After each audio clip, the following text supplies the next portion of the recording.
Chapter 2160. As soon as she said that, Commander-in-Chief Xia's face turned frosty. He swept a glance at Du Jai before his gaze landed on Yi Ying. He growled, "How dare you?" His imposing aura made everyone's expression change. Yi Ying, whose face was as white as a sheet, swayed and almost fainted. In front of Deputy Chief of Staff Du and Commander-in-Chief Xia, she directly said that she suspected Yi Qian of cheating in the military academy. "Du Jai, do you want her to die?" At this moment, Yi Ying wanted to pounce on Du Jai and tear her mouth apart. Du Jai couldn't care less. How could a person who was slapped in the face by her parents deserve to bask in the glory of the Du family? Obedient? Docile?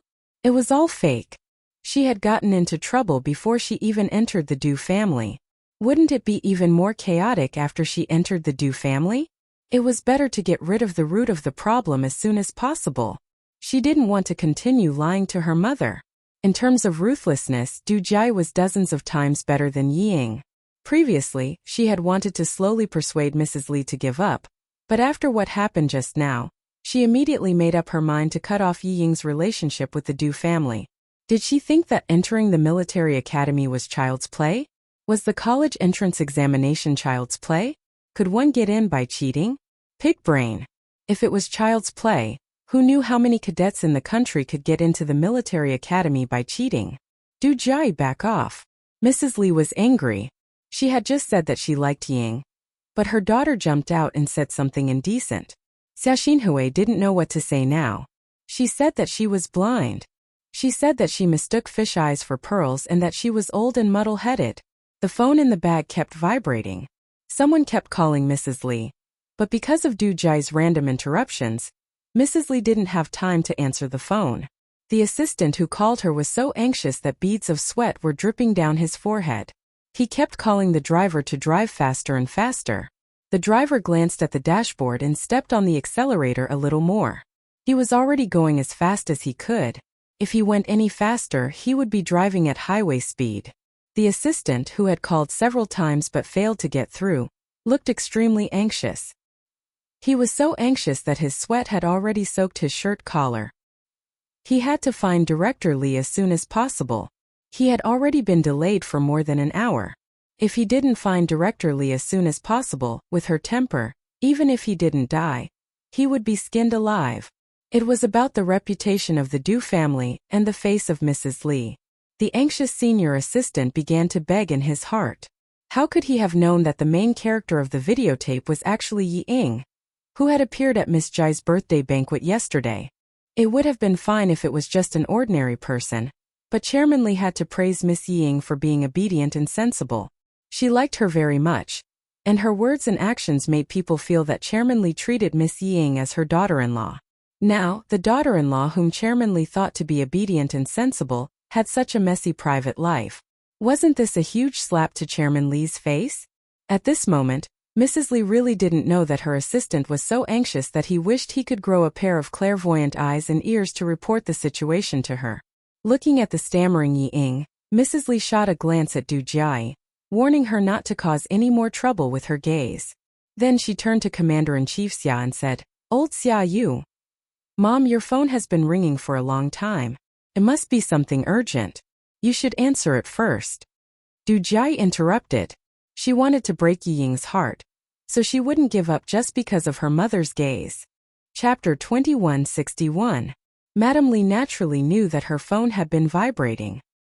Hearing this, she quietly glared at her daughter. How dare she interrupt me? Does she want to be scolded? Madame Li, who still wanted to settle the matter at hand, took out her phone from her bag and said to Commander-in-Chief Xia, whose expression was so serious that the atmosphere seemed to be oppressive, "Old Xia, calm down first. I've interacted with Yi Ying a few times, and I know that she's not someone who speaks casually. Moreover, there's no smoke without fire. If that military school student is really innocent, how could there be rumors? Old Xia, since they're both here, why don't you ask them first?" She looked at the caller ID and frowned slightly. It was a call from the company's assistant. Was there an emergency at the company at this time? She didn't pick it up immediately. Instead, she hung up and continued to smile at Commander-in-Chief Xia. The military school is the cradle for training the next generation of officers and leaders of the army.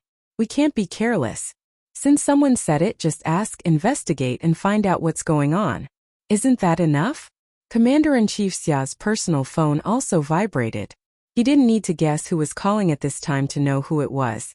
He nodded slightly at Madame Li, who was talking to him, and said calmly, "You talk first, I'll take a personal call." It was a call from Xia Jinyuan, asking when he could come to the hospital to visit him, a wounded soldier. "Your wife has something to do now. Wait for your father to deal with it before coming over." Commander-in-Chief Xia turned around and said calmly, "You can come over yourself." Yi Qian was their family Xia's daughter-in-law and his daughter-in-law. Someone was spouting nonsense in front of him, so how could he let it go so easily? Xia Jinyuan got up from the bed after hearing the first sentence. He said coldly, "Where is the location? I'll come over now." Before the specific location was reported, he had already finished taking off his clothes. When the location was reported, he had already changed into the light green uniform issued by the army. It took less than 2 minutes to take off his clothes and get ready to leave. Commander-in-Chief Xia had just walked a few steps away to answer the phone when the phone rang again. Mrs. Li's face turned a little cold. When she hung up the phone, it meant that it was not convenient for her to pick up the phone. Why couldn't her assistant, who had always known her, wait for her for a while? Regiment Commander Zhong, who wanted to leave but couldn't, smiled and said, "Madam, you should answer the phone first. It's probably something urgent." Pick it up, pick it up. I have something to say to Commander Zhong." The Deputy Chief of Staff Du, who had nothing better to do, came to his wife's rescue. He made a pleased gesture to Regiment Commander Zhong and walked a few steps away to talk. Mrs. Li finally answered the 7th call, and the company's assistant breathed a sigh of relief.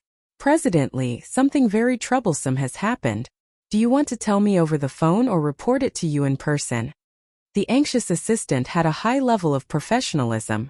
No matter how anxious he was, he still spoke steadily. It was naturally inconvenient to talk over the phone. Mrs. Li looked at the phone and said calmly, "Come and report to me. I am now at 49 Renmin South Road. How long will it take for you to arrive?" Her smile made it impossible to tell what she had heard. She thought it was some trivial work report. The assistant knew that she was angry when he heard her voice, but what could he do? He smiled bitterly and answered seriously, "Okay, I'll be right there." Chapter 2162. Mrs. Li answered and ended the call in less than a minute. Seeing that Commander-in-Chief Xia was still talking, she signaled Du Jai to come closer and said, "Du Jai, I don't know what happened between you girls, but now, even if you have something to say, you have to hold it in for the time being. Don't talk. Let Yingying talk." She had to solve Yi Ying's problem first. Otherwise, Xia Xinhui would see her as a joke. She praised Yi Ying for being sensible, well-behaved, and kind in front of Xia Xinhui, but in the end her good daughter jumped out to undermine her. How could this be? Fortunately, although Xia Xinhui was rigid, he had always been very gentlemanly. As the commander-in-chief, he couldn't directly embarrass a recruit. Fortunately, he had such an identity.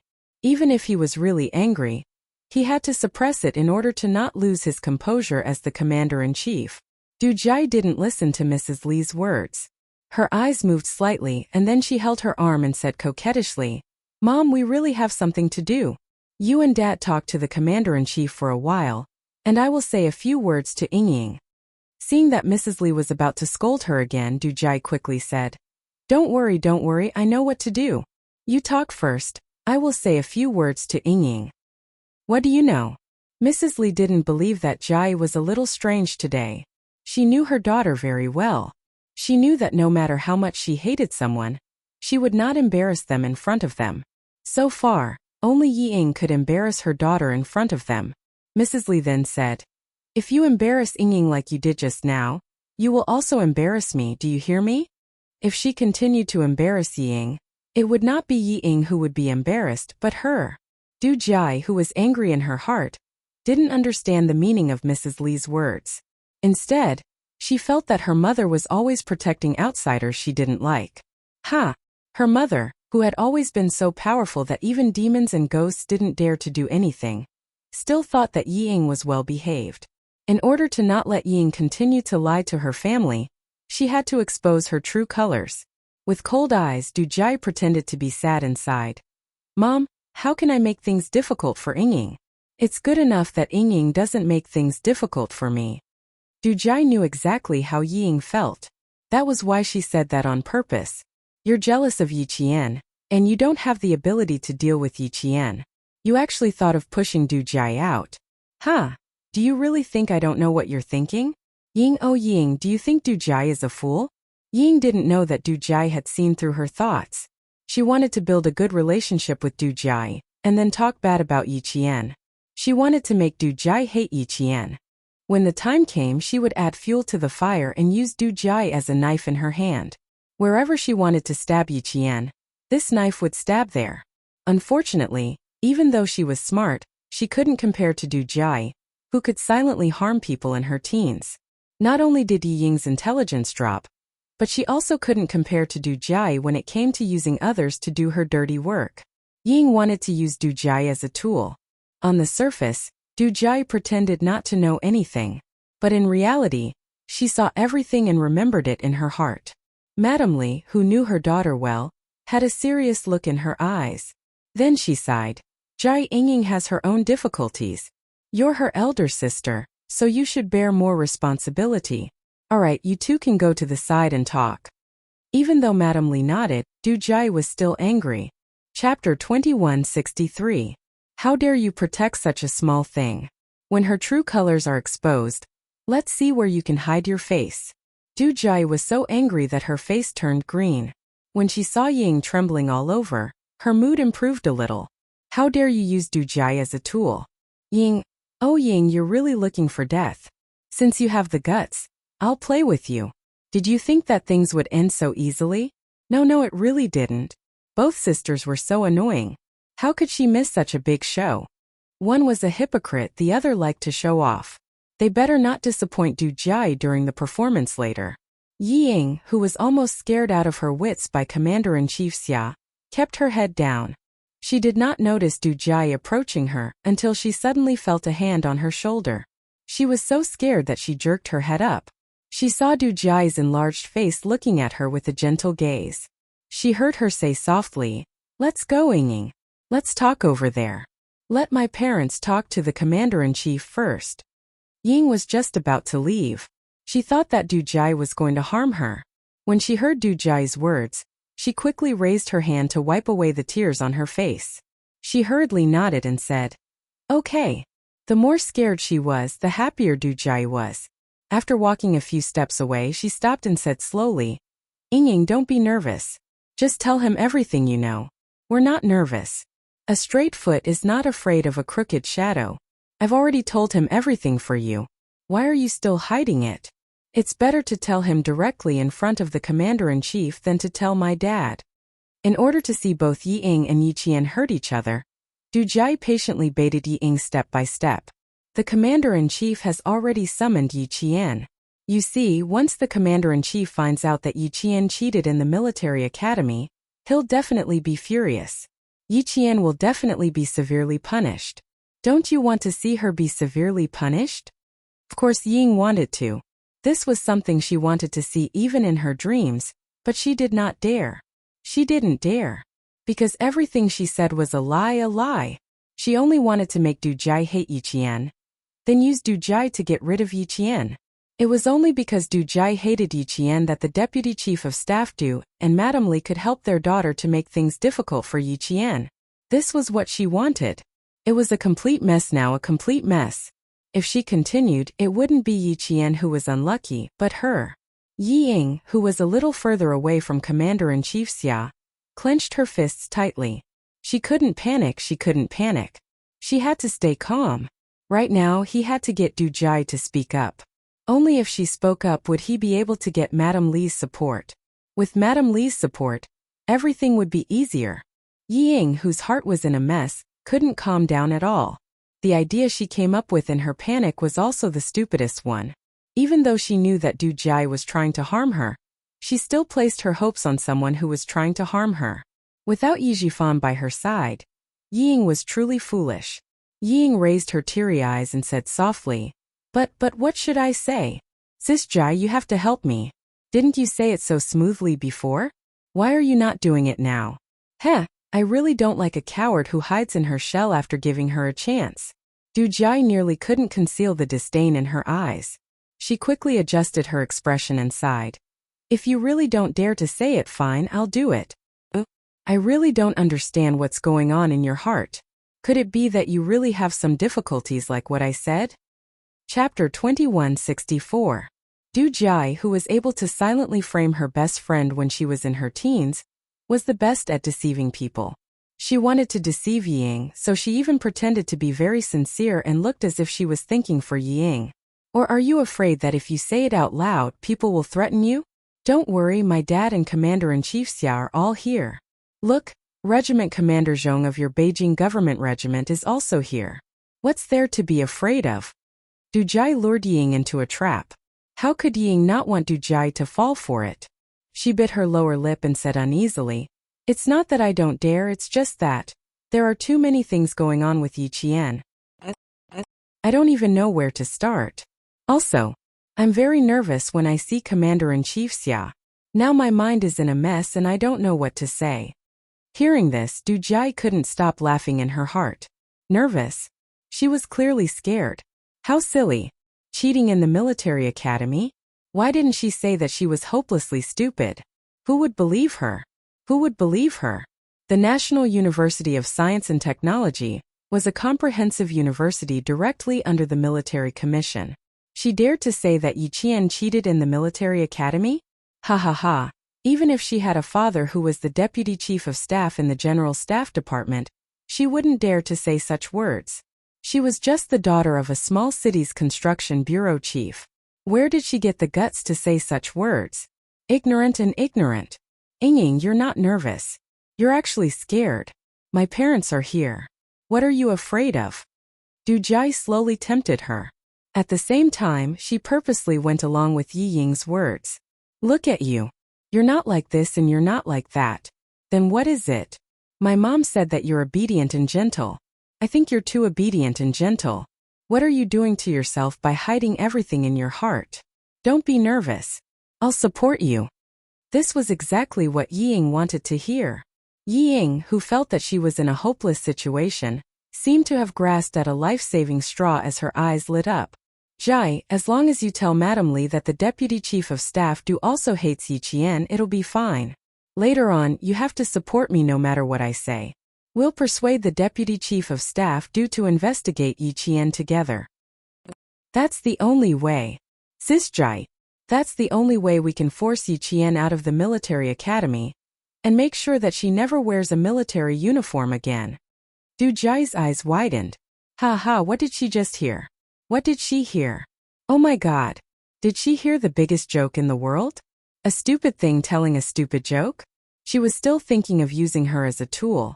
She was still so naive to think that as long as she said something, Du Jai would definitely help her. His unbelievable words made Du Jai laugh so hard that her stomach hurt. But this is quite interesting, isn't it? However, Du Jai didn't show any of it on her face.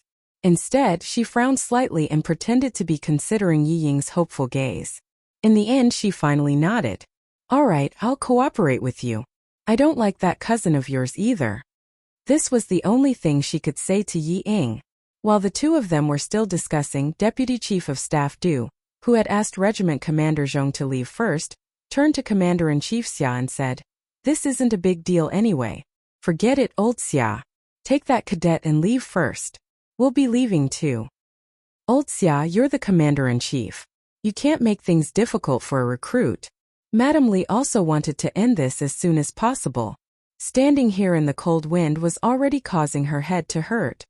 Look at how the elder sister doesn't even acknowledge her younger sister. It's clear that she has a bad personality. As I said earlier, there's no smoke without fire. I believe that the cadet you've taken a liking to is a little immoral. She needs to be educated properly. Chapter 2165. If she hadn't said that, Commander-in-Chief Xia would have dismissed the matter with a wave of his hand. But with that sentence, Commander-in-Chief Xia's eyes turned cold. As a soldier, if you can't even control your own words and actions, how can you be a soldier? Go. Get Yiqian to come over and confront her face to face. This sentence was directed at the guard. Get Yiqian to come over and confront her face to face? The intimidating voice traveled into Yi Ying's ears, causing her pupils to constrict. She abruptly raised her head and glared at Yiqian, who was still some distance away from her. I can't let her come over. I definitely can't let her come over. I can't let her confront me. Yiqian, that bitch, will definitely tell me everything that happened during the college entrance exam. She will definitely tell me everything. Looking at the guard's back as he left, Ying really wanted to run over and stop the guard, but she didn't dare. She didn't dare. What should I do?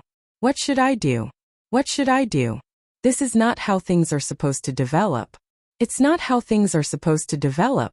What should I do? What should I do? Dad, hurry and save me. Hurry and save me. She didn't want Yiqian to come over. She also couldn't let Yiqian come over. Yes, yes, yes. The only one who could help her was Du Jai. She was the only one. Clutching Du Jai's sleeve tightly, Ying begged with tears in her eyes.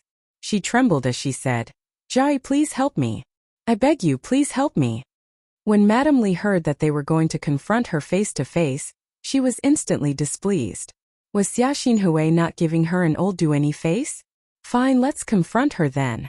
When she was in the southern province, she had thoroughly investigated Yi Ying's character. There was nothing bad about her. Jai, bring Ying over. The displeased Madame Li raised her voice. Yi Qian, who was afraid of confronting her, was so frightened that his vision turned black. No. She didn't want to go there, she didn't want to go there.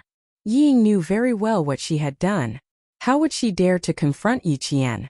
Because she didn't dare. She wanted to use Du Jai to deal with Yi Qian. In contrast, Yi Qian was much calmer. She could vaguely sense that Commander-in-Chief Xia was a little displeased. When the guard came over, Yi Qian asked in a low voice, What happened? The Commander-in-Chief doesn't look too happy. Something unpleasant happened. Some people suspect that you didn't get into the military academy based on your abilities. The guard sped up his speech and told Yi Qian that he had seen Yi Qian before in the military compound. He also knew that this military academy student was the fiancé of the son of Commander-in-Chief Xia. Commander-in-Chief Xia was also very satisfied. He even joked with the guards and said that if they didn't train well in the future, his daughter-in-law would make them feel ashamed. Didn't he get into the military academy based on his abilities? Did Yi Ying say that? If only the deputy chief of staff Du was present, she would still have the guts to say it. However, Commander-in-Chief Xia was also present. She even saw herself sitting side by side with Commander-in-Chief Xia. With Yi Ying's personality, she didn't have the guts to do so. In this case, it was very likely that Yi Ying wanted to use Du Jai as a tool. In the end, she was used as a tool by Du Jai because she wasn't skilled enough. The problem was a little serious. However, it wasn't Yi Qian who was the problem. It was Yi Ying who was facing a serious problem. What kind of person was Du Jai? She was a ruthless person who didn't even bat an eyelid when tricking her best friend. Yi Ying actually had the guts to use her as a tool. For a moment, Yi Qian sympathized with the fearless Yi Ying. Yi Ying, who thought that she hadn't caused enough trouble, was really digging her own grave. Chapter 2166. Yi Qian walked over step by step. Yi Ying, who was staring at him, was so shocked and scared that her calves were cramping. Yi Ying, whose face was pale, wanted to run away. She really wanted to leave this place. Du Jai, who seemed to have sensed Yi Ying's intention to escape, smiled brightly and hugged her shoulders tightly. Come, let's go over. My parents and I are here. You can say whatever you want. When the two of them got closer, Madame Li tugged at Du Jai and stood between the two of them. It was not hard to see that she was protecting Yi Ying. Seeing this, Du Jai was so angry that she gritted her teeth. Du Jai saw Yi Qian walking over from the corner of her eye. She lifted her chin and quickly adjusted her expression, revealing the arrogance she had when she first met Yi Qian. Yi Qian, who was much closer, could not only sense Commander-in-Chief Xia's displeasure, but also see that his expression was very serious. It was her fault for making the Commander-in-Chief worry about her. The closer Yi Qian got, the paler Yi Ying's face became. In the end, even her lips were pale. Look at her. She's so cool. She looks more like a soldier than a male soldier. Ing, it's normal that you don't like her. I don't like her either. If we kick her out of the military academy and out of the army today, wouldn't that be a good ending? Du Jai took advantage of Madame Li's attention to Yi Qian to take a step back and stand silently beside Ying. She spoke slowly and softly, drawing out Yi Ying's deepest jealousy towards Yi Qian. That's right, she was right. If they could kick this bastard Yi Qian out of the military academy and out of the army today, it would definitely be a good ending. Yi Ying's eyes were a little crazy. She wanted to stand up and expose Yi Qian's true colors. She had to stand up. Yi Qian, who didn't even look at her, walked over, stood at attention, and saluted her in a standard military salute. Before he could speak, Commander-in-Chief Xia spoke first. The Commander-in-Chief's authority was very strong. When he spoke, Yi Ying shivered and suddenly came to her senses. He then said to the Deputy Chief of Staff Du, "Old Du, since this recruit's father is the daughter of your eldest son's savior, even if I don't give face to the monk, I still have to give face to the Buddha. It's not convenient for me to say anything more." This military school student from the National University of Science and Technology was the top scorer in science last year. He was also the top student in overall physical fitness last semester. Her performance in school was outstanding, and the military academy was full of praises for her. When Xiaoya was in junior high school, she represented our country to participate in the Olympic Games in Australia and won the individual gold medal. An outstanding military school student was framed by a soldier. This matter can't be casually forgotten. As a soldier, you have to be responsible for your own words. If you have any questions now, ask Yi Qian and then ask this recruit properly. The top scorer in science in the country, the gold medal in the Olympic Games when she was in junior high school, and the top scorer in overall physical fitness last semester. Just these three were enough to make people raise their eyebrows. At this moment, Yi Ying was most afraid of two things. 1. Confronting Yi Qian. 2. Yi Qian explaining what happened in the past. No matter which one it was, she would be the unlucky one in the end. She couldn't let the Deputy Chief of Staff Do ask Yi Qian personally. She would definitely tell him everything that happened in the past. Ying looked at Du Jai for help. Du Jai directly ignored her. Idiot, did she really think that she would help her? Madame Li's gaze had already begun to carefully size up Yi Qian. Taking down 3 very valuable first places was indeed impressive.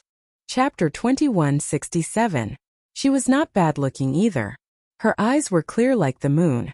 What was even rarer was the look in her eyes. She had a sense of trust that made people believe her at first glance. Needless to say, she had the valiance of a female soldier and the perseverance of a male soldier. Standing in front of her, she was like a pine tree standing at the top of a mountain, accompanied by the blue moon. She was so straight that she reached the clouds.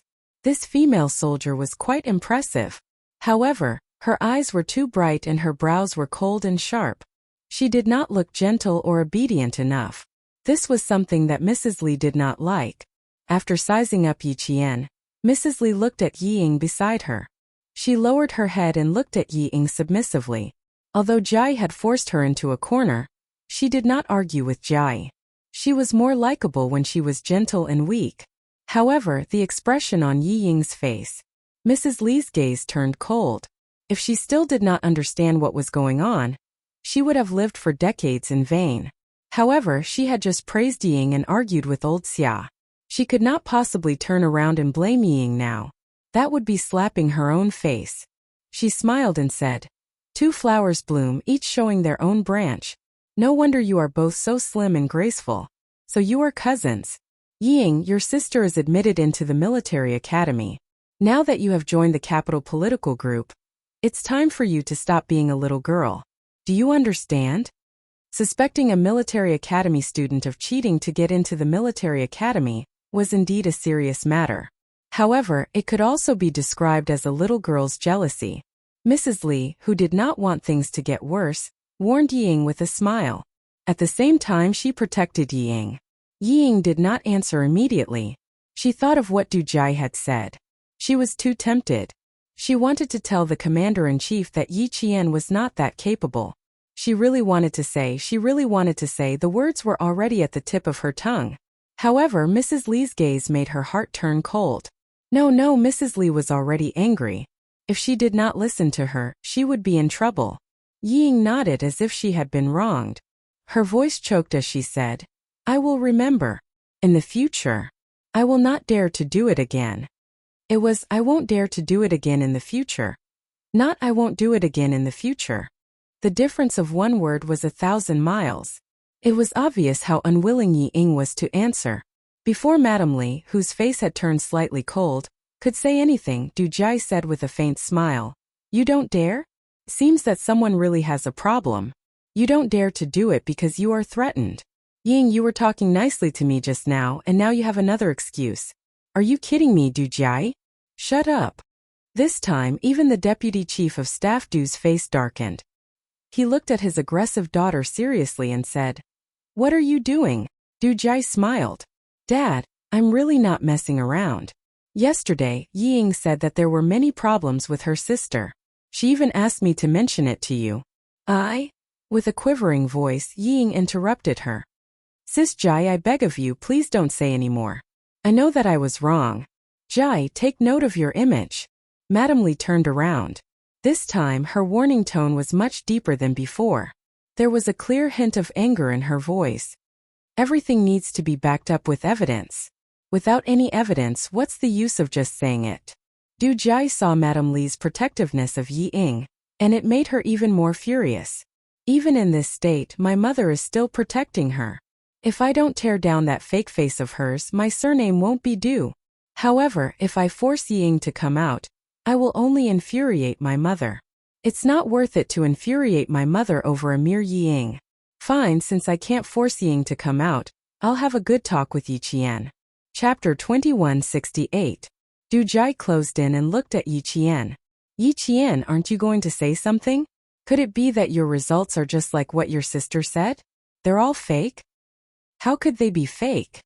Deputy Chief of Staff Du reprimanded her with a frown. Du Jai, I'm ordering you to leave now. Do you hear me? Dad, why are you being so fierce with me? I didn't say it. Ying said it herself. Du Jai was dissatisfied and retorted softly. She felt wrong too. Du Jai, I'm very disappointed in your behavior today. Deputy Chief of Staff Du couldn't bear to scold his daughter and smiled at Yiqian. You're Xiaoyi from the National University of Science and Technology, right? Not bad, not bad. It's quite impressive that you got 3 first places. You don't have to explain. I believe you. That's all nonsense. I won't believe it. Don't be affected by it. When you stood in front of me just now, I felt the aura a soldier should have. Cold and mighty. Just based on your aura, I believe you. Yiqian replied calmly. Thank you for your trust, Chief. I have a clear conscience and there's nothing fake about it. If anyone doesn't believe me, I hope they can investigate me at any time. The Commander-in-Chief also said that as a soldier, I should be responsible for my words. Chief, may I know who said that I cheated in the college entrance exam? No one said it.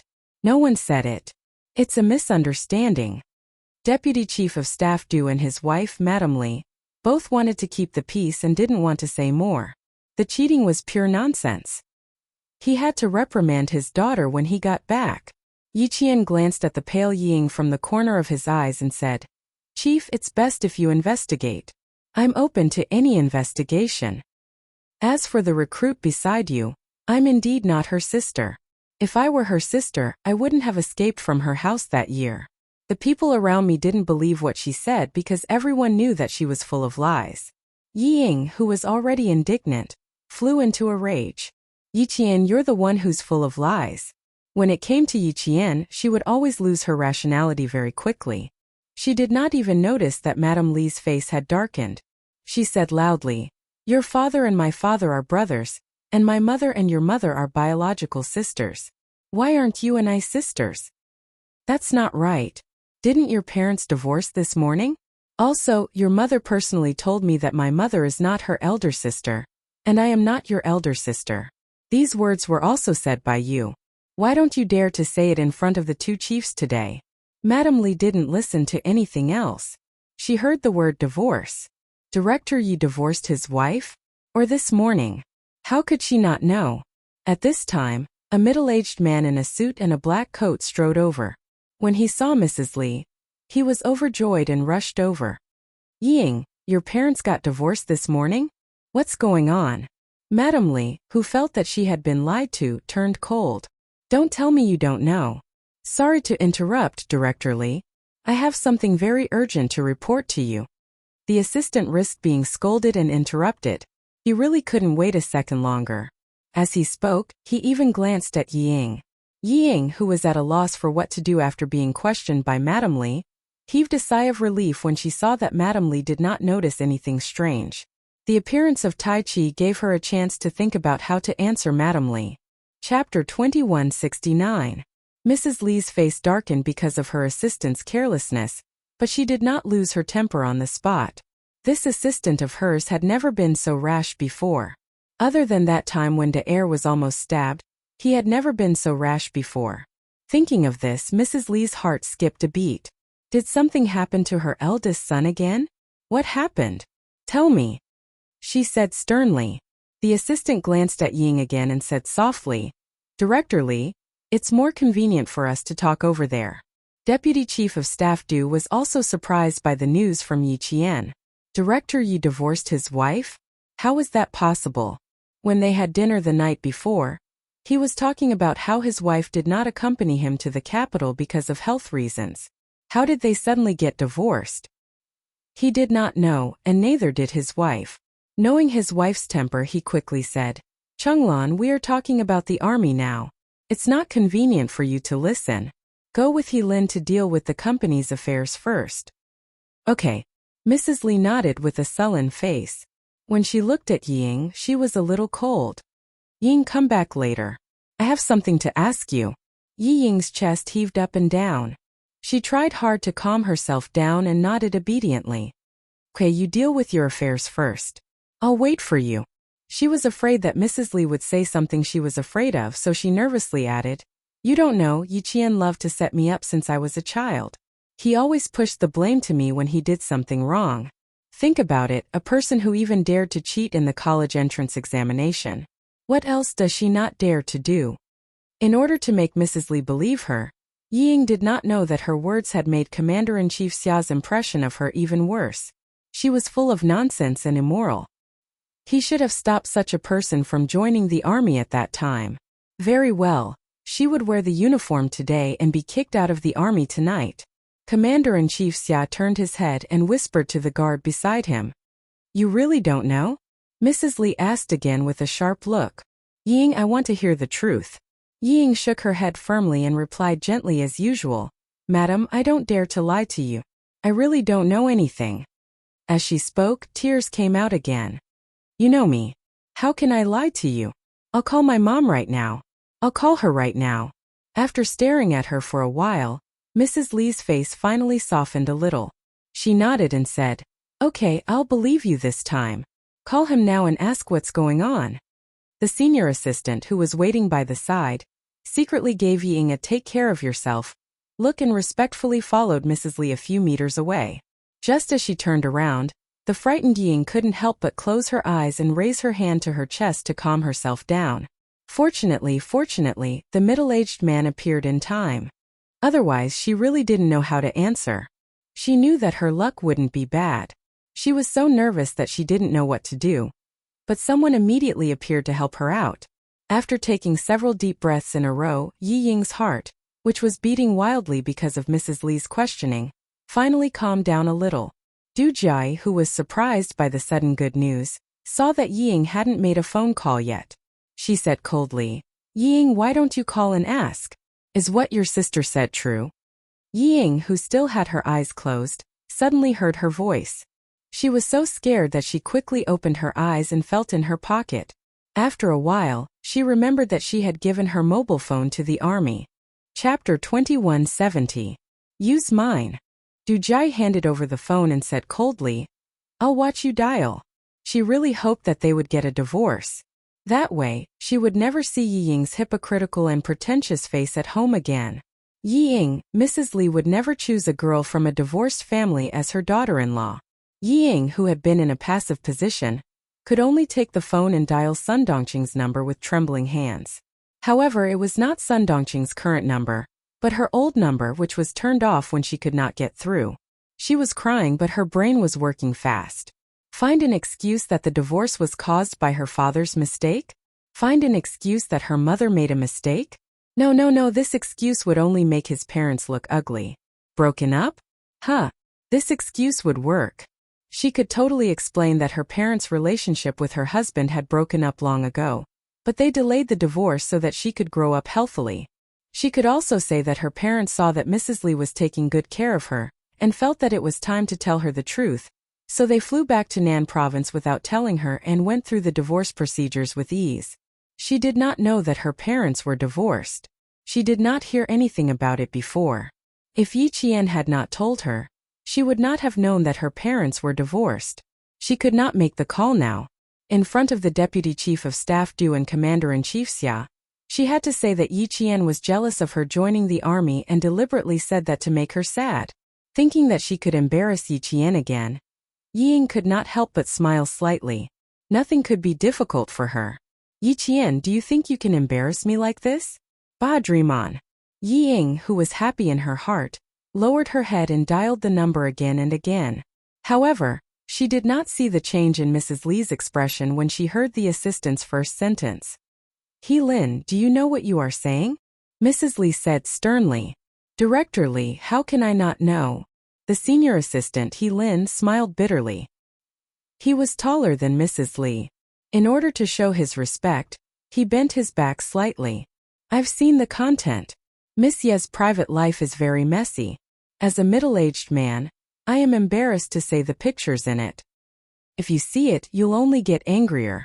Madame Lee never thought that Yi Ying, whom she had picked out of thousands of people and praised every time she met, turned out to be such a person. She didn't believe it, but He Lin was loyal to her and had worked for her for 16 years. She believed that He Lin wouldn't lie to her. She tightened her grip on the black handbag and asked in a deep voice, what kind of chaos? If she only had one boyfriend, she could still accept it. This. He Lin was still a little embarrassed. When Madame Lee's cold gaze swept over him, he lowered his head and said some things. Both men and women were together. Miss Ying had two men on her left and right. From the bar to the car. Staying out all night, staying in a room. There were also many used condoms on the ground. Madame Lee was already fuming with anger after she picked out a few scenes.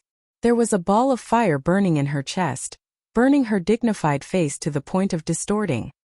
He Lin, who had to bear the brunt of his anger, bent his back even lower and answered in a softer voice. Other than you and I, no one else in the company knows. But, knowing that she was furious, he couldn't help but speak more carefully. But since someone sent it over, I'm afraid. He was afraid that someone wanted to see the Lee family make a fool of themselves and would release the contents of the videotape. That was why he was so anxious. Chapter 2171. Madame Lee understood his unfinished words. She was so angry that her breathing became rough and rapid. Good. She didn't expect that she, Li Chenglan, would be tricked by a bitch. Do a few things for me now. First, find out who sent it. Second, Madame Lee, who cared about her reputation, would not let herself be passive. The most important thing now was to deal with the matter that might affect her reputation. Madame Lee was very angry. Yi Qian, who was looking at her out of the corner of his eye, calmly withdrew his gaze. The company's assistant did appear just in time. Yi Qian saw the small thing wrapped in newspaper in his hand, and noticed that the assistant glanced at Yi Qian twice when he was talking to Madame Lee. Yi Qian, who had vaguely guessed something, slightly raised the corner of his mouth. It seemed that the assistant hurriedly came to find Madame Lee because of the small thing wrapped in newspaper. Madame Lee was so protective of Ying just now. She would probably make things difficult for Ying later. Be well-behaved, obedient, and follow the rules? It turned out that Ying in her previous life had relied on her superb performance to catch Madame Lee's eye and marry into the Du family. In this life, she was afraid that she would disappoint her. Ying, let's settle the grudge between us for 2 lifetimes today. Yi Jian's eyes flashed with a hint of viciousness. Even the smile at the corner of his mouth was faintly cold. She had to ask Commander-in-Chief Xia to leave first. Commander-in-Chief Xia's identity was a personal matter, so it was not suitable for him to stay. She didn't want to implicate him and cause the Deputy Chief of Staff Du, who was already at odds with the family Xia, to ridicule Commander-in-Chief Xia. And Yi Ying, if she lost all her rationality, she would dare to say anything as if she had grown guts all over her body. Just now when she walked up to Commander-in-Chief Xia, Yi Ying's secretly hateful gaze seemed to be vaguely accusing Yi Qian of taking advantage of the situation to bully her. She didn't want to hear similar words because of her personal affairs and implicate Commander-in-Chief Xia. In his previous life, Yi Qian was used to being cautious. But in this life he still took one step and thought 3 steps ahead. He would first think of all the possible scenarios that might happen, and then make plans in advance. She didn't want to implicate Commander-in-Chief Xia because of her personal affairs, so she planned to persuade Commander-in-Chief Xia to leave first. No matter how she persuaded him, she had to think of a way. Yi Qian saw Madame Li stop a few meters away. Yi Qian looked at the Commander-in-Chief, who had a serious expression and was standing in the cold wind, and said, "Commander-in-Chief, Yi Ying came to pick on me. I have to make her unhappy too. You can go back to the car first. I want to deal with some personal matters first. I'll deal with the rest later." Commander-in-Chief Xia was waiting for Yi Qian to explain to him. He was a little surprised that Yi Qian suddenly mentioned Yi Jifan and his wife's divorce. It was a little inappropriate. Now that he had heard her explanation, especially when he saw her take a look at old Du's wife and tell him that she had to deal with her personal matters first before coming back to deal with other matters later, he understood what Yi Jian meant after giving it some thought. Dealing with her personal matters first was something that could only be done in front of Madame Li. It was indeed inconvenient for him to stay behind to deal with her personal matters. Moreover, this recruit was crying and making a fuss. If he stayed behind, he would only listen to some nonsense. But if he were to leave, he would definitely take old Du with him. Commander-in-Chief Xia then said to Deputy Chief of Staff Du, "Old Du, let's go back to the car first. They have to deal with their personal matters. It's not convenient for us to stand aside with our identities. We'll bring the recruit and Yi Qian back to the military after we've dealt with our personal matters." Your wife is right. Since the two of them are here, we can talk about it clearly in person and investigate thoroughly. Whoever is in the wrong must be punished. Chapter 2172. The Deputy Chief of Staff Du looked at his wife's back and felt that she could not hide her anger after hearing Assistant He Lin's words. He said without hesitation, "Okay. Also, the leaders of the military academy are here. Call them all to the military headquarters. Get the files of the military academy students and recruit Yi Ying's files. We'll decide the severity of the punishment based on the severity of the mistake." He then instructed Du Jai, "You stay with your mother. Don't get involved in personal matters. Do you hear me? I know even if you don't tell me. Don't worry." Du Jai nodded with a serious expression. "I'll stay with Ying first. I'll go home with my mother later." She didn't want to go home now even if they asked her to. "Okay." The Deputy Chief of Staff Du nodded and left a guard behind just like Commander-in-Chief Xia did. He then walked towards the garage. Du Jai sighed as she watched her father leave. Sigh, what a pity. If Ying had made the call just now, it would have been more exciting. Too bad she didn't. Although she wanted her father to stay with Commander-in-Chief Xia so that she could see Ying and Yi Qian's true colors, she swallowed the words that were about to come out of her mouth. She was already being aggressive just now. It wouldn't be appropriate for her to interrupt. Moreover, the two of them had to go back to the military headquarters later. They would definitely quarrel again. The more they quarreled, the worse their impression of them would be. She decided not to join in the fun. Although it was a pity that she couldn't go to the military headquarters to watch them quarrel, it would be interesting if the two sisters quarreled in front of her. After the two big shots left, Du Jai began to sow discord. She gently tugged at the corner of Yi Ying's shirt and said worriedly, "It'll be troublesome if your parents really get a divorce. My mother won't choose a girl from a divorced family to marry into the Du family." "Ying, are uncle and auntie really getting a divorce? How did Yi Qian find out? Did Yi Qian say it on purpose because he saw that my mother likes you? Would Mrs. Li choose a girl from a divorced family as her daughter-in-law?" Yi Ying, who had waited for the two leaders to leave with great difficulty, felt as if she had been struck by lightning when she heard the news. She was dumbfounded. After a while, Yi Ying came back to her senses and replied in horror, "I really didn't know that my parents were divorced. That's not right. How could my parents be divorced? She muttered. She quickly adjusted her expression so that others would think that she was shocked by Yi Qian's words, not by Du Jiai's. After muttering a few words, she suddenly turned her head towards Yi Qian. Xinger widened her eyes and cried, Yi Qian, what are you trying to do? My parents are fine. Why are you cursing them to get a divorce? God, luckily I didn't call my mother's other number just now. The god of luck is standing by my side again. Ying, don't cry. Let's talk nicely. Du Jiai saw that the two people she disliked had finally met. She smiled in her heart and held Yi Ying's arm. She frowned and comforted her. How could Yi Qian know something that you don't even know? She must be lying. Don't be fooled. As she spoke, Du Jiai secretly cast a contemptuous look at Yi Qian. Her elder sister was like this and her younger sister was also like this. There really wasn't anyone in the Yi family who was worthy of being seen in public. With an idea in mind, and seeing that Du Jiai was on her side, Yi Ying was suddenly emboldened. Yi Qian, you're too much. How could my parents get a divorce? You can't stop me from joining the army, so you're starting to play other tricks. Yi Qian, you're also a soldier. Don't do things that we all look down on. Chapter 2173. Don't think that you're so great just because you're in Beijing. Don't even think about defeating me. Yi Ying won't be defeated so easily. Yi Ying said a lot of things that she thought would scare Yi Qian. However, Du Jiai, who had been waiting for a good show, was disappointed. She thought that she would say something fierce, but in the end, all she said were words without any skill. What can't stop her from joining the army? Isn't that nonsense? How can Yi Qian stop her from joining the army? Do something that people look down on? Is saying that your parents are divorced something that people look down on? Play other tricks? Oh my God, Ying, no wonder you can't win against Yi Qian. You can't even take down a 3-year-old child with your words. Why didn't she think about why Yi Qian suddenly brought up her parents' divorce? Why did Yi Qian suddenly bring up Yi Zhifan and his wife's divorce? Of course Yi Qian had something to do with it.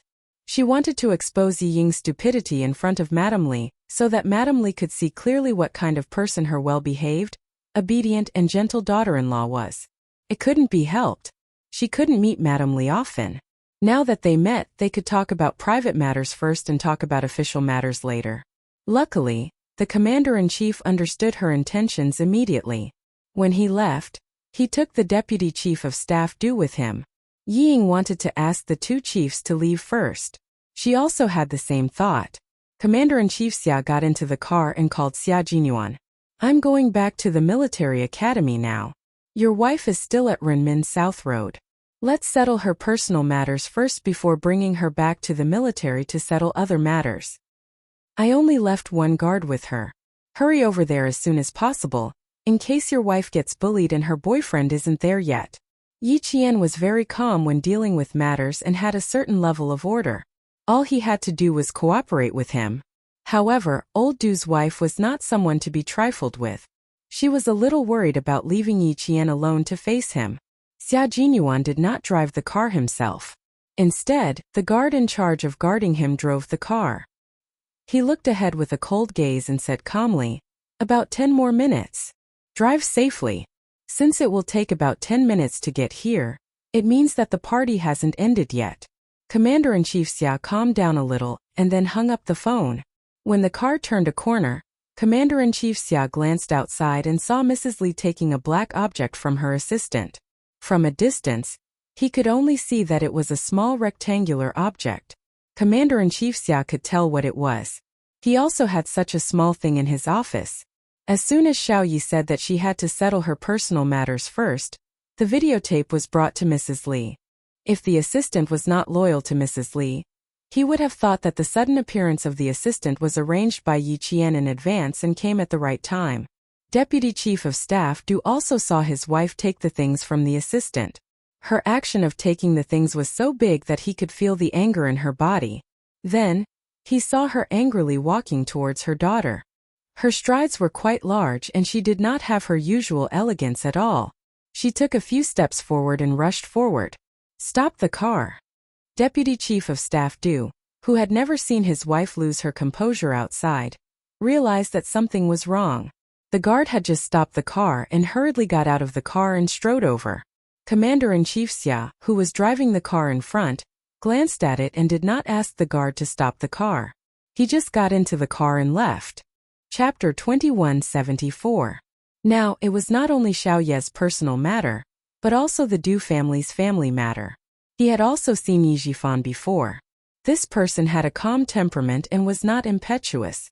How could he raise such an inexperienced daughter, who could not even step on the ground? Old Du was so angry that even old Du himself was afraid. How could a little girl who was full of lies face him? Commander-in-Chief Xia, who closed his eyes and pretended to sleep, was not worried about Ying. He had wanted to return her to her original place of birth. Who knew that in order to please old Du's wife, she would not hesitate to step on others' shoulders to help herself. This kind of person was not worthy of sympathy. Today she had walked the path herself. What kind of ending would be caused by herself? Adults should be responsible for their own actions. The car quickly drove away from Renmin South Road. Night had fallen, and the street lights were instantly lit up, embellishing the already dark sky. Madame Li's face was not lit up by the street lights. Instead, her face looked gloomy in the yellow light, and her eyes reflected the light as sharp as arrows. Good, good, good.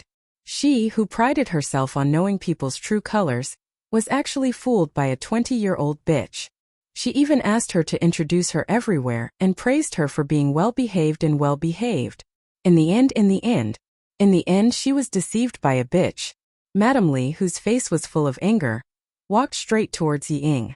Her eyes were only fixed on Yi Ying's sweet and beautiful face. She was deceived by this gentle face. Good, good, good, very good. Shi Li Changlan had lived for decades and had never been deceived. In her old age, she was actually deceived by a bitch. Very good. Seeing that she was usually gentle, she treated her like a fool and deceived her. Today, she would make her regret being a human in this life. Li, Madame Li, what's wrong with you? Yi Ying, who was stared at by her, swallowed her saliva in fear. She stammered and stepped back. Madame Li was too scary. Her eyes were too scary, like an arrow that could nail her to death and fix her, full of sharpness that made her afraid. Du Jai was shocked. It was the first time she had seen her mother so angry. Mom! Just as she opened her mouth, Madame Li walked past her and stopped in front of Yi Ying. She stared at Yi Ying and asked calmly, Yi Ying, tell me about Yi Jian. He wanted to see how she was going to deceive him this time. At this time, Du Jai, who knew very well who Mrs. Li was angry about, had a happy look on her face. She adjusted herself in an instant and encouraged Yi Ying softly. Ying, tell me quickly. My mother has promised to help you. Yi Ying was no match for Madame Li. With Madame Li's urging, she started crying again before she could even open her mouth. Madam, you don't know how bad Yi Qian is. She always set me up in junior high, trying to make me hated by my classmates. During the middle school exams, Yi Qian didn't get into a good school. She was so shameless that she didn't even study in senior high before she started working. But I don't know what happened, but she suddenly appeared in my school in senior high. Madam, you don't know how evil Yi Qian is. In order to drive me out of the provincial number 1 middle school, no matter what I did, she would come out to make trouble. In the end, she pretended to be pitiful and framed me. My father is a government official, and he pitied her for not having parents. He asked me to swallow my anger and help her. Madam, I've tolerated it. I've tolerated it all. But in the end, she still won't let me go. Madam, I can't take it anymore. I really can't take it anymore. Chapter 2175. She said a lot of lies. Without Commander-in-Chief Xia around, Yi Qian's backer had left. Yi Ying was able to speak more quickly. Madame Li's eyes flashed with coldness when she heard this. Instead of getting angry, she laughed. You think she's inferior to you in every aspect, so she set you up, caused you to embarrass yourself in military training, and caused you to fail the college entrance exam? Yes, madam. It's because my grades have always been better than hers, and the teacher has always taken care of me, so she's always been jealous of me and set me up. Yi Ying answered without hesitation. At this moment, Madame Li was so angry that the volcano in her heart was about to break through the calmness on the surface. Very good, she could still pretend to be pitiful and obedient to deceive her. However, Ying, who was eager for quick success, thought that Madame Li was angry because her words had worked. She was angry. She wanted to come out and teach Yi Qian a lesson for her. She glanced quickly and provocatively at Yi Qian, who was silent at this moment, with a victorious smile in her eyes. Yi Qian thought to himself, without Yi Zhifan by her side, Yi Ying's IQ is unbelievably low. She actually thinks that the current situation is advantageous to her? Yi Ying, where did your insufferably arrogant confidence come from? How could you think that your words can fool the wife of a major general? Where did her ridiculous confidence come from? Can you face Madame Li's anger now? Can you get through today peacefully? Madame Li was so angry that her lungs were about to explode. She was on the verge of exploding. Her usually dignified manner revealed a hint of hostility. Then was it also her fault that you went to study in France? You don't know. If she hadn't forced me everywhere, I wouldn't have been forced to give up the opportunity to join the military and study abroad. Look, she's still stubborn. Madame Li, who could no longer suppress her anger, gritted her teeth and asked again. Was it also her fault that you went to study in France? Before Ying could answer, Madame Li shouted. Was she the one who gave you that debauched, whore-like life? Madame Li deliberately made Du Jai say yes out of habit. Then she heard Ying say yes out of habit. Then she heard Du Jai giggle contemptuously and Yi Qian chuckle. Her eyes widened as she answered too quickly. What did Madame Li just say? What did he hastily reply to? She replied with a yes. Living like a bitch? How could she? Ying was shocked. She quickly tried to salvage the situation. No, madam, it's not. There was no more chance for her to speak. Madame Li's anger completely exploded. Pa. It was not just one slap. The furious Madame Li slapped her back and forth continuously. The sound was crisp and loud. Everyone was silent in an instant. Only the crisp sound of slapping could be heard. You hurt others and in the end you hurt yourself. In the end you wronged others and blamed others for their mistakes. Madame Li slapped her very quickly. Pa. Every time she said a word she slapped her. You've only been in France for 3 months. Like a bitch, you've been ridden by thousands of people and slept with tens of thousands of people. You still want to pretend in front of me? I'll let you pretend. Pa. Even if Ying covered her face with her hands and screamed, she couldn't stop Madame Li from slapping her. Countless slaps came to her face. She screamed and cried and staggered back. Yi Qian. Madame Li was really powerful. Chapter 2176. Chenglan. The deputy chief of staff Du rushed over and grabbed her hand. The performance just ended. She's still wearing her military uniform. Mind your manners. A few slaps in the face were not enough to vent her anger. Mrs. Li shook off her husband's hand and stood in front of Yi Ying, whose cheek was immediately red and swollen. She shouted angrily, Yi Ying, do you know why I hit you? She didn't know. She didn't even know. Mrs. Li, I don't know anything. I really lived like a whore? No, she didn't. She didn't know. Someone wants to hurt me. Mrs. Li, someone really wants to hurt me. Believe me. You have to believe me. She had to make Mrs. Li believe her. She could do it. She could coax Mrs. Li like how she coaxed her mother. Yes, she could do it. Mrs. Li liked her so much and even wanted her to be Li Yuan's girlfriend. As long as she explained it well, she would definitely forgive her. It's Yi Qian. Yes, it's Yi Qian. That bitch wants to hurt me. Mrs. Li, I'm Yi Ying, the daughter-in-law you chose. You have to believe me. It would have been better if she didn't mention her daughter-in-law. Mrs. Li was even angrier now. She raised her right hand and slapped Yi Ying again. How dare you mention this to me? A whore wants to marry into the Du family and be my daughter-in-law.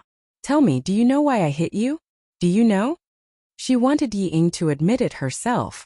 She had to hear it with her own ears. Yi Ying knew that she couldn't admit it. She couldn't. As soon as the word no came out of Yi Ying's mouth, Mrs. Li slapped her again. Do you know why I hit you? Yi Ying, who had been slapped countless times, didn't dare to speak. She didn't even dare to cry out loud. Big drops of tears flowed out of her eyes. She was full of panic. She didn't know. She didn't know. She shook her head desperately and took several steps back. When she reached the stairs, She didn't notice and fell to the ground with a thud. At this time, Ying was in a sorry state, but she was still stubborn and refused to admit it. You're so stubborn. It seems that I have to send this tape to the Capital Political Group personally. Fine, if you don't admit it, I'll make you admit it in front of the entire Capital's political group. Madame Li's ruthlessness was not temporary. It was ruthlessness that would force a person into a desperate situation and make them lose their will to live. Furthermore, she wasn't just trying to scare Ying. She meant what she said. He turned around and shouted at the Deputy Chief of Staff Du. Old Du, go to the Beijing political group. Du Jai immediately supported Madame Li, who was trembling with anger and did not care about her appearance. Mom, I'll go with you. How despicable. How could he anger you to this extent? You're Yi Qian, right? She's wrongly accusing a military academy student like you. Come with me to the Beijing political group. Madame Li did not forget to bring Yi Qian along. Nor did she give Yi Qian a chance to refuse. She asked the guard to escort Yi Qian into the car. As for Ying, she was not invited. Instead, she asked the guards to carry her into the car. No, I don't want to go. I don't want to go. I don't know anything. I was framed. Ying screamed like a madwoman. The Deputy Chief of Staff Du saw that she was making a ruckus and signaled the guard to gag her. How embarrassing. She was going to lose all her face. A tall and slender figure blocked the Deputy Chief of Staff Du's path. While saluting, the person said in a deep voice, Deputy Chief of Staff Du, I'll take Yi Qian to the Capital Political Group. I won't trouble you. Xia Jinyuan, who was walking over quickly, heard Madame Li's words clearly from a distance. Chapter 2177. Xia Jinyuan's sudden appearance made Yi Qian frown. Why is he here when he's still injured? He also saw him blocking the path of the Deputy Chief of Staff Du. The other party was a major general after all. If Madame Li saw him blocking him, she would definitely criticize him. Yi Qian was worried about Xia Jinyuan's injury, and worried that he would attract criticism. He didn't have time to think and quickly went around the guard. The guard reacted quickly and reached out to stop him, but Yi Qian was even faster. He didn't stand between the two of them. Instead, he stood slightly to the left of Xia Jinyuan and used his body to protect him. This way, he would be able to protect Xia Jinyuan without appearing out of the blue. Chief, after you. I'll go with your guard. Madame Li was still angry. Who knew if she would vent her anger on the injured Captain Xia? She naturally had to protect her boyfriend. This major doesn't know. Although it felt good to be protected by his girlfriend, Xia Jinyuan didn't like what he was going to say next. He interrupted. Deputy Chief of Staff, I'm still not sure what happened. Since we're going back to the military, I'll go with you. It's fine if you didn't inform me in time, but now that I'm here you want me to leave? Little fox, it seems like you've forgotten everything I said before. Major Xia, who had rushed over, was a little angry. Deputy Chief of Staff Du looked at Xia Jinyuan, who was being protected by the military school students, and then looked at the military school students who were protecting Xia Jinyuan. The two of them stood with one in front and one behind, one on the left and one on the right. Although they were not side by side, they looked pleasing to the eye and gave him a feeling that they were quite familiar with each other. After a slight pause, he asked, You two know each other? With Xia Jinyuan around, Yi Qian didn't have a chance to speak. He answered calmly, Yes. As for how they knew each other and what their relationship was, he didn't explain. Since he didn't explain, Deputy Chief of Staff Du couldn't ask for more details. He nodded and said authoritatively, Okay, then you can go with us.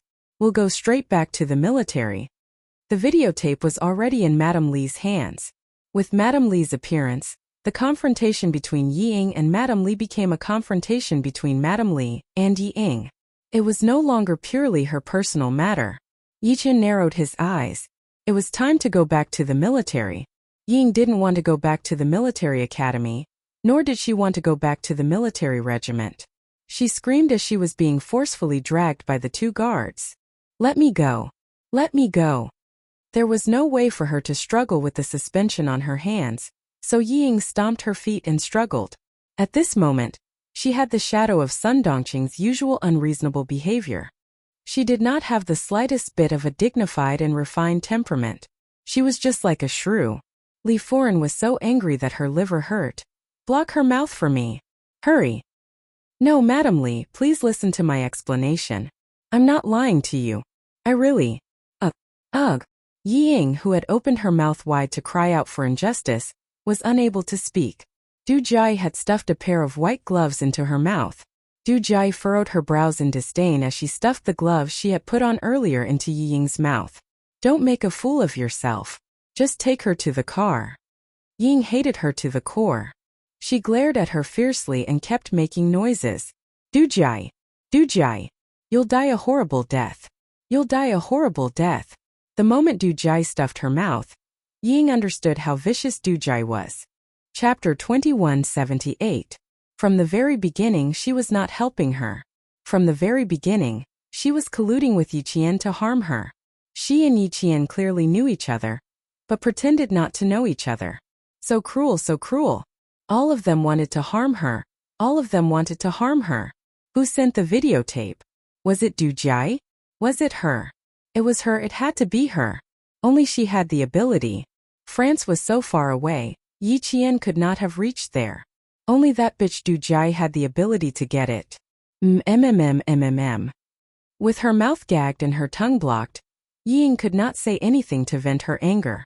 All she could say was a string of muffled sounds. Du Jai, who was being glared at, curled her lips into a contemptuous sneer. In the blink of an eye, she adjusted her smile and took out a small handkerchief from her pocket to gently wipe away the tears on Yi Ying's face. She said worriedly, Ying, don't make a fuss now. If you continue, my mother will only get angrier. You said you were framed. Let's talk about it later. What's there to be angry about? Being angry will only make things worse. Do you understand? My father said to go back to the military academy first, not to the Beijing political group. You should calm down before you go back to the military academy and think about how to face this. Think about who is trying to frame you. Sai, I'm worried about you. How did things become so bad all of a sudden? Save your energy. It's better to sit in the car than to stand in the cold wind and let the passers-by see you. At this moment, Ying could not hear anything. In her eyes there was only Du Jai's hypocritical face. She was even more detestable and hateful than Yi Qian. The guards did not let Ying stay any longer. They quickly escorted her into the car. Behind her, Du Jai watched as Ying was carried away. The smile in her eyes and at the corner of her mouth remained unchanged. Her cold and indifferent voice was blown away by the cold wind. You only have yourself to blame, who else can you blame? Ying, open your eyes wide and see if the daughter of a small bureau chief like you can climb into our Du family's prestigious family.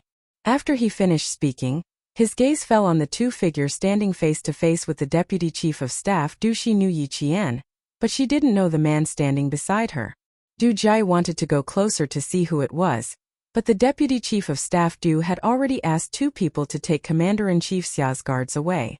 She had no time to see clearly, so she had to help the angry Mrs. Li into the car first. I finally managed to get the Commander-in-Chief to leave. Why are you here again? Yi Qian, who was sitting in the back of the car, said coldly. I told you to rest well. Why didn't you take it to heart? Why did the guards who were guarding you let you do whatever you wanted? Compared to his current situation, Yi Qian was more worried about Xia Jinyuan's health. Xia Jinyuan was the opposite. He was more worried about whether Yi Jian would be at a disadvantage. His handsome face was a little gloomy. He held Yi Jian's right hand and looked straight ahead. He said calmly, It's nothing. You know about my injury. But what about you, little fox? Have you ever thought of telling me anything? If Dad didn't call me little fox, I would still be lying in bed like a fool waiting for you to come over. As for what happened outside, if you don't tell me, I won't know anything. I'm a little angry now. Are you sure you want to continue? Yi Qian was dumbfounded. When she saw him angry during training, she could still face it calmly. But in real life, it was the first time she had seen Captain Xia angry. What should she do now? Chapter 2179. He was a little angry and she was a little angry too. I have to continue. You're angry and I'm angry too. Having said that, Yi Qian lost a little of her confidence. Especially when she thought about what Principal Chan had told her. Yi Qian felt even more guilty. Headmaster Chan said that she shouldn't think that she could solve her problem alone. She shouldn't keep it to herself and not tell Captain Xia. He didn't want trouble, but based on their relationship, wasn't this a form of alienation towards each other? Realizing the root of the problem, Yi Qian thought about it and explained softly. It's not that I didn't want to tell you, it's just that I didn't have time to. The commander-in-chief and I planned to come to the hospital after the performance, but we didn't expect to meet Ying and then Mrs. Li. The situation was a little chaotic at the time. Seeing that Mrs. Li was there, I wanted to cut off the relationship between Yi Ying and the Du family, and asked the commander-in-chief to return to the military academy first. I just wanted to clean up my personal affairs with Ying. I really didn't mean anything else, and I never intended to hide it from you. It was just that she was used to dealing with it alone and shouldering it alone. Yi Qian didn't say this out loud. Is it okay to only think about yourself every time you deal with something? Xia Jinyuan turned to look at her. When he saw the caution in Yi Qian's eyes, his heart suddenly ached. At the same time, a nameless fire rose in him, and he almost couldn't suppress it. Did he need her to be so careful? He held her hand a little too tightly. Suppressing the nameless fire, he stared at Yi Qian and asked her, "Little fox, what kind of place am I in your heart? I'm just a little emotional right now. Do you need to be so careful? I'm even angrier than before." Yi Qian felt a lump in his chest. His heart ached. He blinked lightly and said, "I'm really afraid that you'll be angry. I'm afraid that I didn't do well, that I did something wrong, that something went wrong. Don't be angry, okay?" Xia Jinyuan knew that he could no longer maintain his composure. Just a second ago, her wear made his heart ache, and the next second, she suddenly acted coquettishly.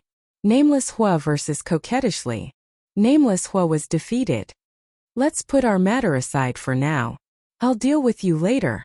Major Xia, who couldn't hold it in any longer, turned his head expressionlessly. If she continued to act coquettishly with him, he would definitely raise the white flag with both hands and surrender. Yi Qian was still waiting for him to tell her the reason for his anger. He had already mentally prepared himself. Now that he had said, "I'll deal with you later," he dismissed her.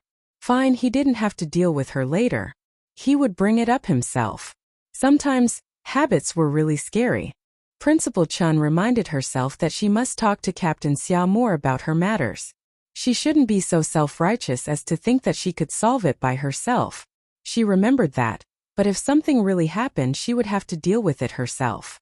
Yi Qian, who didn't want to let these things affect their relationship, gently stroked the back of his hand. Just as he was about to say something, he heard the angry Xia Jinyuan sigh and say, "I'm sorry, I lost my composure just now. You saw the wife of the Deputy Chief of Staff Du just now. She's quite a powerful person. Her methods, character, and way of doing things are all first class. If she takes her anger out on you, little fox, even if she only says one sentence about you, my heart will ache." How could he accept that an outsider scolded the person he cherished so dearly? Chapter 2180. I'm really angry, and I'm not lying. I wouldn't mind if I wasn't in the country, but now that I'm in the country, why would I want to face and deal with it alone? You asked my dad to leave first, and I can't blame you. After all, with his status, it's not convenient for him to deal with your private matters. But I'm different. Even if our relationship can't be made public, I can help you as a comrade and senior. Don't forget, I was sent to Fujian town for half a year. Even if Madame Li and the Deputy Chief of Staff do investigate, they won't find out that we're lovers. I understand your concern. But do you understand my concern? The security guard driving and the security guard sitting in the front passenger seat were both sent by Commander-in-Chief Xia, so they didn't have to worry about the contents of their conversation being leaked out. Yi Qian opened his heart with ease and answered seriously, "I understand.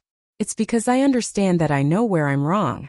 Uncle Chun once told me that you and I can't separate your matters from mine, and you also told me that I should think of you first when I'm in trouble, and not subconsciously think that I can solve it." His girlfriend's attitude was so good that Major Xia, who had a long speech in his mind and was about to settle the score, didn't even have a chance to say it. Their eyes met, and in the end Major Xia was defeated. He sighed helplessly and raised his hand to pinch her cheek affectionately. "It's understandable that you couldn't inform me immediately, but when I came over, you actually wanted to push me away. Little fox, I was already angry at that time. Seeing that you're good at admitting your mistakes and also know where you're wrong, I'll forgive you for now, but there won't be a next time. Yi Qian couldn't help but sigh softly and immediately said, there definitely won't be a next time. In the future, as long as I can contact you, I'll tell you everything about me so you don't have to worry. The two of them were too far apart, and he was often out of the country, so he couldn't contact her all the time. He really wanted to know how the person he loved was doing, and he also wanted the person he loved to take the initiative to tell him instead of asking him to find out through other means. If she wanted to know how the person she loved was doing, she would have to find out through other means.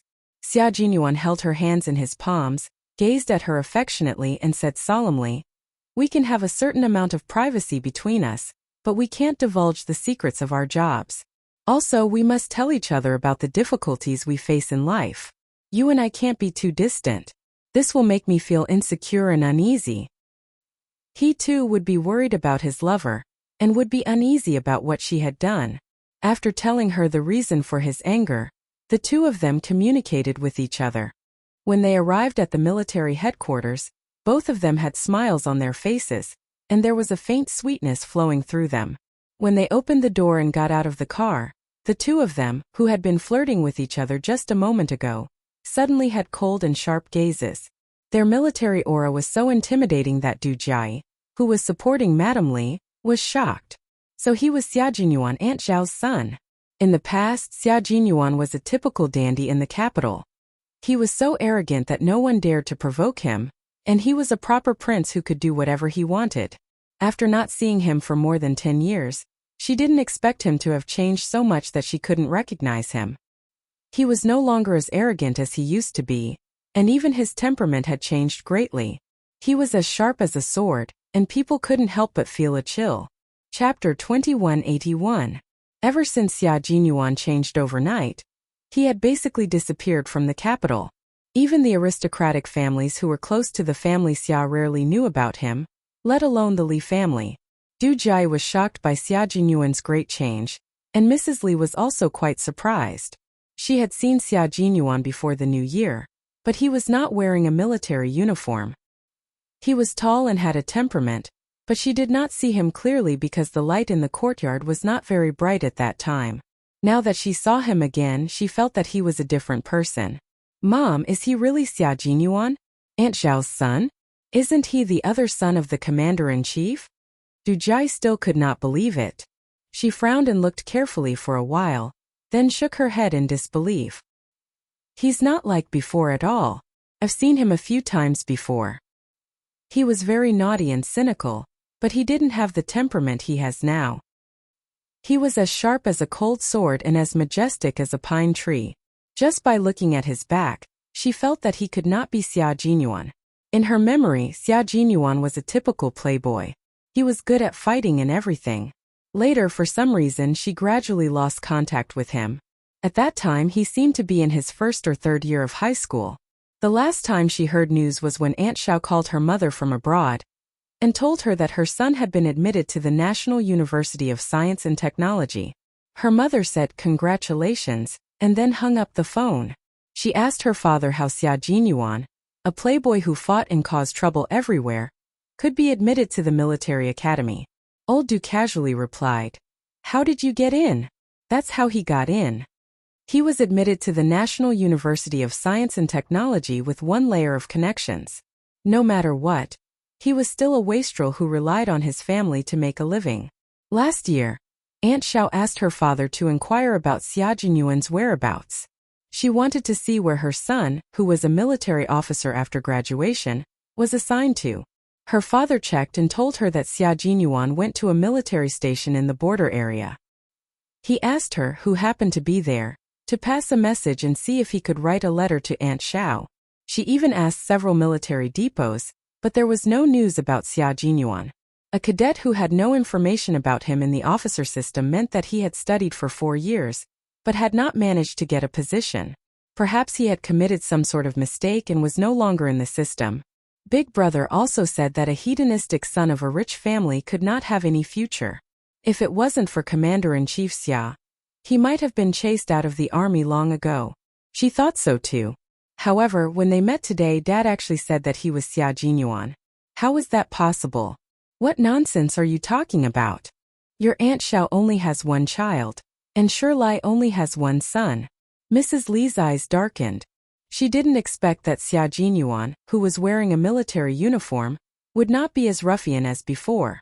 She thought that Xiao Shuman didn't have the luck of having children and grandchildren like her, but now it seemed that she was too carried away. After being reconfirmed, Du Jai had no choice but to believe it. It said that women change 18 times between childhood and womanhood. Men are the same. She sighed with emotion. Her eyes fell on the back of the man who was walking up the stairs in front of her again. He graduated from military school many years ago, but he's still a major. It seems that. But before Du Jai could finish her thoughts, the figure she had been staring at suddenly turned around, and a gaze sharper than a sword glint shot right at her. Du Jai felt as if something had struck her glabella and chest, and the blood in her body froze in an instant. The words that were at the tip of her tongue couldn't come out at all. What's wrong? Yi Qian asked when he saw Xia Jinyuan suddenly turn around. At the same time, he also turned his head to look behind him, but he didn't see anything. Chapter 2182. Xia Jinyuan looked away and smiled at Yi Qian. It's nothing. Let's go. The sooner we settle this, the sooner we can leave.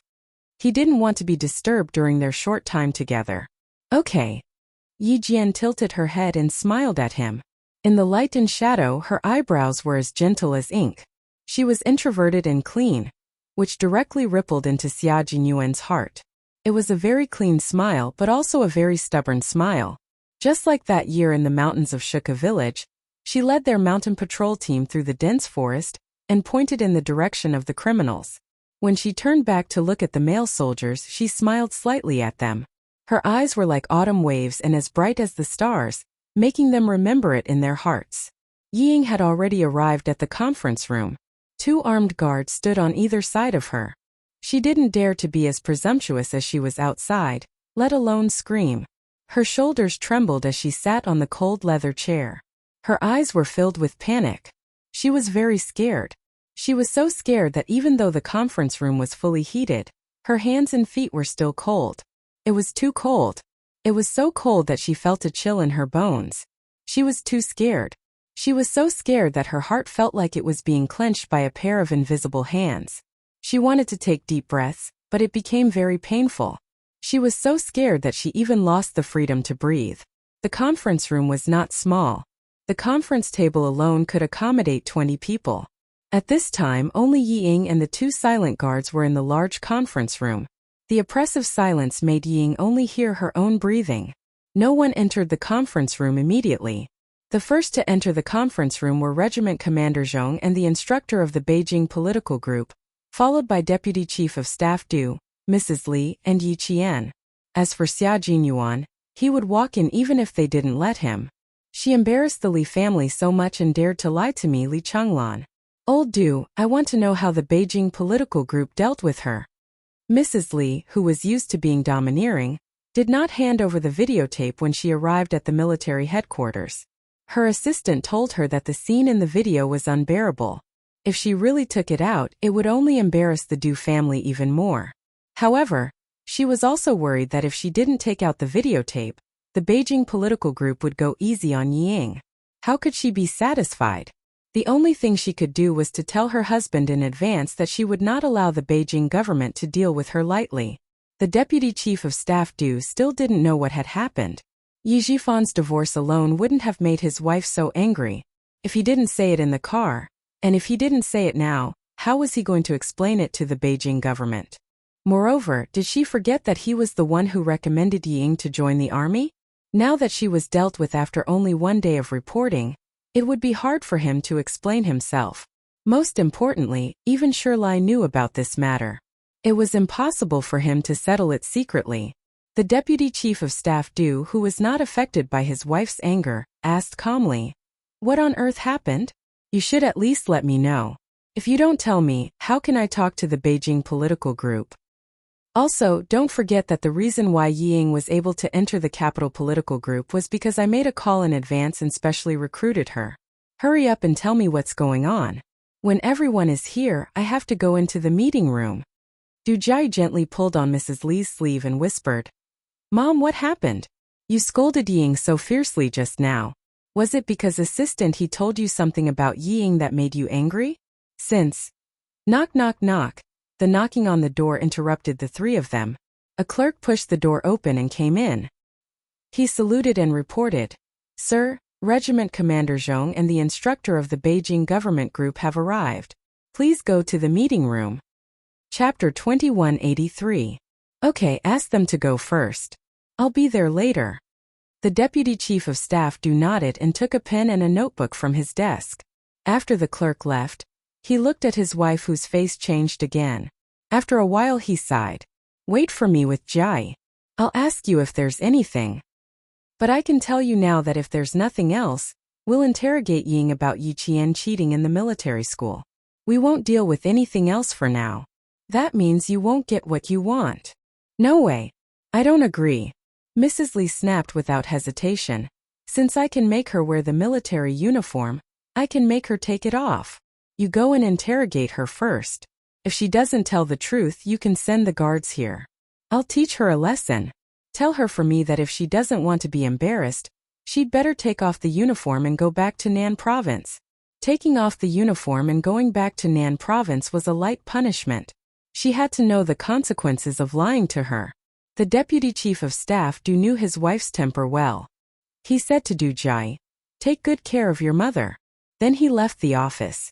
The office of the General Staff Department was not in the military headquarters. It was on another street in Jing City. The Deputy Chief of Staff did not have a special office in the military headquarters. The office where Mrs. Li and Du Jai could rest for the time being was vacated by the military headquarters for junior officers to study in the military headquarters. After he left, Mrs. Li sat in the office that was much smaller than her husband's. She sat and stood for a while. She kept going back and forth. Personal phones were like watches in the military headquarters. There was no signal. She couldn't even call Yi Jifan to ask him what was going on. After about 10 minutes, Mrs. Li said to Du Jai, Go to the meeting room and see what's going on. See if they'll let you in. Du Jai had already thought about it.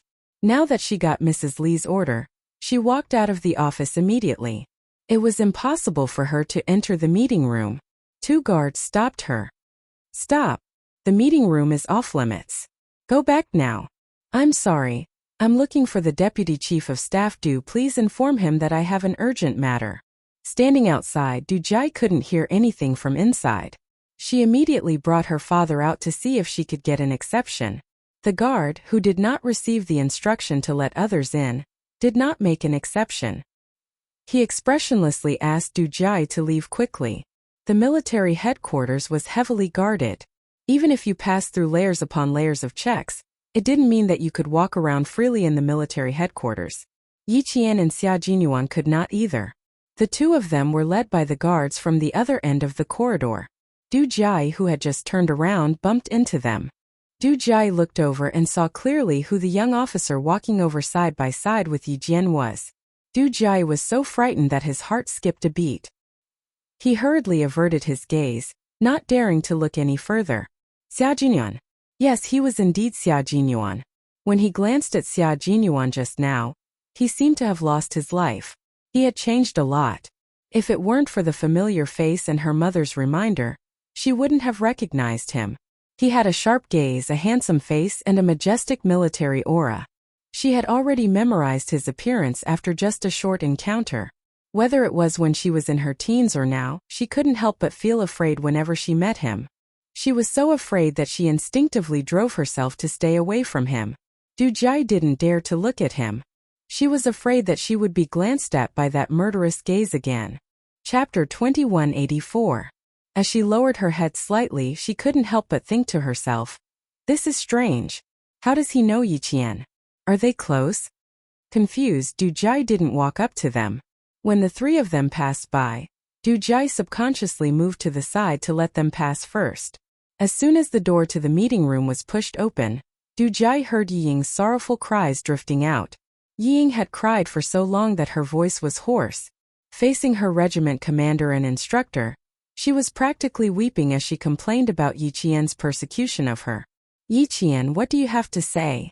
The one who spoke was none other than the military academy leader, who had brought Yi Qian to the capital. After hearing the complaints of this arts recruit who hadn't even been in the military for a day, the leader's expression was icy.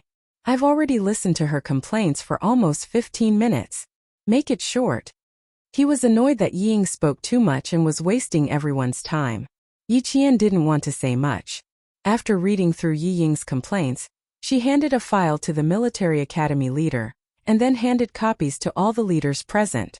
Every time she handed a file to a leader, Yi Ying, who had cried her heart out, couldn't help but shrink back. What was that? What did Yi Qian give to all the leaders? Everything I want to say is here. Leaders, please take a look. Yi Qian purposely sat across from Yi Ying. His gaze was clear as he looked at Yi Ying, who thought she could twist the truth just by touching her lips.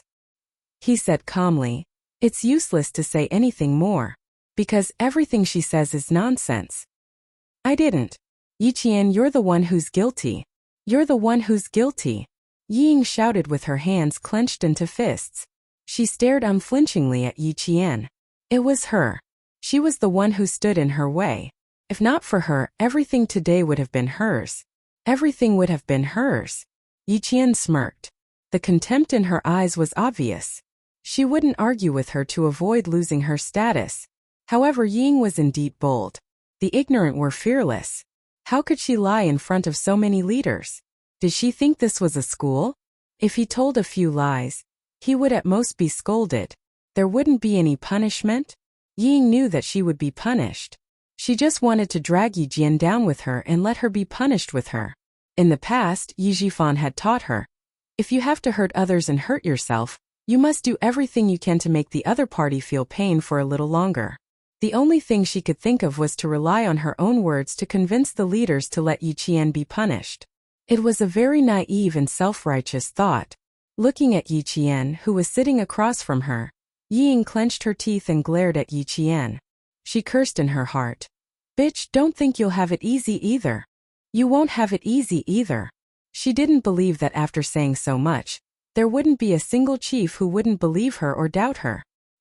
He did not believe that all the leaders would side with Yi Qian. Ridiculous. The leader of the military academy was the first to finish reading. He slammed the file on the table and sneered. How did you recruit such a soldier? Or specially recruited? Heart disease in junior high. Before he could finish, Yi Ying cried and interrupted the leader without any etiquette. That was a misdiagnosis. I don't have heart disease. I really don't have it. She cried out in a hoarse voice to defend herself. Leader, I really didn't lie. I really don't have heart disease. You can take a look at my medical report. It has the most authoritative results. Junior high was just a misdiagnosis. It's not true. Chapter 2185. She refused to give up until all hope was gone. She refused to shed tears until she saw the coffin. What a female soldier who could invert right and wrong. The military school leader glanced at the art student who was still refusing to admit her mistake. His gaze was sharp and cold. You bribed the middle school class teacher, Teacher Ku, and slandered Yi Qian for writing a so-called love letter to your math teacher. In the end, you and your mother spread rumors that Yi Qian seduced your math teacher. This is indeed a false accusation. You are the one who wronged Yi Qian. No, it wasn't me. She really wrote the love letter. I didn't. Chief, you must. Faced with a recruit who had slandered the school's top student, the school leader was furious. He sternly reprimanded. The original copy of the love letter is still here. How dare you quibble? What? The original copy is still here. A few imposing gazes swept over. Yi Ying's heart skipped a beat. She shuddered violently. Her teeth were chattering so badly that she couldn't even stutter a word. The Beijing political group's instructor said coldly, your father used his position to force Yi Qian to leave Anyang No. 1 middle school. What do you say about this? You framed your instructor during military training, framed your classmates, and got expelled from school. In the end, you went to No. 2 middle school in the province. This is also a false accusation. Dozens of classmates, including the class teacher and the principal, all framed you? You gathered local ruffians and gangsters to plot against Yi Qian. This is also a false accusation. On the day of the college entrance exam, you framed Yi Qian for copying your answers. After investigation by the province's education bureau, you were disqualified from the college entrance exam and banned from taking the exam for 5 years. This is also a false accusation. The instructor was so angry that he was almost shouting at the end of his sentence. Yi Ying, who was so guilty that she shrunk her shoulders with every sentence, was dumbfounded. How did they all know? No, that's impossible. How could they still know after so long? Didn't Dad say that he used his connections to get rid of all her bad records? How could there still be? The reason why she had the confidence to continue framing Yi Qian was because all her bad records had been removed. But now it was gone. All of his confidence was gone. The instructor of the Beijing political group slammed the file onto the conference table. He turned to the Deputy Chief of Staff Du and said in a deep voice, "Deputy Chief of Staff Du, this recruit was recommended by you at that time, and our Beijing political group did not strictly vet him. What do you think we should do now?" There was a brief silence in the conference room. Regiment Commander Zhong looked at the instructor, and then at the Deputy Chief of Staff Du. Just as he was about to say something, Xia Jinyuan, who had accompanied them in, spoke up. He calmly accepted the gaze and said, "I'll tell you 2 things that happened when I was at the scene. The first incident was when Yi Qian was preparing for the Overseas Olympic Games on behalf of the school. Yi Ying, who was with him, intentionally knocked over the waiter who was serving hot soup. She wanted to hurt Yi Qian with the hot soup. The second incident was that after the hot soup incident, she pretended to be missing and tried to frame Yi Qian. She wanted the police to rush over and stall for time so that Yi Qian couldn't board the plane and participate in the overseas competition. One incident after another happened. Yi Ying, who had lost all her confidence after the college entrance exam incident, panicked. She was completely panicking. "No, I didn't. No, it wasn't me, no." "You didn't? Our unit is ashamed to have a recruit like you." The door of the conference room seemed to have been kicked open by someone. It opened with a bang and the door shook. Commander-in-Chief Xia walked over with a videotape in his hand. "How did a recruit like this pass the background check? What is the Beijing political group doing? Do you know what this is?" "Deputy Chief of Staff Du, your wife gave this to me. I haven't seen it yet, but according to your wife, this is a dirty videotape. She's the main character in it." Chapter 2186. Videotape. Videotape. Ying was scared out of her wits. Videotape. No, she couldn't watch it. How could it be? She tore the videotape. How could there still be a videotape? It couldn't be. This videotape was received by the front desk of my company today. I just found out about it too. After that, Madame Li appeared in the meeting room. She was wearing a coat and looked out of place in the meeting room. However, she had a strong aura. She sat down calmly and said, "Everyone, this matter has nothing to do with Old Du. It's my fault for not letting Old Du investigate carefully and recommending her to the capital political group. Ying is indeed talented. She's good at music, chess, calligraphy, and painting. When I met her, I knew that she wanted to be an art soldier. It just so happened that..." Mrs. Li smiled bitterly. She told everyone how she liked Ying, and how she recommended her into the Beijing government regiment. "It's my fault. I brought shame to the army. I knew that she had to deal with it. I had to tell the truth even if I had to. If you don't believe me, you can watch the videotape now. You'll know that I'm telling the truth. Yesterday was my daughter's birthday. I really liked Ying. I even brought her around to meet my friends. I praised her for being sensible and obedient. Who knew that I would be slapped in the face today? It's all my fault. I've brought shame to the army." Mrs. Li stood up and bowed. She took all the blame for the incident on herself. Instead of putting her husband in a difficult position and leaving Xia Xinhui with something to use against her, she might as well put herself in a difficult position. Mrs. Li saw that her daughter couldn't enter the meeting room. She immediately went to Commander-in-Chief Xia and handed over the videotape. Yi Ying's last hope was completely destroyed. Everything needed evidence. They needed to know what was in the videotape. Ying felt like she had fallen into an ice cave. She watched as the guard pushed the videotape into the machine. After the image flashed, Ying was so shocked that her eyes kept rolling back. Her psychological endurance was at its limit. Yi Ying's actions violated the relevant provisions of our country's military service law and the Southern Province's conscription regulations. We've decided to punish Yi Ying on the spot. We've decided to expel her from the army and fine her 100,000 yuan. At the same time, immediately send her back to the Southern Province and hand her over to the Public Security Bureau for a full investigation into the case of Yi Ying colluding with local hooligans to persecute the military academy student Yi Qian. Execution. Within 10 years, he is not allowed to be a civil servant, enter a state-owned or public institution, go abroad or go through the formalities for entering a higher school. Yi Ying did not faint. She was too emotional and was pressed down on her seat by 2 guards. She listened to the instructor of the Capital Government Regiment read the execution warrant on the spot. Leave the army and hand over to the police. Yi Ying's face was pale as she struggled even harder and screamed, "No, I don't want to leave the army. I don't want to go back to the Southern Province. Dad, save me. Dad, save me. I don't want to go back to the Southern Province. I don't want to leave the army. I was wrong, Chief, I was wrong. I won't dare to do it again. I was wrong, please don't let me leave the army." No one paid any attention to him. The Deputy Chief of Staff Du was the first to leave the meeting room with a dark face. This time, he had been completely humiliated by a mere performance art soldier. Don't go, don't go. Yi Qian, can you stop the chief? I'm begging you, I admit my mistake. I was really wrong. Please save me. I don't want to leave the army. I don't want to go to the Public Security Bureau. I don't want to go to jail. I'm begging you, Yi Qian. I'm begging you. In this life, Yi Qian heard Yi Ying's pleas. In this life, she actually heard Yi Ying's pleas. Chapter 2187. When Xia Jinyuan heard this, he frowned and said to Yi Qian, "Let's go. Ignore her."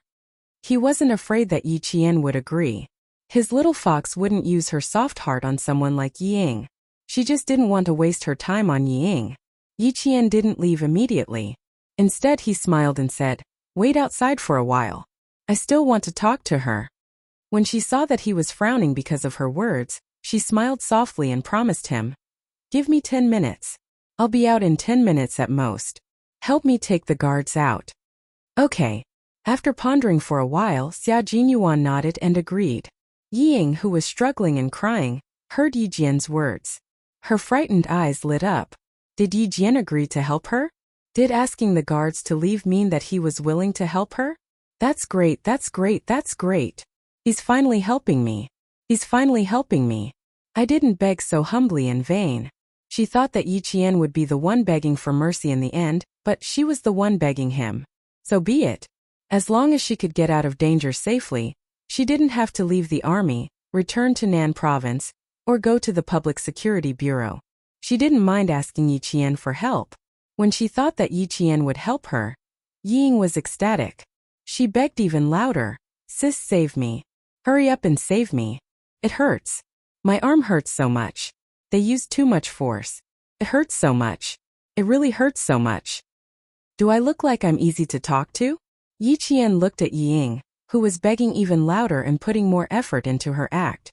He asked Major Xia, who was about to leave, seriously, "Do you need me to adjust my facial expression?" Major Xia looked at her seriously and shook his head. He smiled and said, "No need. Your eyes and expression tell me that you're in a good mood." "That's good. I thought I looked easy to talk to and easy to bully." Yi Qian pretended to heave a sigh of relief and lightly patted her chest. She also felt that she was not an easy person to talk to.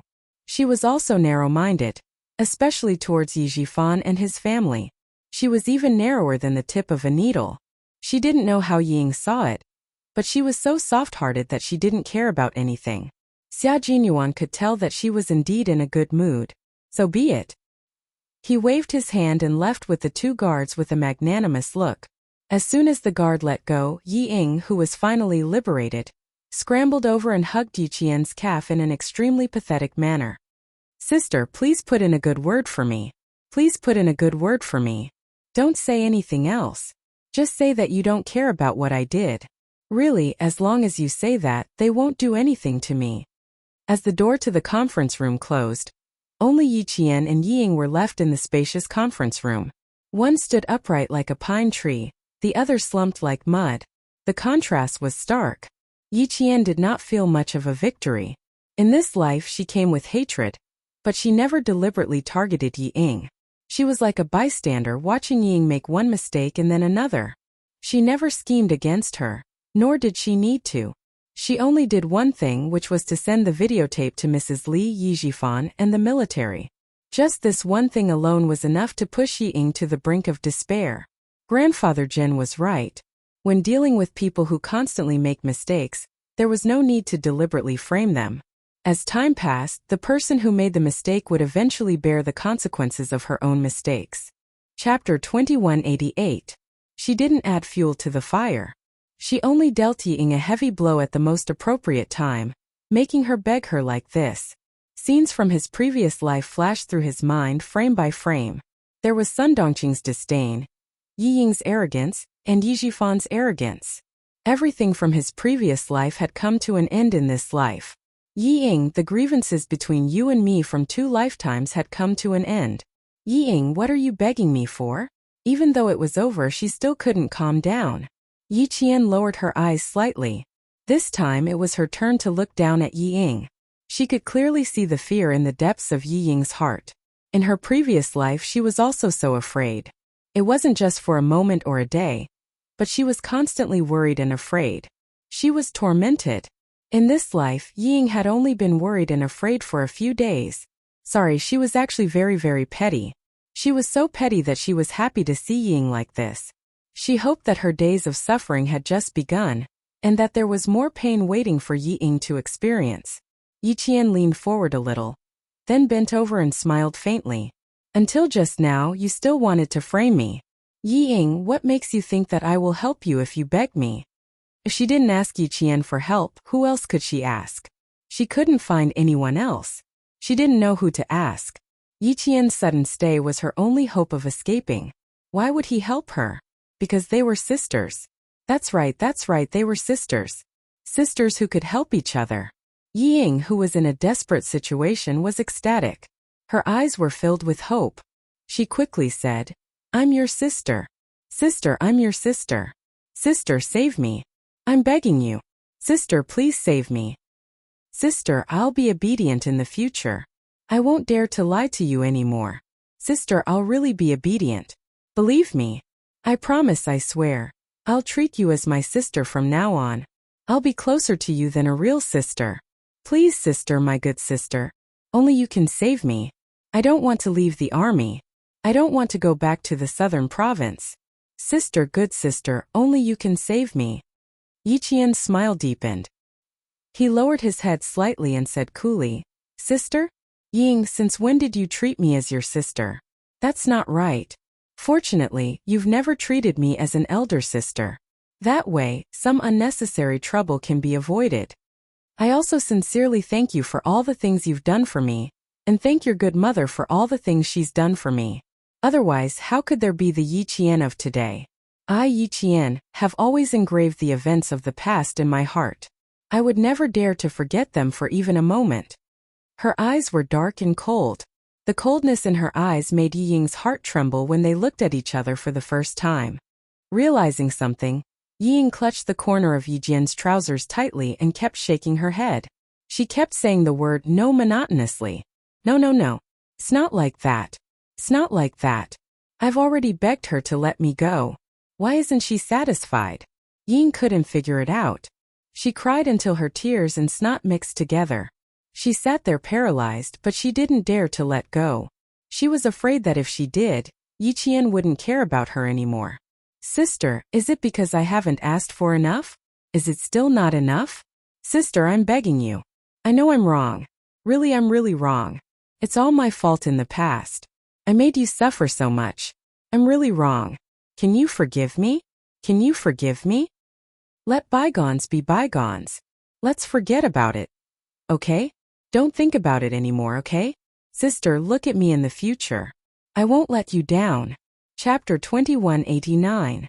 I've never begged anyone before. You know that I've never begged anyone before. Sister, I'm begging you today. Since we're sisters, please let me go. I was really wrong. I won't dare to do that again. No matter how much she begged, It was impossible for Yi Qian to feel any pity for her. In her previous life, Yi Ying had caused her to be homeless and almost raped. How could she let her go? Let bygones be bygones? Forget about it? Ying, who do you think you are? Yi Qian's eyes were filled with anger. She used her knee to press against Yi Ying's chin and pushed forward, knocking Yi Ying to the ground. She didn't have the chance to crawl over and hug her leg. Caught off guard, Yi Ying's teeth knocked against her own lips. She screamed in pain. The wound was a little deep, and blood mixed with saliva flowed down the corner of her mouth. Seeing her palms covered in blood, Yi Ying screamed again. Blood, so much blood. Yi Qian had knocked into her and she was bleeding. She begged so much, but she still wouldn't let her go. She even made her bleed. Yi Qian, what do you want from me? Yi Ying was furious after begging for so long. She only dared to be angry in front of Yi Qian. Yi Ying's expression twisted as she thought about how her begging was ignored by the person she hated and looked down on. She even made her bleed. She raised her head and said angrily, Yi Qian, what else do you want from me? I've begged for so long. Why won't you forgive me? A person had hated another person since they were young. It had become a habit. How could she change her deep-rooted attitude so easily? The so-called apology was just to get herself out of trouble as soon as possible. She didn't think she was wrong at all. Of course, Yi Qian didn't need her to know that she was wrong. He didn't need her to wake up either. It was fine for her to continue being so stupid. In order to let Yi Ying hear her clearly, Yi Jian slowly squatted down and enunciated every word clearly. She wanted to tell Yi Ying what she wanted to do. I want you to die. I want you to be tortured to death. Only in this way can the hatred in my heart be dispelled.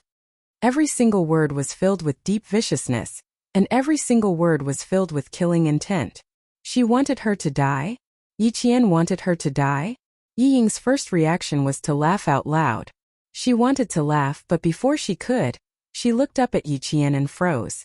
She saw the undisguised murderous intent in Yi Jian's eyes. She really wanted to kill her. She really wanted her to die. No, I don't want to die. I don't want to die. You don't have the right to decide my life or death. Yes, you can't decide. You're a soldier. You can't kill me. Yi Ying, who was paralyzed on the ground, retreated. She thought Yi Qian wanted to kill her. Yi Qian smiled. There was a hint of laziness in his cold voice. You're thinking too much. Killing you will only dirty my hands. I won't kill you, and I won't forget what you did to me. Only when I remember what you did to me can I grit my teeth and continue walking. Even if the path is bloody, I will grit my teeth and continue walking. Because Yi Qian got up. His dark eyes stared at Yi Ying, who looked even more terrified. He continued softly, because I've been waiting for this day. To see you, Yi Ying, crawl past me like a stray dog. Yi Ying, I've been waiting for this day for so many days and nights. How can I let you go? How can I kill you so easily?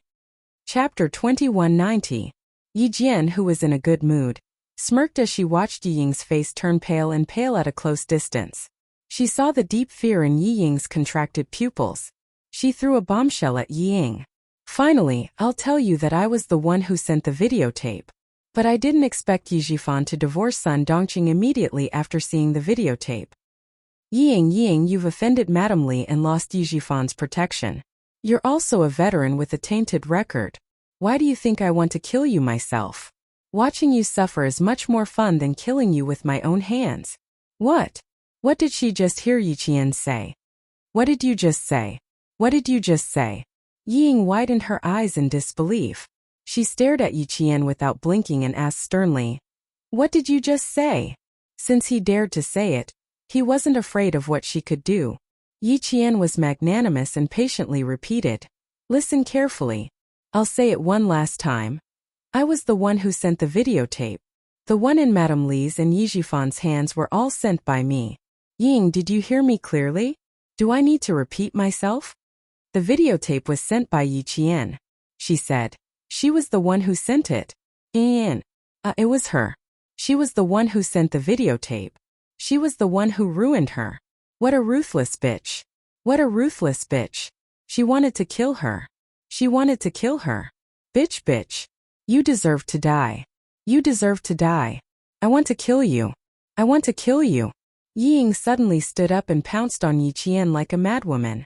She wanted to kill this bitch who caused her to lose everything. She wanted to kill her. You want to kill me? That depends on whether you have the ability to do so. Yi Qian sneered as he pulled out a conference chair and placed it in front of him. Coincidentally, Ying crashed into the chair. She didn't manage to knock Yi Qian down, but instead, she fell straight into the chair. Yi Qian nimbly dodged, his hands moving as fast as lightning. One of his hands pinned Yi Ying's hands behind her back, while the other pressed down on the back of her neck, forcing Yi Ying to kneel on the floor with her face pressed against the seat, unable to move an inch. You want to kill me? Ying, do you have the ability to kill me? He pressed down on the back of Yi Ying's neck with one hand. He used so much strength that Yi Ying's sweet and charming face lost its beauty. Her eyes, nose, and lips were all squeezed out of shape. Yi Qian's eyes were bloodshot, and his entire body was filled with killing intent. She was a female Special Forces soldier who had been on the battlefield and had stepped over piles of corpses. Her hands, stained with blood, were like the jaws of a tiger. She pressed down on Yi Ying's neck like she was biting down on Yi Ying's life. Her killing intent was even more terrifying. At this moment, Yi Qian was the most realistic. He had been on the battlefield and killed people. He raised the weapon in his hand and killed his target without batting an eyelid. Yi Ying was just a spoiled and arrogant girl who had lost her sense of self. Normally, she wouldn't have come into contact with a Special Forces soldier who had killed people. Even though she couldn't see Yi Qian's expression, she could clearly feel the change in Yi Qian. It was a terrifying change, a change that made all the blood in her body freeze. Yi Qian? Was she Yi Qian? She wasn't. Yi Qian didn't have such a terrifying aura. Yi Qian didn't have such great strength. She was Yi Qian. She was standing right in front of her, clearly telling her that she was the one who sent the videotape. Chapter 2191. I'm going to kill you, bitch. Bitch. Let go of me, let go of me. Her face was pressed against the leather chair. Even her voice was broken and she could not form a coherent sentence. She twisted her shoulders and used all her strength to struggle. But no matter how much strength she used, it was futile. She could not break free. She could not escape from Yi Qian's control. Yi Ying, remember this for me. Don't provoke Yi Qian easily before you become more powerful. Even I have to avoid her, let alone you. You must remember to stay as far away as possible from her as you can. Remember this. How many times have I told you? Yi Qian is not someone you can provoke. You've provoked her time and time again. Do you want to die? Yi Ying, I don't know how strong she is. You can't be as reckless as before. Do you hear me? Yi Ying, open your eyes and see if Yi Qian is someone you can provoke. Can you provoke her? Do you dare? Are you not afraid of death? Yi Ying, you used to love saying that Yi Qian was inferior to you in every way. Look at them now. Look at them. Look at their aura. Haven't you realized the difference between you and Yi Qian? Haven't you realized that you can't compare to Yi Qian? People have to look forward. You're still stuck in the same place. You think you're better than Yi Qian. In fact, Yi Qian has long surpassed you. Words of advice flashed through her mind. Yi Ying was in so much pain that her whole body twitched. In fact, Yi Qian has long surpassed you. Is that so? Is that so? No. It can't be. How could she have surpassed me? If she hadn't sent the videotape to Mrs. Li and her father, how could she, Yi Ying, be worse than Yi Qian? It can't be. She is better than Yi Qian. She has always been better than me. Ah, let go. Bitch, let go of me. I'm going to tell Mrs. Li that it was you who sent the videotape. You're the one who set me up. Once again, Yi Ying relied on her own imagination to complete her self-repair. The numb Yi Ying struggled harder. She wanted to leave this place. She wanted to go home. She wanted to go home. Yi Qian chuckled softly. That's right. I sent the videotape. You can tell Madame Li about it. Madame Li is such a prideful person. How could she have known that she would be deceived by you? How angry must she be? Go and find her, Yi Ying. I can take you to her now and tell her that I sent the videotape. Then I'll tell Mrs. Li that the content is true. Yi Ying, I've tolerated you for too long. I've waited until today. Do you think I'll give you a chance to turn things around? I will never give you a chance. Live well, Yi Ying. I wish you a more miserable life. Save me, please come and save me. Quickly come and save me. She was so scared of Yi Qian. It was too scary. She was too scary. If she couldn't look for Madame Li, who could she look for? Who else could she look for to save her? No one can save you, Ying. I've waited for your whole family to suffer for so long. There were several times when I wanted to just kill all three of you. I've tolerated it. I've tolerated it. I've tolerated it for so long. I finally waited for this day. Do you think I'll let you go? Ying. Open your eyes wide and take a good look at your own ending. I won't kill you. Killing you would be no different from killing an ant. Yi Qian's fingers gripped the back of her neck tightly. He growled in a low voice. There's no sense of accomplishment in breaking your neck. I'll keep you alive and watch you suffer. That's the only way to appease my hatred. Chapter 2192. He was no longer hiding his murderous aura and his coldness. Ying was frightened. I want to go home. Oh, I want to go home. Dad, save me, save me. Ying was so scared that her whole body was trembling. She cried so much that her eyelids were so swollen that she couldn't open them. She was not as good as Yi Qian. She was not as good as Yi Qian. She couldn't accept it. How could she accept it? She couldn't accept it. She couldn't accept it. How could she lose to a bastard, a bitch? How could she lose? This time, Ying couldn't even let her imagination numb her. Facing Yi Qian, who was full of murderous aura, she was scared. She was scared from the bottom of her heart. Little fox, we can go now. The tightly shut meeting room door was pushed open and Xia Jinyuan's tall figure appeared at the door. He wasn't surprised at all when he saw the scene in front of him, as if he didn't notice anything. He looked at Yi Qian gently and said, "Exactly 10 minutes." After saying what needed to be said, Yi Qian let go and clapped his hands in disdain. Before he left, he said something that made Yi Ying's hair stand on end. Your retribution has just begun. Yi Jifan doesn't even acknowledge you as his daughter. Ying, you will live a life worse than a rat in the gutter. Worse than a rat in the gutter? She would live a life worse than a rat in the gutter? She might as well be killed. No, she had to find her father to save her. Only her father could save her now. She had to ask her father to beg the deputy chief of staff, Madame Li, and them to save her. Dad, I was wrong. Ying, who was sitting in a daze, thought of her father. She suddenly got up and rushed towards the meeting room door. Before she reached the door, 2 guards rushed in. One of the guards reacted quickly and grabbed Yi Ying's shoulder with one hand. He threw Yi Ying to the side and pinned her to the ground. She wanted to ask Yi Jifan for help, but she didn't know that Yi Jifan was calmly explaining to Madame Li, who had just walked out of the military headquarters. I'm very sorry, madam. My relationship with Sun Dongqing has actually been broken for a long time. Because of some things it was delayed again and again, and we only got a divorce now. Ying didn't follow me. She willingly followed Sun Dongqing and told me that she wanted to take her mother's surname. I was very disappointed and sad, but I agreed to let her take her mother's surname. I spent the whole afternoon trying to change her surname. It's not that I want to hide it, but I just finished the divorce procedures this morning. There are too many things that need to be settled. I was thinking of contacting you and Deputy Chief of Staff after Ying changed her surname to Suning. Mrs. Li was infuriated by his casual tone. She suppressed her anger and shouted, Director Yi, do you want to tell me that Ying has nothing to do with you from now on? You could say that. I was too disappointed in her. I worked so hard to raise her. Who would have thought that? Sigh. Yi Jifan sighed heavily. There was an indescribable sadness in his voice. Madame Li sneered. What a heartbroken father. She didn't expect that he would be so heartless to his own daughter. Very well, I will remember what Director Yi said today. Ying, no, she is called Suning now, right? She made me Li Chenglan lose so much face. I will definitely settle this account with her. I hope that Director Yi won't show up at that time. Hearing this, Yi Jifan, who was nervous, adjusted his breath slightly and replied, I can promise you that I will never interfere in Sun Ying's affairs. Chapter 2193. Yi Jifan divorced Sun Dongqing in a hurry and made himself clear. He was afraid that Mrs. Li would take her anger out on him.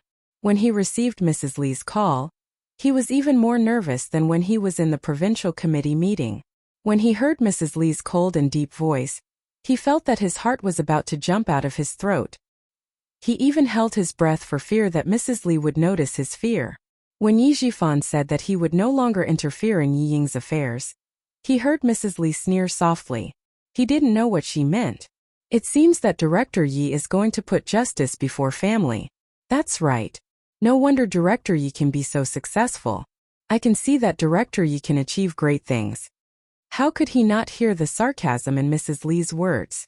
If Yi Ying could be supported by the wall, listen to his arrangements, and not make trouble outside, how could he really be willing to cut off their father-daughter relationship? After all, she was his daughter and half of his blood flowed in her veins. He had arranged all the paths for her. Every path was a broad road. With his protection, she would definitely achieve great things. But Yi Ying was a piece of mud that couldn't be supported by the wall. No matter how good the path he paved was, she would only walk on a rotten path. He spent so much effort to cultivate her, but in the end she didn't recognize him as her father. She was indeed his daughter. She was so ruthless. Forget it. Since she didn't recognize him, why should he recognize a stupid daughter?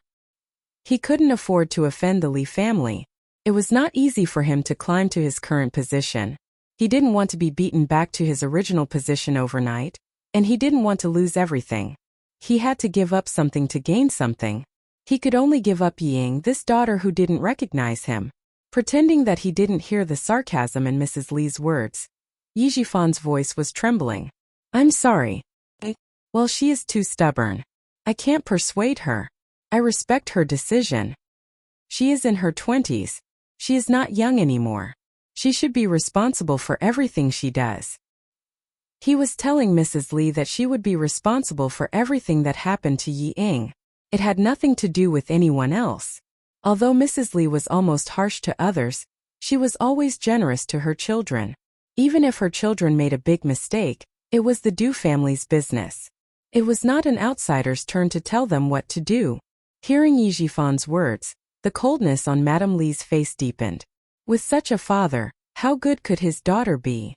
She, Li Chenglan, had always been the one to scheme against others. Today she had actually been tricked by a little bureau chief, a little girl. Did she think that she could get away just because she was divorced and cut off the father-daughter relationship? Madame Li, who had hung up the phone with a gloomy face, quickly dialed another number. Then, she said in surprise, the Discipline Inspection Commission has already gone to the Southern Province? Are they going to clean up the Southern Province's officialdom? Unclear situation? Old classmate, is there something you can't tell me? I'm not making things difficult for you. If you don't tell me, can I force you to tell me? I'm calling you today for no other reason than to tell you to investigate a bureau chief with the surname in the Southern Province's Urban Construction Bureau. I just want to mention to you that since the Discipline Inspection Commission has already gone to the Southern Province, you should investigate thoroughly. Madame Li had a wide network of contacts. She knew some important officials more or less. When she learned that the Discipline Inspection Commission had gone to the Southern Province, she greeted her old classmate and chatted for a while with a smile. Then she arranged to have a meal before hanging up the phone. Chapter 2194. After making 2 calls, Mrs. Li sat in the car and waited for the Deputy Chief of Staff Du and Du Jai to come out. She waited for about 10 minutes but they didn't come out. Her patience was running out. She dialed the Deputy Chief of Staff Du's number. The Deputy Chief of Staff Du didn't have time to answer the call. He gave his phone to the guard and answered the call from the General Staff Department with sweat on his forehead. It's my fault. I accept all the punishment from the General Staff Department, and I will deeply reflect on my mistakes. I understand. I have realized that I made a serious mistake. Okay, I'll be right back. The call from the Chief of Staff Du made the Deputy Chief of Staff Du's face even colder. He didn't expect the news about the recruit Yi Ying to reach the Chief of Staff Du's ears so quickly. He didn't dare to shirk the responsibility. It was indeed his fault. It was he who saw Yi Jifan's resume and roughly looked at the information he submitted. He didn't investigate further and directly opened the back door for Yi Ying. He told the Beijing government group and specially recruited Yi Ying into the army. Who would have thought that the information he was looking at turned out to be information that Yi Jifan had tampered with? Even his wife's side hadn't been investigated. He was careless and almost made a big mistake. Luckily, Ying only joined the army for half a day. The files, stubs, and enlistment information were not officially entered into the army's management system. He only needed to delete all the paper information. Luckily, the bad influence of the situation was minimized. Otherwise, he would be publicly criticized in the next army meeting. Thinking that the Chief of Staff Du mentioned his wife on the phone and asked if she also wanted a position in the General Staff Department, the Deputy Chief of Staff Du hung up the phone and didn't notice Du Jai waiting for him outside. He quickened his steps and left the military headquarters with a gloomy face. This was not a good thing. It was clearly telling him that his wife had interfered too much. Because of Ying, the whole family was going to be in a mess. Du Jai could already see that the Deputy Chief of Staff Du's face was not good. She jogged to catch up with them and said softly, "Dad, Mom is waiting for us outside. Tell your mom that I have to go to the General Staff Department right now." The General Staff Department called just now. Ying's incident has already reached them. Deputy Chief of Staff Du, who was walking with big strides, felt like he was walking with the wind. Along the way the air felt heavy. "Also, pass a message to your mother. The General Staff Department asked me if I want to give your mother a position." Du Jai's face paled. She immediately identified a position for her mother. Things had really gotten out of hand this time. Seeing that the Deputy Chief of Staff Du had walked far away, she hurriedly chased after him. She had to go out and tell her mother that her father was in trouble. "I don't want to go back. I don't want to go back. I want to see Madam Li. I want to see the Deputy Chief of Staff Du. They were the ones who allowed me to enter the capital political group. It has nothing to do with me. I don't want to. I don't want to."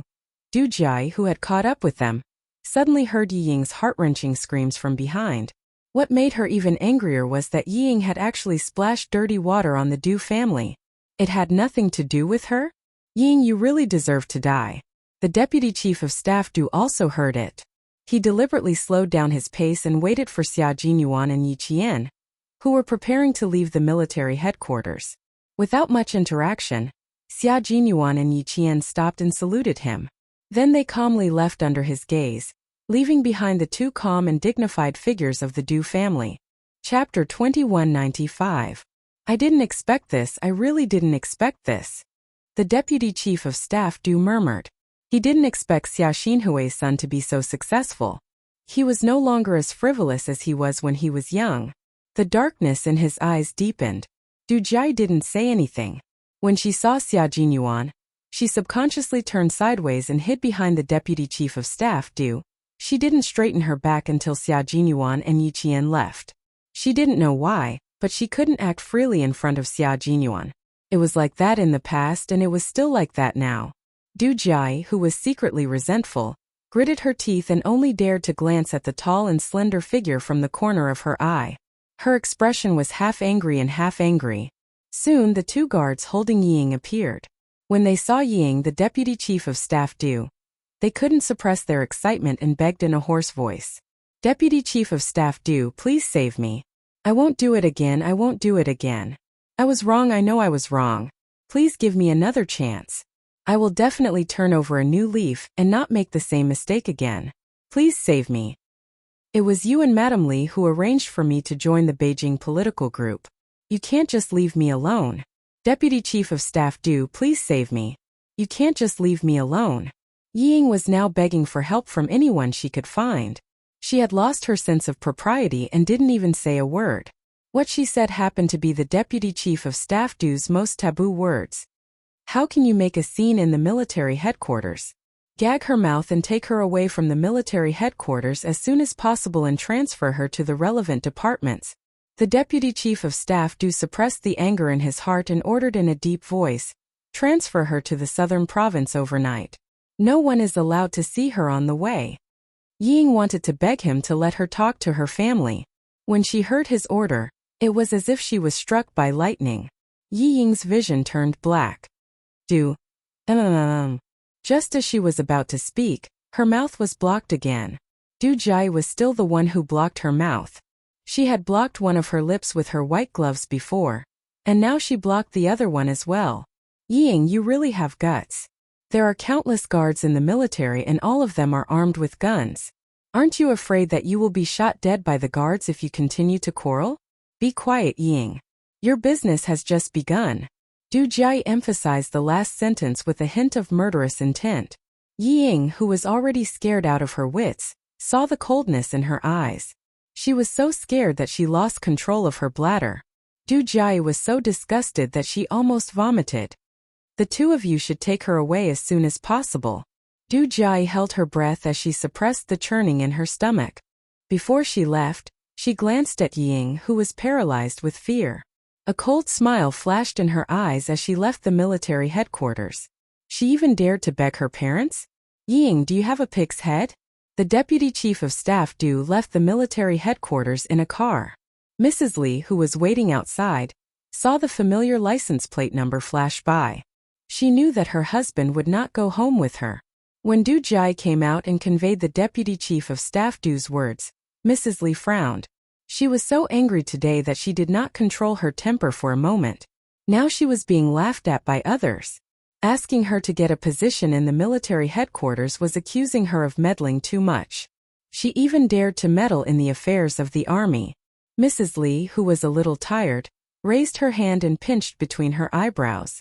She closed her eyes to hide the murderous intent. She pressed her lips together and closed her eyes to rest for a while. Yi Jifan saved her son. This was a great favor. Chapter 2196. Knowing that he wanted her daughter to join the army, Li Chenglan had always been a grateful person. She agreed without hesitation. It was not a big deal. She just wanted to make it easier for his daughter to be a little art soldier. It was just a way to repay his kindness. Unexpectedly, the daughter of a director turned out to be such a bad person. She rarely used her husband's face to help, but in the end, even the General Staff Department knew about it. The army meeting was about to be held, but her family encountered such a bad thing. It was foreseeable that the Du family would not have a good time during this period. Mrs. Li suddenly opened her eyes, grasped the black handbag on her lap with both hands, and said in a low voice, "You dare to challenge my bottom line, Ying. If I don't make you beg for death, my surname is not Li." Ying, whose hands were tied and dragged into the car, shivered violently. She lay in the cold back of the car. She had no more strength to cry. What awaited her after the army was withdrawn and sent back to the southern province was endless torture. Sun Dongqing was counting the assets at home when she heard the news. Although she was divorced, she still had a lot of assets. She had 2 properties in Anyang and the southern province. Her family's savings were 7 figures. In addition, in order to keep the company left by Sun Yaozu, Yi Jixiang gave her a car, gold, silver and jewelry. Sun Dongqing was very satisfied. As soon as she finished counting all the assets, Yi Jifan called. "What? Yi Jifan, you better explain it clearly to me."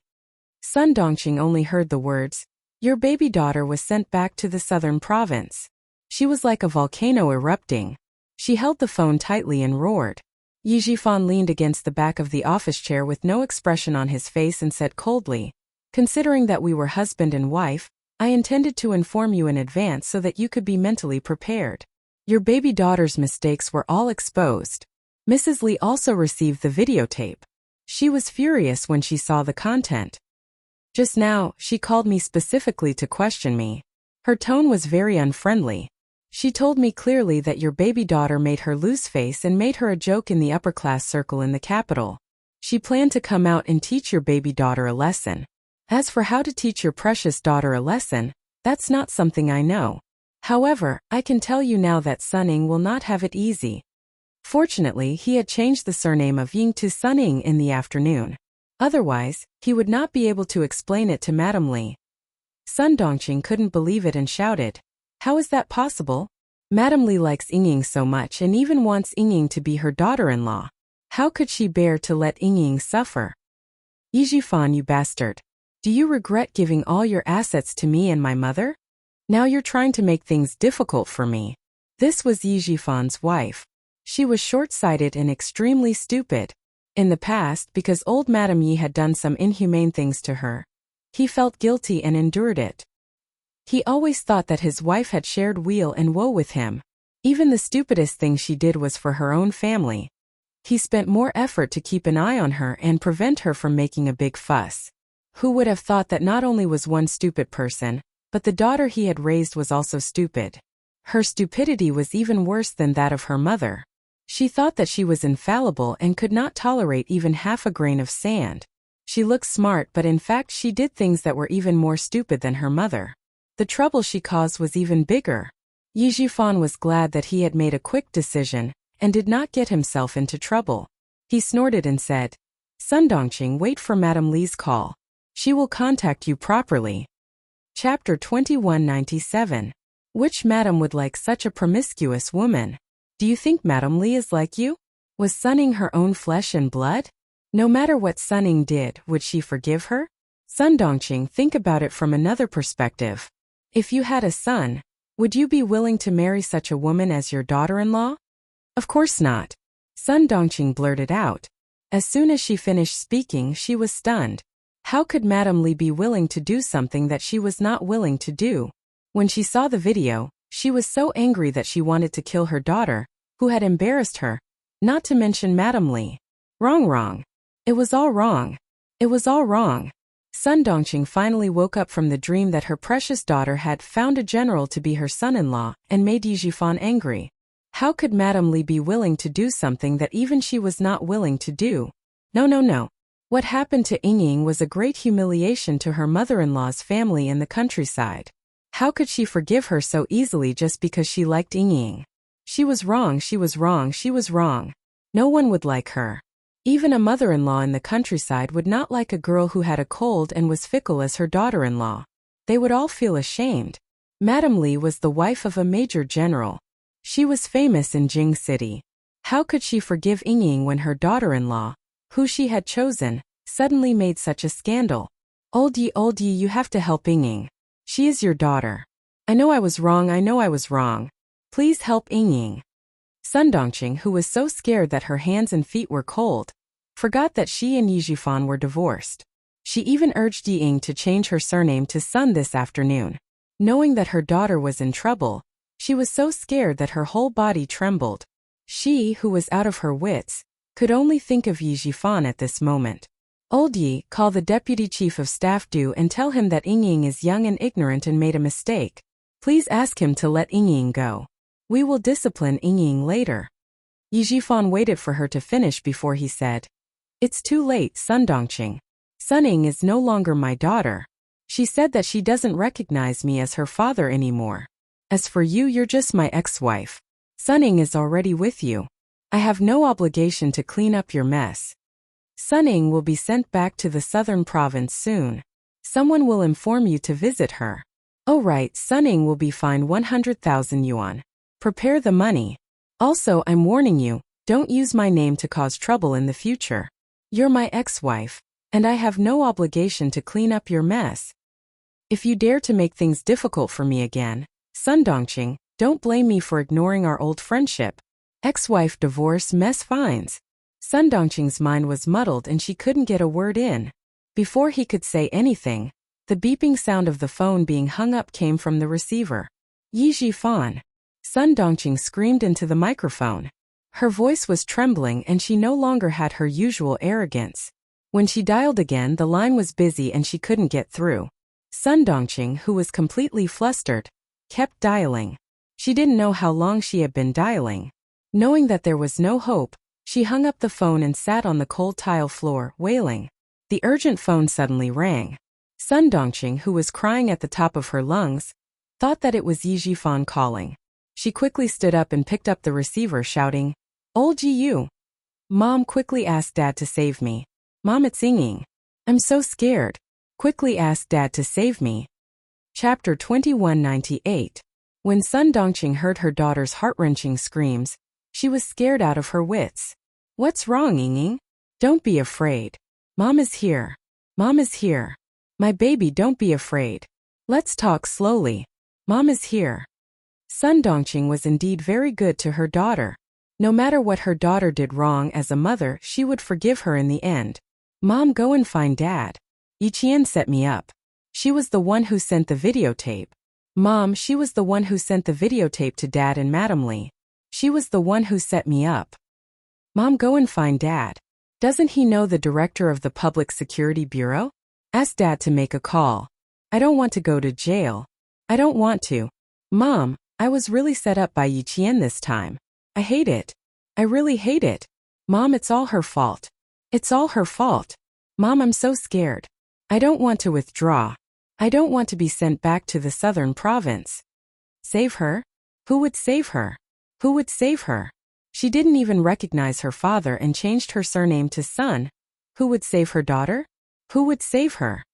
Don't be a soldier anymore, Ying. Let's not be a soldier anymore. Let's go back to the southern province.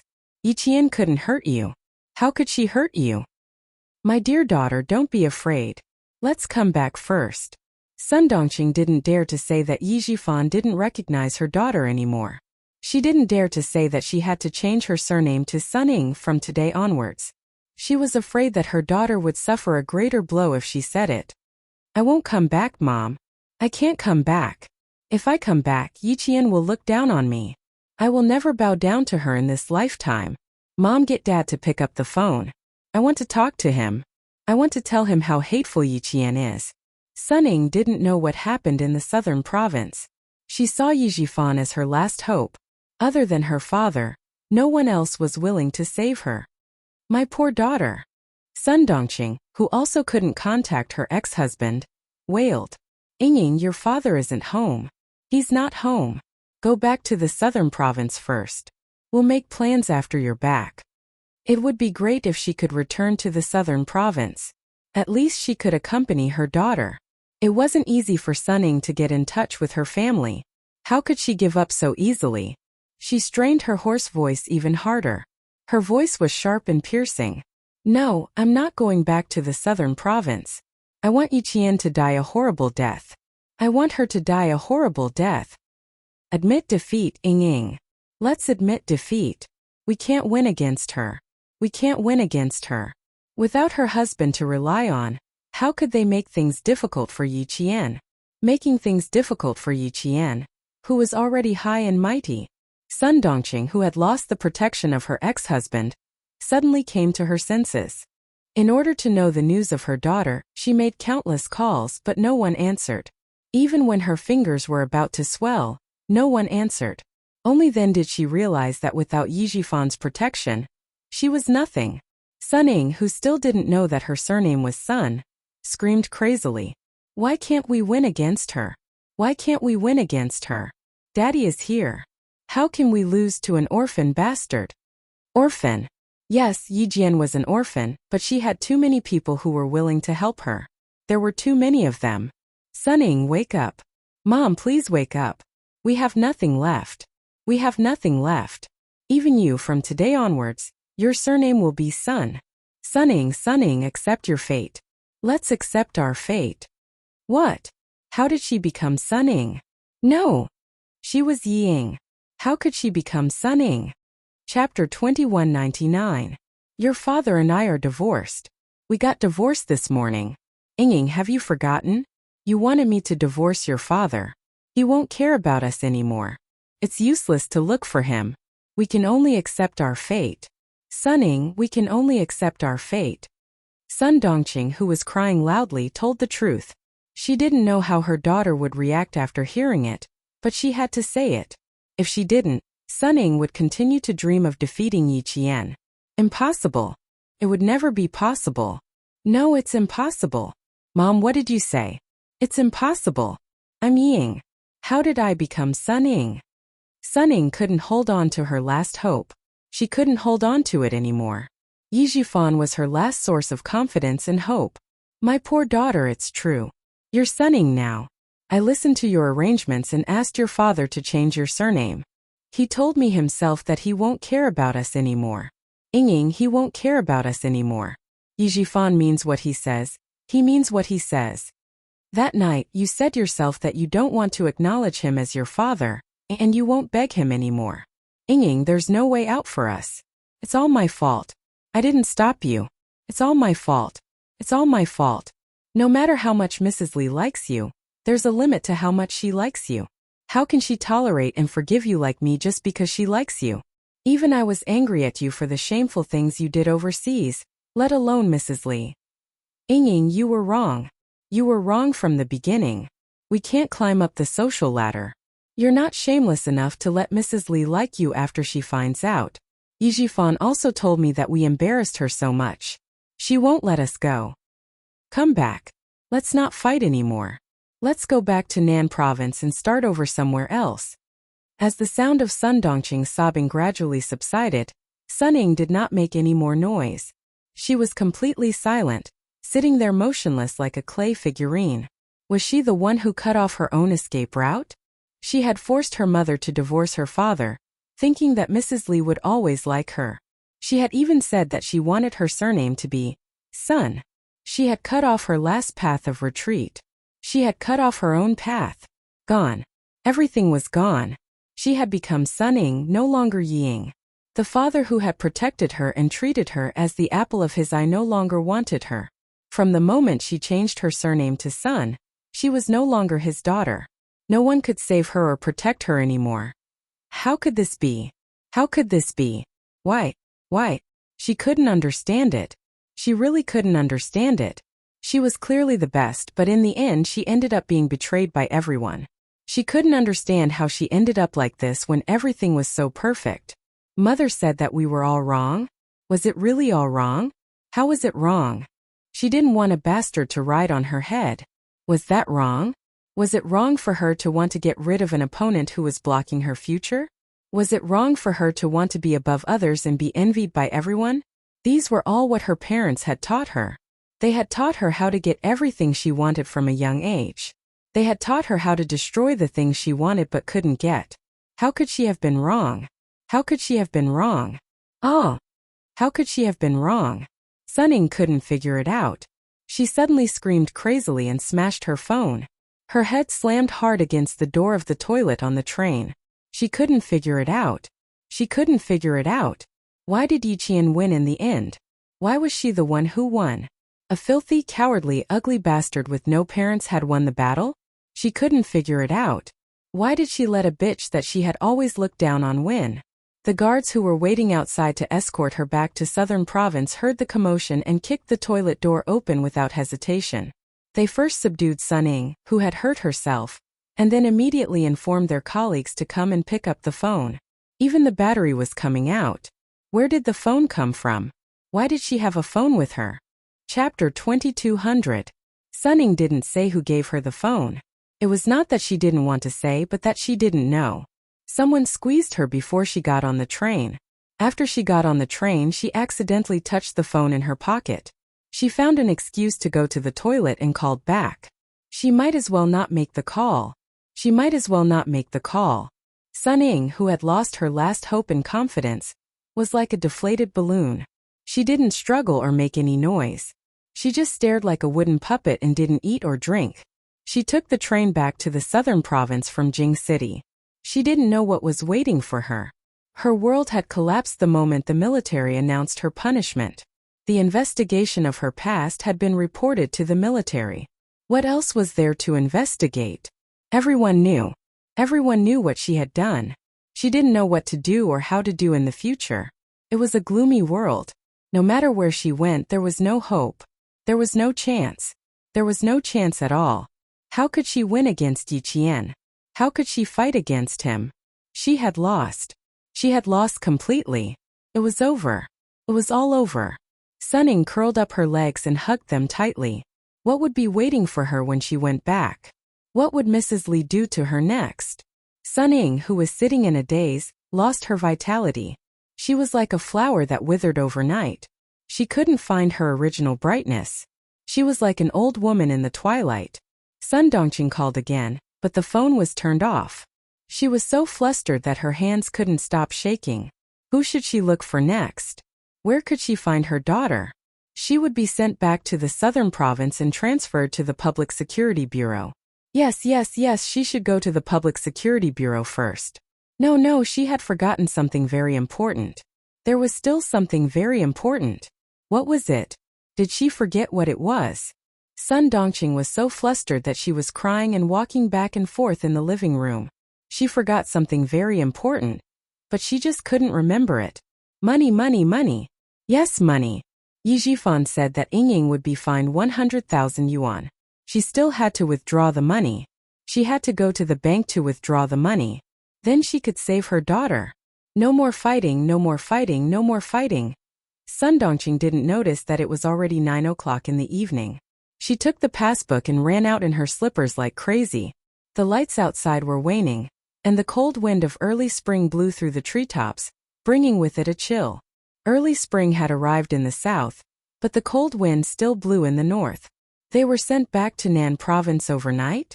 Yi Qian, who was peeling an apple, asked Xia Jinyuan, who had just ended a call. Why is it so urgent? Won't the Beijing political group investigate further? The two of them had already returned to the hospital. With Yi Qian by her side, Major Xia was very cooperative. She no longer pondered about how to leave. She placed her phone by the bedside and wrapped an arm around her waist from behind. She said faintly, "Yes, the Deputy Chief of Staff Du personally gave the order. The Beijing government political group is also in the middle of a 3-department trial. They don't have time to care about her." Ying was specially recruited into the army. This also shows that there are many problems in our army. The Deputy Chief of Staff Du happened to bump into the muzzle of the gun this time. It's going to be very tiring. Yi Qian handed the peeled apple to the man who suddenly wanted to eat fruit. She frowned slightly and asked in confusion. Mrs. Li said in the conference room in front of the Deputy Chief of Staff Du that she did it all by herself and had nothing to do with the Deputy Chief of Staff Du. I've always been very puzzled. I don't understand why she said that. Wouldn't it harm the Deputy Chief of Staff Du even more? Chapter 2201. She really didn't understand the twists and turns of the story. She thought that Mrs. Li's words would only make things more difficult for the Deputy Chief of Staff Du. Xia Jinyuan didn't eat the apple after it was peeled. Instead, he handed it to Yi Qian and said, "Here, take a bite of the apple and I'll tell you." Crunch. He took a bite. Yi Qian was waiting for him to give her an answer. Unexpectedly, Xia Jinyuan took a bite of the apple she left behind. His handsome face smiled and sighed. "I finally found the right way to eat an apple. My saliva is sweeter when I have a girlfriend." Yi Qian's beautiful face twitched a little. How could he say something like that so openly? Captain Xia, who knew that his girlfriend was easily embarrassed, didn't wait for Yi Qian's fist to land on him. After teasing Yi Qian, he quickly became serious and explained to Yi Qian, "You can't just listen to what she said. You have to think about why she said that. Mrs. Li didn't say that to make things more difficult for the Deputy Chief of Staff Du, but to make things more difficult for the Beijing political group." 1 second he was full of mischief. The next second he was full of righteousness. Yi Qian realized that he was becoming more and more familiar with the transition between the two. Of course, she could now keep up with his pace of change. Xia Jinyuan hugged Yi Qian and leaned against the bedside. As his smile faded, his handsome features revealed a hint of coldness. The Beijing political group's regiment commander Zhong and Du Kaiwei were old classmates. Mrs. Li didn't say anything else. She directly said that she went past the Deputy Chief of Staff Du and intervened to let Ying enter the army. This clearly tells everyone that the Deputy Chief of Staff Du did try to stop her, but she secretly informed Regiment Commander Zhong and didn't let the Deputy Chief of Staff Du intervene. Thus, Ying was sent to the Beijing political group.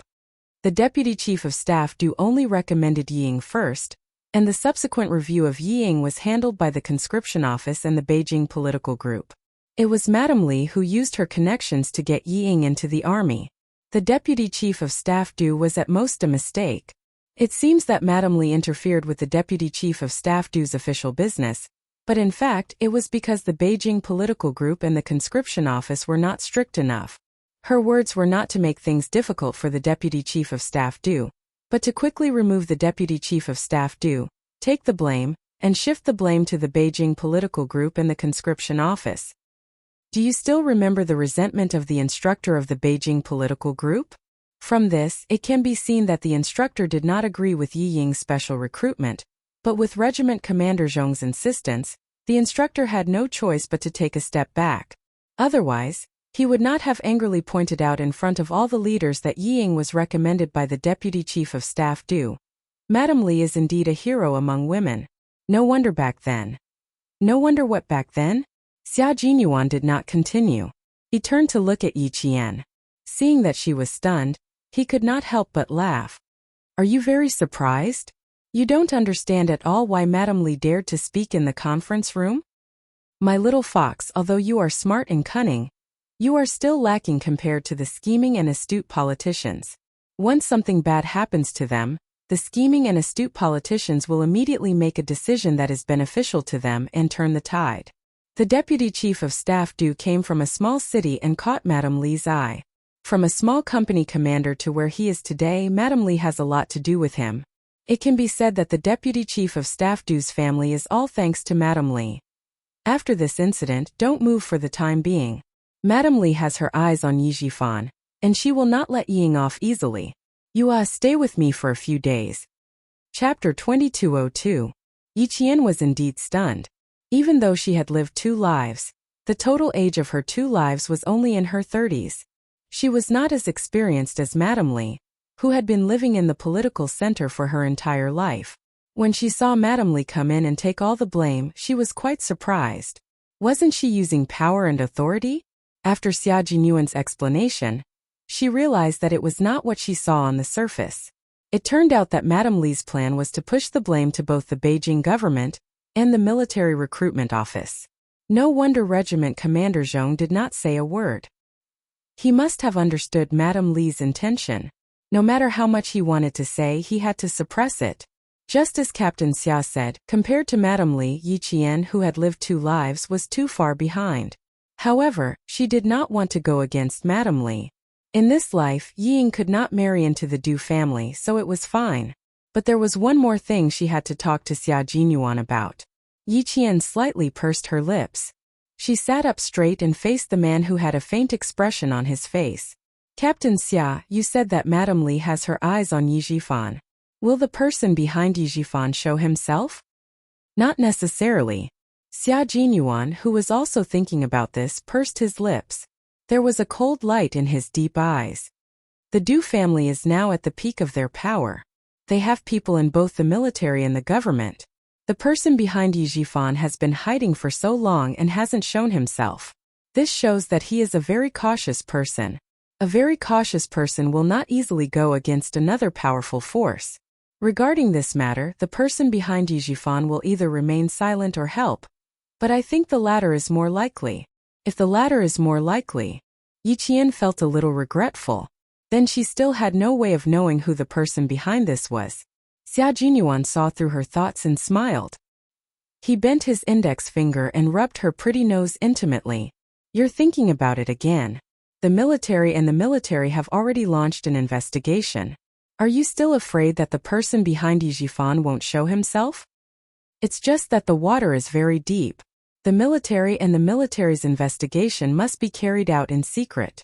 I believe that the investigation team will give you an answer. It may not be satisfactory, but at least there will be an answer. Yi Qian's furrowed brows relaxed slightly. She wanted an answer. An answer to find out who caused her mother's death. The mystery of her past life had finally been unraveled. She had already waited for 2 lifetimes. Why should she be afraid of waiting a little longer? Time would eventually give her an answer. Xia Jinyuan had always known that Yi Qian had a very big knot in her heart towards Yi Jifan's family. Every time Yi Jifan's family was mentioned, her expression would inadvertently reveal an icy coldness. She suffered when she was young and only learned to resist when she was in middle school. The knot in her heart had been planted long ago. It would take a while for it to be untied. He didn't like to dig up the scars in her heart, so he could only help her in secret. Fortunately, she was able to keep her composure.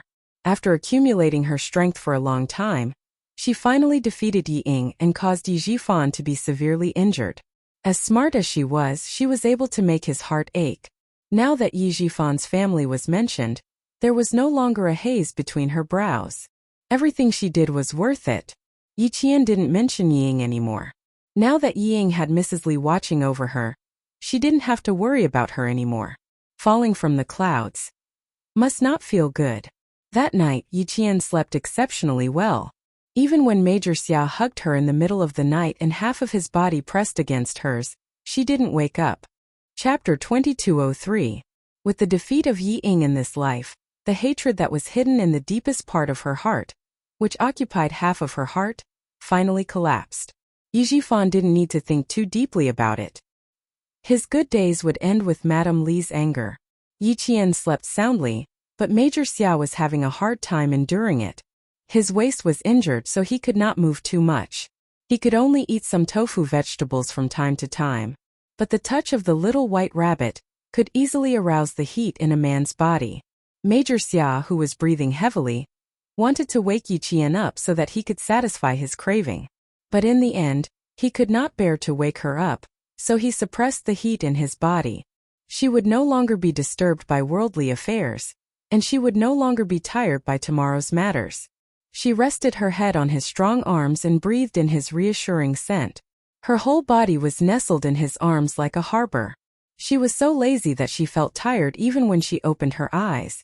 She could just lean on him like this and be protected forever. After calming down again, Xia Jinyuan looked down at the high tent below him. Finally, he silently took a pillow and placed it between the two of them so that he would not accidentally poke Yi Qian awake. He could not fall asleep for a long time, but Yi Qian's breathing was long and deep. Because she was sleeping so soundly, even the corners of her mouth were slightly curved into an innocent smile. Xia Jinyuan looked at her sleeping face almost greedily. He stared deeply at her, his eyes as gentle as water surrounding her. He lowered his head and gently kissed her smooth forehead. He chuckled and said, "Little fox, you have to grow up quickly. The big bad wolf can't hold back anymore. If one day he really wants to do you, it won't help even if you hold a gun to his head." Yi Qian did not answer him. Perhaps his gaze was too focused, but she moved slightly in her sleep and took the initiative to snuggle into Xia Jinyuan's arms. Her plump and round little white rabbit just happened to be on the side of Xia Jinyuan's chest. It was really sweet torture. The sweet and tormented Xia Jinyuan knew that he would not be able to sleep tonight. Even if he wanted to sleep, he would not be able to. Of course, he couldn't bear to fall asleep either. He could just look at her like this for the entire night. Commander-in-Chief Xia, who had rushed over early in the morning, met eyes with Xia Jinyuan, who hadn't slept the entire night. He silently looked at Yi Qian, who was in his son's arms, and then silently looked at the brat, who was signaling him to leave. Commander-in-Chief Xia raised his hand to signal the guards to stand guard outside, and then pushed the door open and entered. Xia Jinyuan was speechless. Didn't he say he would stay by his wife's side? So what if he came to disturb her early in the morning? Yi Qian, who had never slept so deeply before, only woke up when Commander-in-Chief Xia walked into the ward and heard the sound of a chair being moved. When she opened her eyes, the first thing she saw was a languid, handsome face. Following his greeting, Yi Qian looked out and saw Commander-in-Chief Xia smiling kindly at her. Commander-in-Chief Xia. Yi Qian's mind quivered, and she suddenly stood up. Chapter 2204. There was nothing more embarrassing than what was happening right now, and she believed that there would never be anything more embarrassing in the future. Yi Qian, who was sitting upright, tried very hard to adjust her facial expression. She tried to look very normal and not let Commander-in-Chief Xia see the awkwardness on her face. It was too embarrassing. The Commander-in-Chief came over early in the morning and had already walked into the ward, but she didn't notice at all. She continued to snuggle in Captain Xia's arms. Did she do anything else just now? Did she put her hands on Captain Xia? What about her feet? Did she put her feet on Captain Xia's legs? Her body? Did she lie on Captain Xia's body? Yi Qian, who always had an extraordinary memory, had temporary amnesia. She couldn't remember anything from the moment she opened her eyes to when she got out of bed. But she slept quite well and was worried about Captain Xia's waist injury, so she probably didn't put her hands and feet on Captain Xia's body. Yi Qian thought uncertainly. Go and wash up first. How could Xia Jinyuan not see Yi Qian's awkwardness? At this moment she was uncomfortable all over. It couldn't be helped that she was shy, unlike him, who had to take care of her and help her out. Yi Qian really wanted to wash up, but the Commander-in-Chief was looking at her with a smile, so she didn't dare to. Xiaoyi, go and wash up first.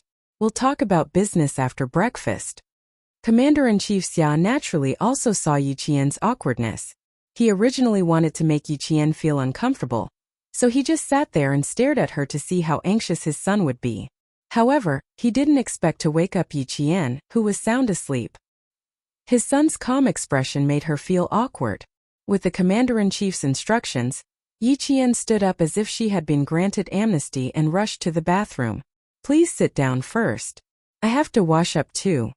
Xia Jinyuan wasn't embarrassed, but his expression was a little cold. He was sleeping with his wife in his arms and was disturbed. Even if it was his biological father, he was still unhappy. Commander-in-Chief Xia was in a good mood as it was rare to see his son being humiliated. However, he didn't show it on his face as he said coldly, I didn't rush over early in the morning just to see you throw a tantrum at me. Hurry up and pack up and have breakfast with me. How many years has it been since you last had a decent breakfast with me? Go quickly. The last sentence touched Xia Jinyuan. His handsome face softened a lot. He walked over and put his arm around the commander-in-chief's shoulder like a good brother. He said, Dad, you know that Yi Jian and I only see each other a few times throughout the year. Every time we meet, I really want to put her and me in a sealed room so that no one can disturb us. It's been so many years since I've had breakfast with you. It's unfilial of me.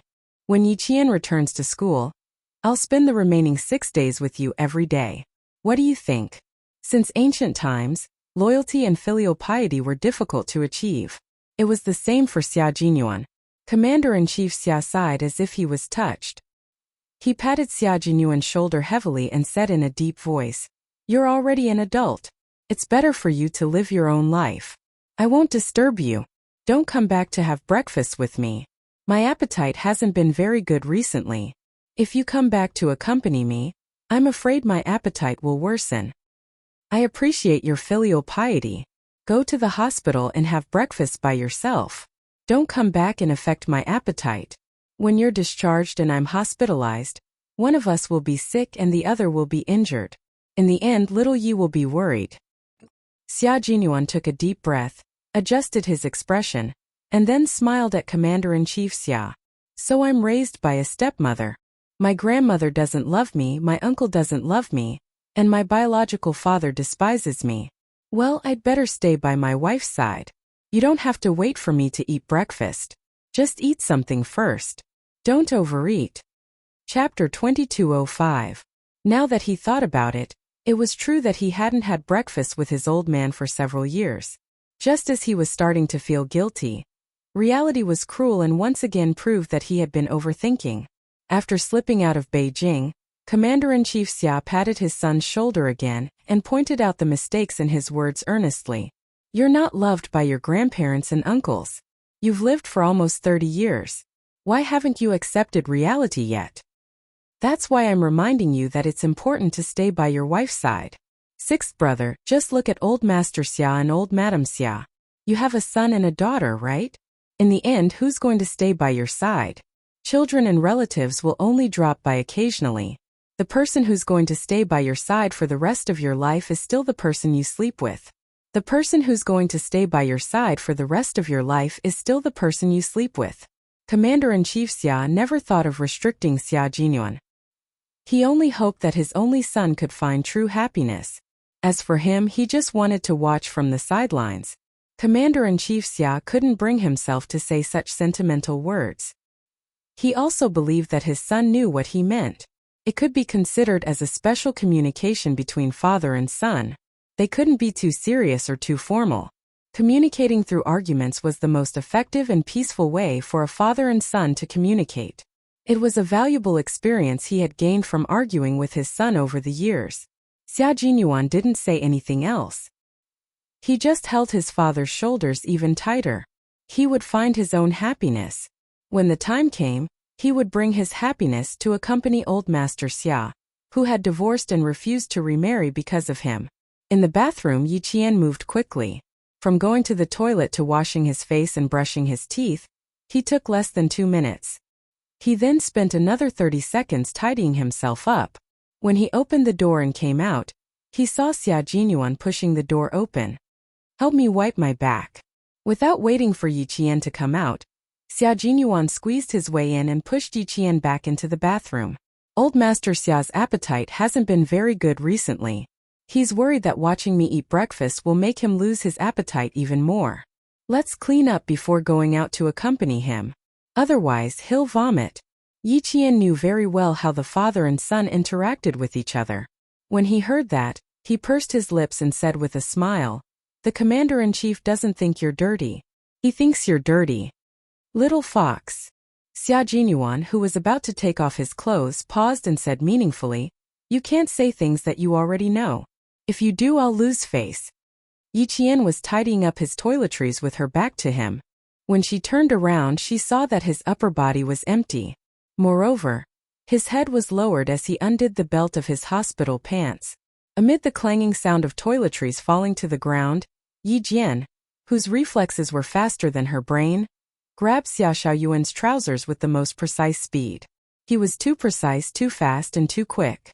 Coupled with his overreaction, although he managed to catch the pants that were falling down at the same time, he also caught the part that had tormented Major Xia for the entire night. It was the part that had naturally risen early in the morning, and it was the part that showed the characteristics of a man the most. Yi Qian was dumbfounded. She wanted to pull her hand back, but it was too late. Xia Jinyuan, who had a handsome face and a forbearing expression, held her right hand very tightly. She subconsciously tried to pull her right hand out, but then she saw the man, who would not even blink if Mount Tai collapsed in front of him, fiercely suck in a breath of cold air. His noble and elegant face was no longer calm. There was a prelude to a storm. Especially that pair of unfathomable dark eyes. There seemed to be something struggling inside, as if it wanted to break free. Chapter 2206. Sorry, let go of my hand first. How could Xia Jinyuan let go of her hand? Early in the morning, the benefit suddenly came at the drop of a hat. It was really a surprise. Not only did he not let go, he laughed deeply and said, "No, you took the initiative. I can't bear to let go." That's right, the once #1 hedonistic prince in the capital was starting to act like a rogue. "I didn't do it on purpose. You let go." Xia Jinyuan, who was tortured to the point of breathing heavily, did not stop her. He only held her hand and did not let go. His strong and muscular chest was undulating, and his smooth and beautiful muscles were stretched taut. Occasionally, one could even see his lean and beautiful chest muscles twitch. His body's most faithful reaction was not that he was being tortured, but that he was enjoying it. "You already took the initiative to molest me. It's too late to say that you didn't do it on purpose." His handsome face was enduring, and his voice was hoarse and intoxicating like red wine. "Hold on tight, little fox. But don't pull too hard. It'll be troublesome if you break it." Yi Qian. This rogue. Don't stop. Control your strength a little and be gentler. The big bad wolf said very gently. His dark eyes, which were as deep as the sea, stared deeply at Yi Qian. It was as if there was a whirlpool in the depths of his eyes that could suck in Yi Qian's soul. Yi Qian did not dare to move. Her unintentional action had turned into her taking the initiative to molest him. Moreover, the part of molestation was so special. She could not move, could not pull away, and could not shake. But if she just held on like this, she would be embarrassed. Last time at the hotel, the two of them had a certain level of restraint. In the end, they stopped at his upper body. Although Xia Jinyuan was thinking of how to make Yi Qian study the physiological structure of his lower body, he did not have the opportunity to let her study him. Who knew that good things would happen so suddenly? He was so caught off guard that he almost missed the opportunity. Fortunately, he reacted quickly. While her attention was on the pants he was taking off, he held her hand down and completed the process of studying a man's body structure and physiological changes. He finally made up for the regret from last time. "Relax, little fox. Can you feel the changes in me?" Without being impatient, Xia Jinyuan patiently tried to lure Yi Qian. "The changes you're experiencing now are the changes I experienced last night. Over and over again, back and forth. Can you feel it?" He took a few steps closer to Yi Qian. Then he pressed his waist against the basin. Xia Jinyuan pressed her hand with one hand and lowered his head to whisper into her ear. "It's a very real reaction. Baby, do you feel it?" She could feel it. The process of turning from soft to hard made her face red like it was on fire. She was so nervous that her throat tightened. Yi Qian pressed his shoulder against his chest. His voice was as soft as a mosquito's buzzing. Captain Xiai, I'll go out first. You take your time. Although she didn't have any romantic experience in her 2 lives, she more or less knew what was going on between a man and a woman. Now that the alarm was blaring, she wanted to escape. Chapter 2207. Be good. Touch it again. Touch it properly. It was in pain the whole night, and it was waiting for you to comfort it. Don't be afraid. It doesn't want you to be afraid because it belongs to you. Do you understand? Her low and sexy voice was saying the most seductive words. It was not lewd words, but a sincere message to Yi Qian that no one else could comfort it other than her. Nothing will happen. Touch its shape and we'll go out. Trust me, little fox. I mean what I say. Touch its shape. Yi Qian was flabbergasted. This. How could he say something like that? He looked up and glared at her. Captain Xia, don't say something like that. He said it shamelessly, but she was embarrassed to hear it. Although she said she was glaring in Xia Jinyuan's eyes, it was not threatening at all. Her eyes were like water, surrounded by a thin layer of mist. There was no threat, only seduction. Even her voice was soft and soft. When it fell into his heart, it caused his chest to ripple. He wished that he could rub her into his body. Although his heart was rippling, Xia Jinyuan's voice was very serious. He said, every object has its own shape. I'm not wrong. When you were blindfolded, didn't you have to touch the shape to determine which part to use? Mine also has a shape.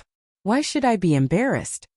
When it came to being thick-skinned, Xia Jinyuan, who used to be a rich playboy in Beijing, was invincible. After his explanation, the shameful words could not be more serious. Yi Qian, who was so embarrassed that his face turned red, sighed softly and said, You're twisting words and forcing logic. You are indeed twisting words and forcing logic. Xia Jinyuan admitted it boldly. He pressed her hand down a little and rubbed his chin against the top of her head.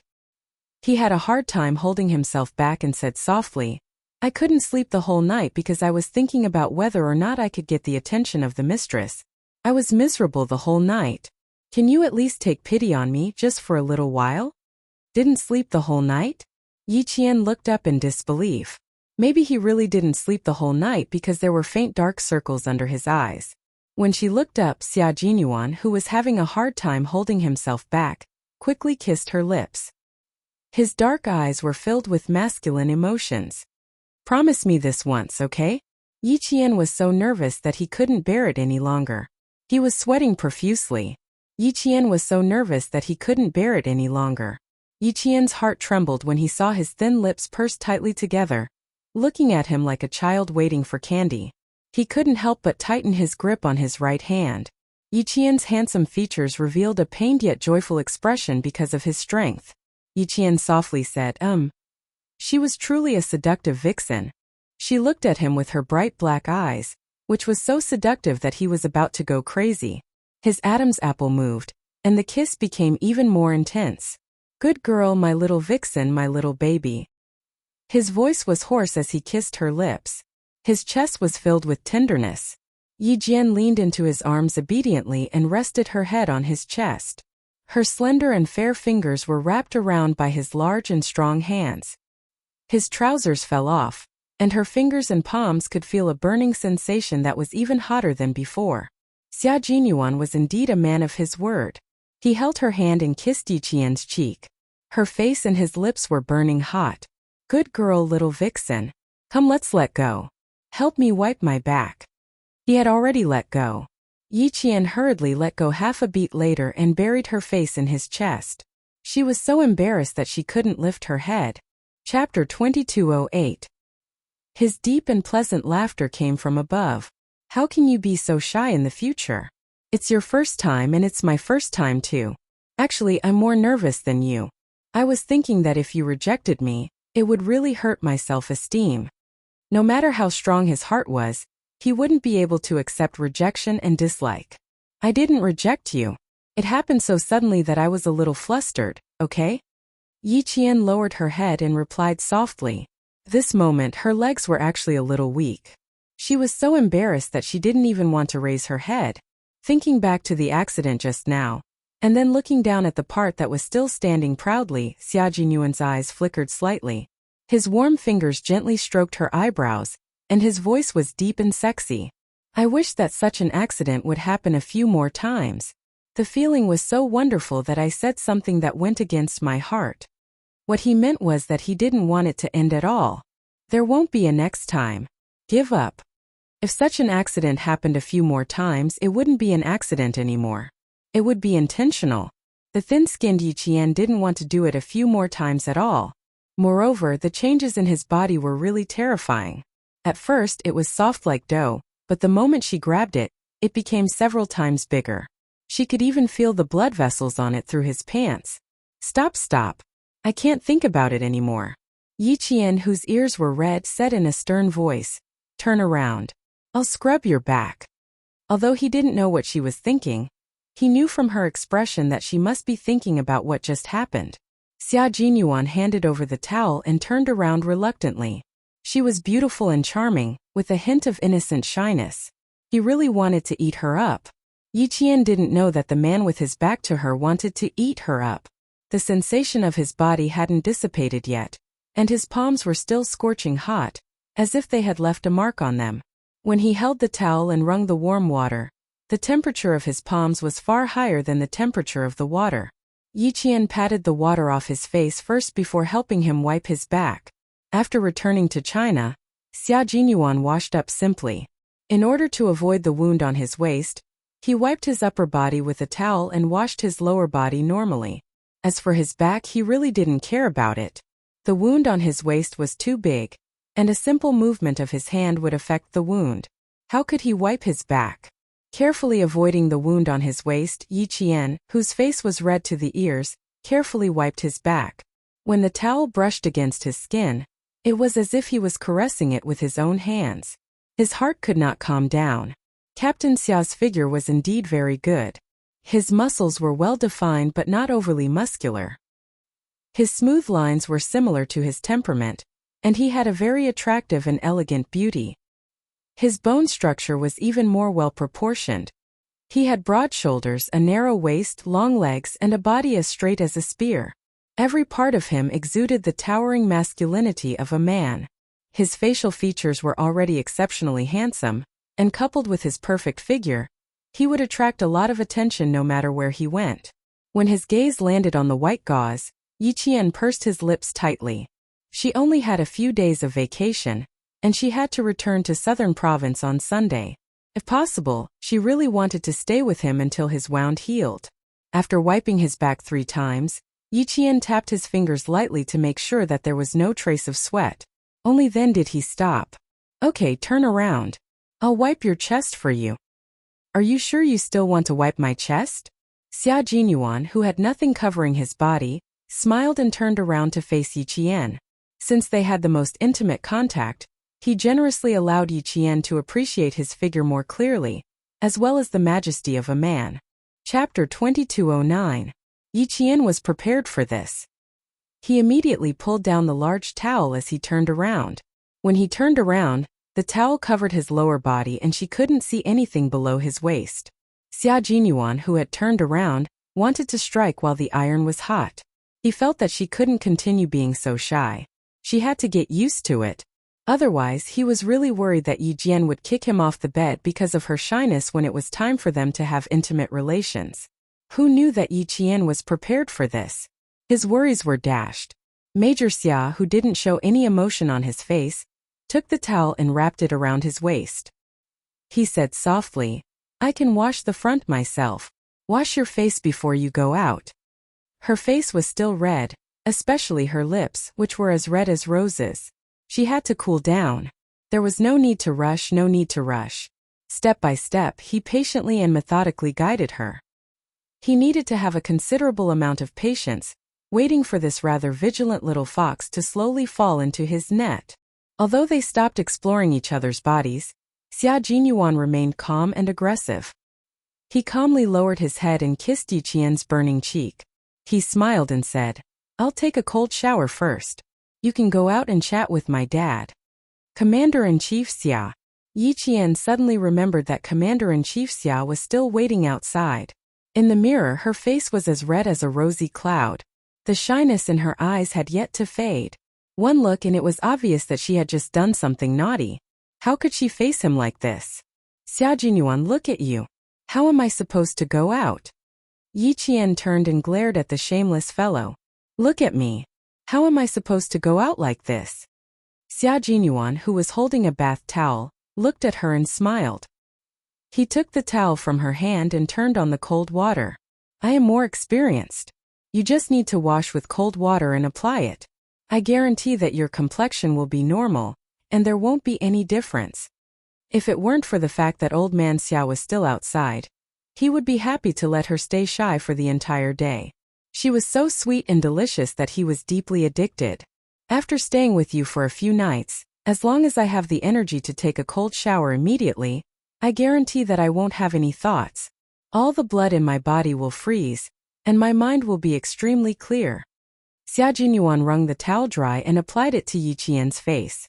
He said calmly, go out openly. Old Xia didn't see it with his own eyes, so he won't think too much. Commander-in-Chief Xia did not think too much about it. When he heard the sound of water, he thought that Yi Qian might be helping Xia Jinyuan wash up. He knew his son very well. Needless to say, he must be thick-skinned enough to let Yi Qian serve him in the bathroom. Commander-in-Chief Xia handed a steamed bun to Yi Qian and said earnestly, Xiao Yi, do you still remember what Dad said? Don't let him be too complacent. He's always been a smooth talker. Now that he's injured, he'll definitely pretend to be in pain in front of you. Don't spoil him. In the past, when he was injured, he would go through it alone. Why is he so spoiled now that you're here? As a man, you must not let him be spoiled. The more a man's bones are broken, the more he can withstand it. You can't spoil him, you can't spoil him. Commander-in-Chief Xia had spent 4 years in a military unit in Xiang Province. Sometimes, he would speak in Xiang Province dialect. Spoil him in Xiang Province meant that one should not spoil him too much. Xiang Province was adjacent to Nan Province. Fujian Town's military unit also had soldiers from Xiang Province. Therefore, Yi Qian more or less knew some Xiang Province dialect. Upon hearing this, Yi Qian pursed his lips and smiled. In the past, no one came to serve him, so he could only endure it alone. Now that I'm here, I can't bear to see him endure it alone. Chapter 22:10. How could she bear to let her lover, who treated her so well, suffer by himself? How could it not hurt when such a big injury was left behind? She wasn't by his side when it hurt the most. Now that he was back and had entered the recovery period, her heart ached regardless of whether he was in pain or not. No matter how much he pampered her, she was willing to do so. He doted on her and she naturally had to dote on him too. Commander-in-Chief Xia, who was picking up pickles with his chopsticks, paused. He was moved by Yi Qian's heartfelt words. Commander-in-Chief Xia calmly picked up a mouthful of pickles and placed it on top of the steamed bun. He smiled and said, if both of you are fine, then there won't be any pain. As long as one of you is injured, the other must be heartbroken. So, the final solution is for both of you to be safe and not worry about each other too much. There was no father who wouldn't feel distressed when they saw their son injured. He was also very distressed. He even didn't dare to look at the injury on his son's waist. Major General Yang from the army told him that his 6th son was injured again. He could clearly feel his body shaking. His heart ached when his son was injured, but this heartache had to be carefully hidden because he was the commander-in-chief. Because both father and son were soldiers, soldiers had to be aware of injuries and sacrifices. How could they always show it on their faces? His heart ached because he couldn't accompany his son, so he let Xiao Yi accompany him. With Xiao Yi accompanying him as a father, he could rest assured. Now that he heard her words again, it actually made his eyes sting. Little brat, you're luckier than me. You have good taste. You found a wife who dotes on you and dotes on you. Don't worry, we won't let ourselves get injured easily. Captain Xia and I have already agreed that we won't let each other worry, and we won't let you worry either. The last sentence was added by Yi Qian at the last minute. At that time, the agreement coughed. He didn't expect the commander-in-chief. How could Commander-in-Chief Xia not know? He didn't point it out, but he felt very comfortable listening to it. Her appetite wasn't very good, but with Yi Qian accompanying her, She ate 2 steamed buns, a roll, and a bowl of millet porridge. Xia Jinyuan, who came out with water vapor, raised his eyebrows and smiled when he saw this. Your appetite isn't bad, it's too good. You can eat 2 steamed buns, a roll, and a bowl of millet porridge. Aren't you afraid that you'll be full? He was worried, so he asked the guards to find a doctor. He was already 60 years old, so he had to pay attention to his health. He was in a good mood and his stomach was moving well. The doctor said that everything was fine and that they were worrying too much. You're afraid that I'll eat too much, you unfilial son. Oh, don't you know the rules?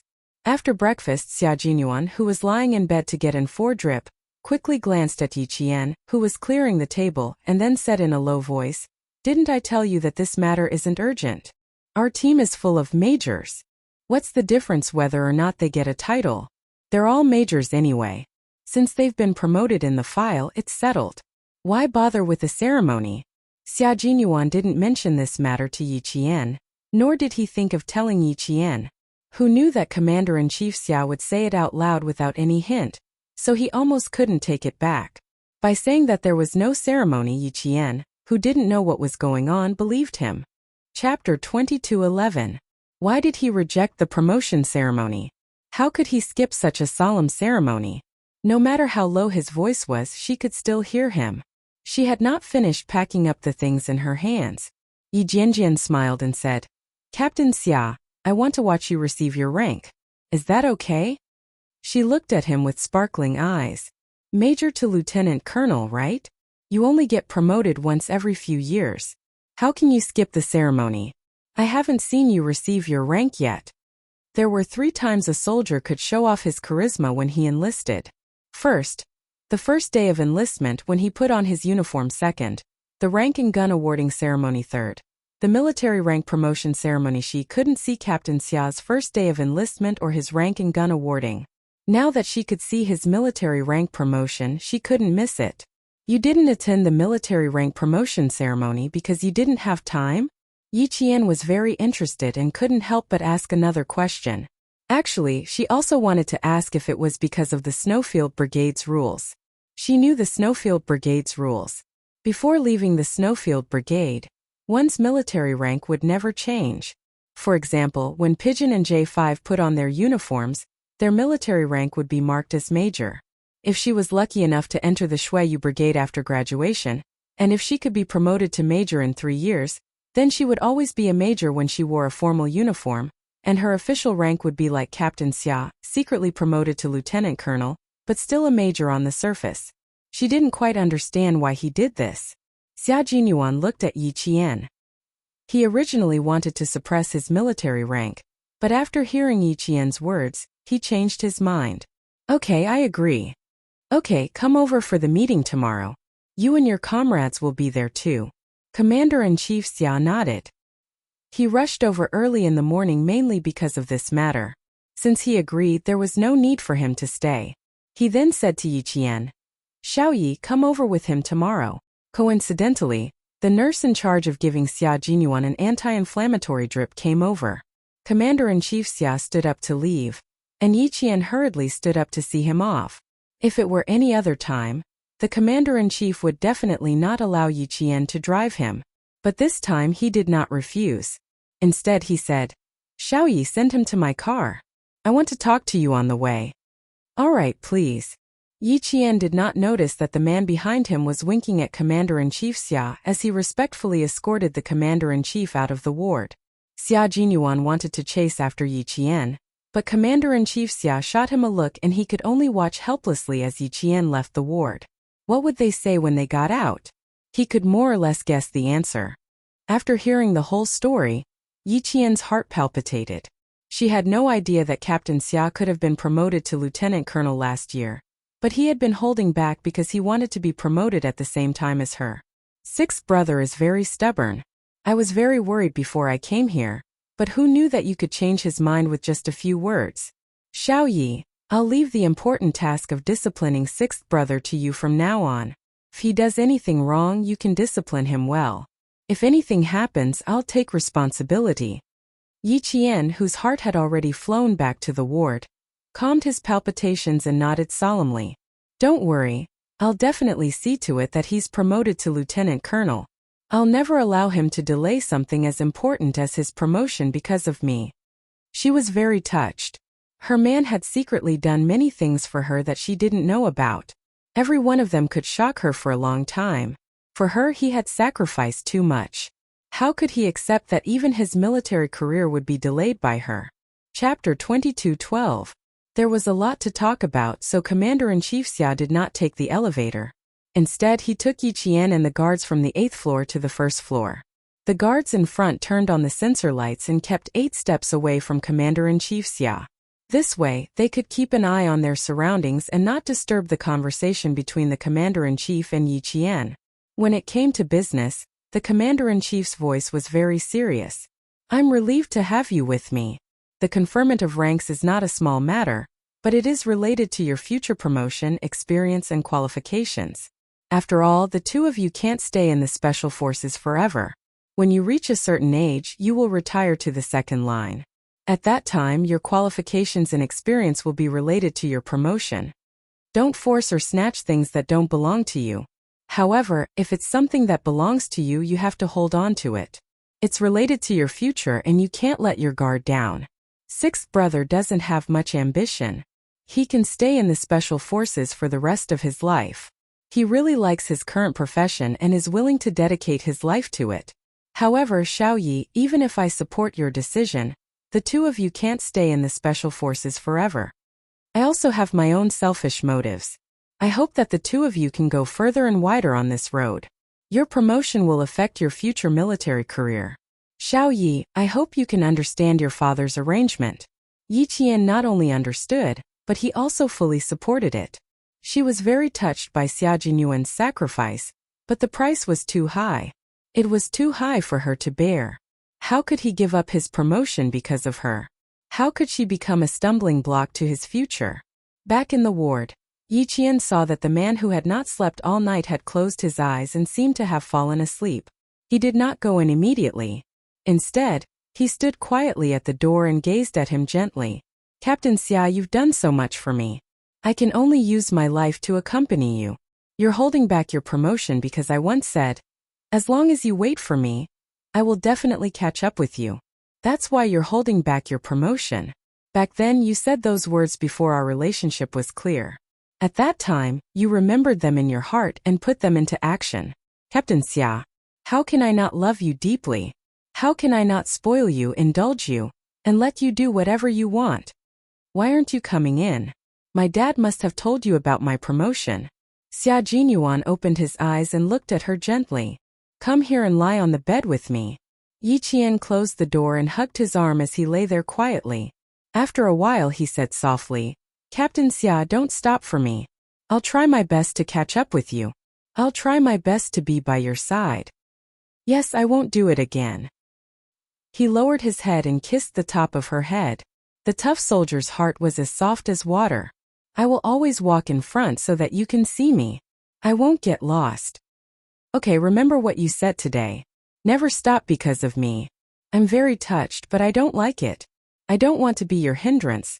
I just want to be your motivation. I will definitely catch up to you. You said that we will walk side by side. You must believe that I have the ability to walk side by side with you. Okay. Yes, I've always believed in my little fox. Xia Jinyuan closed his eyes and spoke softly. He was a little tired. As he spoke, his eyes became heavy and his voice became lower and lower. Chapter 22:13. Yi Qian knew that this was the effect of the sleeping medicine. Before the commander-in-chief got into the car, he told her that he had spoken to the doctor and prescribed some sleeping medicine. This was good. He would be able to have a good night's sleep. Yi Qian, who was not sleepy, picked up a military book and slowly flipped through it. From time to time, she would look up to see if the drip bottle was still empty. She listened to the ticking sound of the clock ticking as she enjoyed their time together. When Li Jinyan arrived, he saw a scene that even he could not bear to disturb. He paused for a moment, then took out an old photo from his pocket and glanced at it.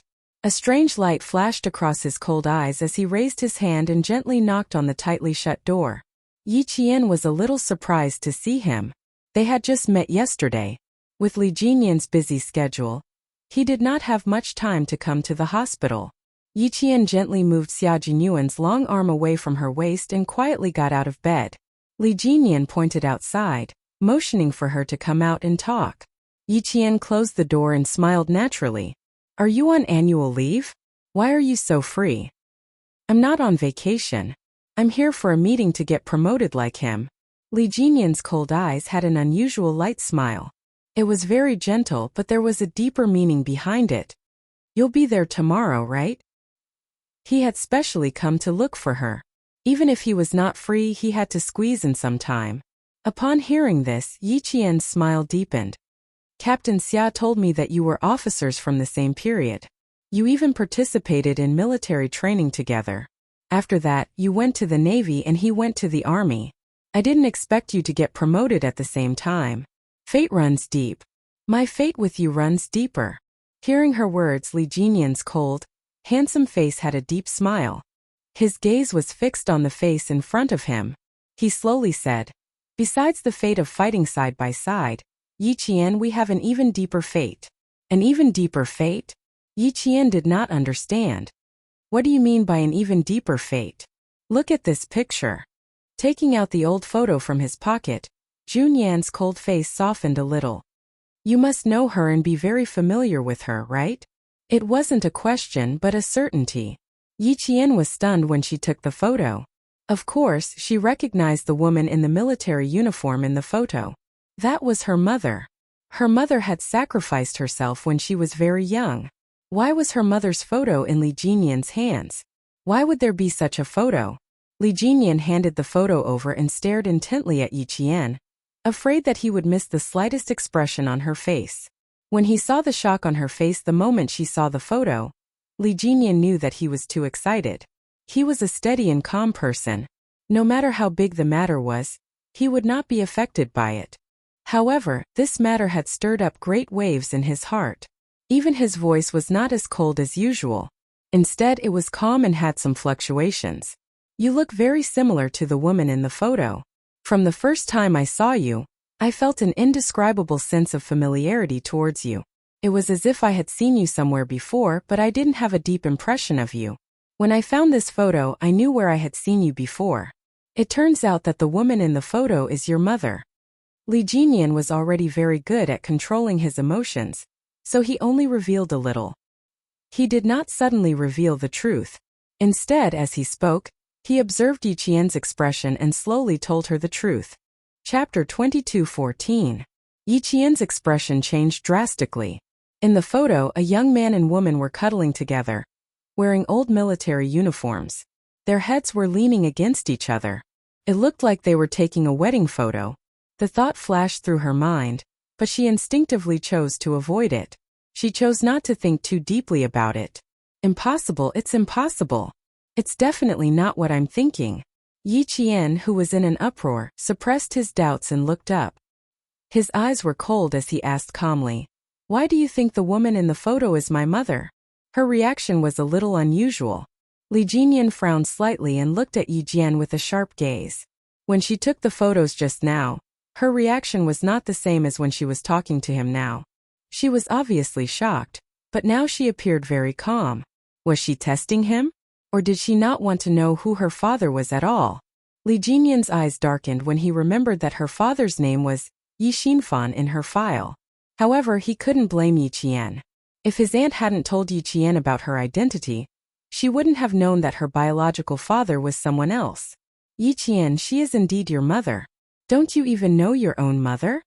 Li Jinyan realized how tricky the situation was when she refused to acknowledge her own mother. If he told her the truth, she would definitely deny it. This was not the result he wanted. The young woman in the photo was his aunt, whom his grandfather's family had never met. The young man was his uncle, who had only returned to his grandfather's family when he was 10 years old.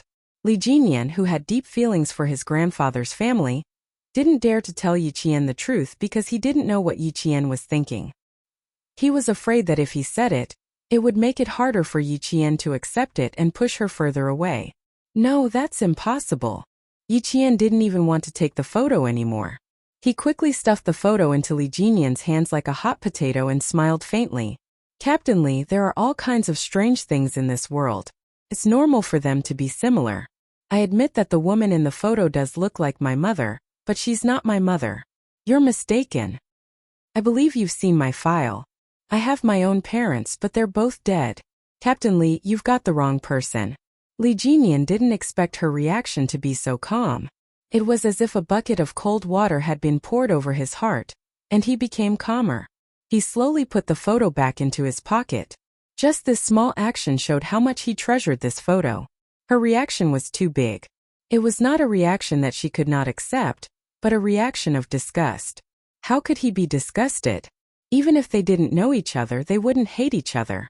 He was too reckless. He didn't investigate the matter thoroughly before suddenly telling her. Originally, he wanted to tell Xia Jinyuan about it first. However, when he saw Yi Qian, he thought about his grandfather, who was old and couldn't go anywhere. He thought about his grandmother, who passed away with regrets. Then he thought about his mother, who didn't forget to tell him something before she passed away. No matter how calm he was, he couldn't help but feel emotional. Last night, he went to his grandfather's house and played a game of chess with his grandfather. His grandfather, who used to face all kinds of mental and physical blows, sighed to him. The light of the mulberry elm doesn't shine far. I hope the light of the morning sun is as bright as the time. That moment made him feel sad. Li Jinyan stopped Yi Qian, who was about to go back to the ward. He said calmly, Yi Qian, can you listen to a story? A story from a long time ago. Can you listen to it before you leave? Chapter 22:15. The story was too complicated. It was filled with the grief of the parents and how hard life was at that time. Li Jinyan wanted to tell Yi Qian. He wanted her to change her mind after hearing the story. The story is a little long. It's related to a few old people. It might take about half an hour. Please give me half an hour and let me finish, okay? Yi Jian wasn't just resistant. She resisted until now and didn't want to hear a single word from Li Jinyan. Her eyes were cold as she said, I don't want to hear it. I'm not interested. Let go, Captain Lee. Why won't you listen? Is it because you already have the answer in your heart? Is that why you don't want to listen? Li Jinyan did not let go. From her eyes he saw not only disgust, but also sadness and hatred.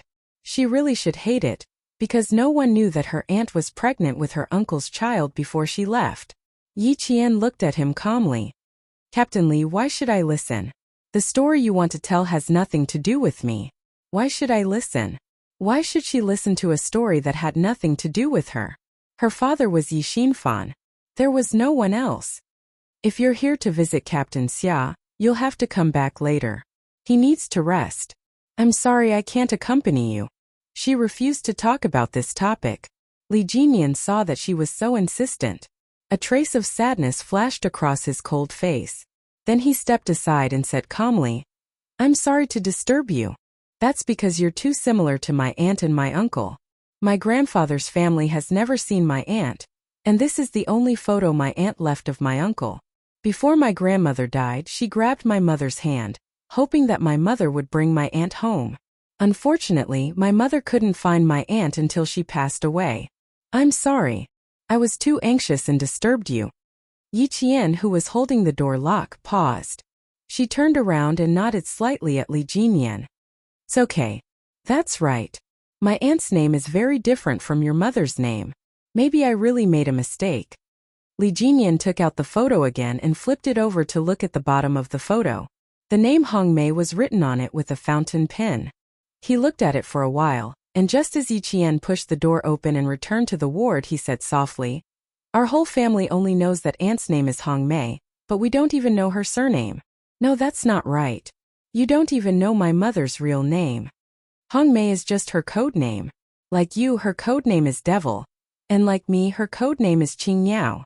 You don't even know my mother's real name. That man clearly didn't want to marry my mother.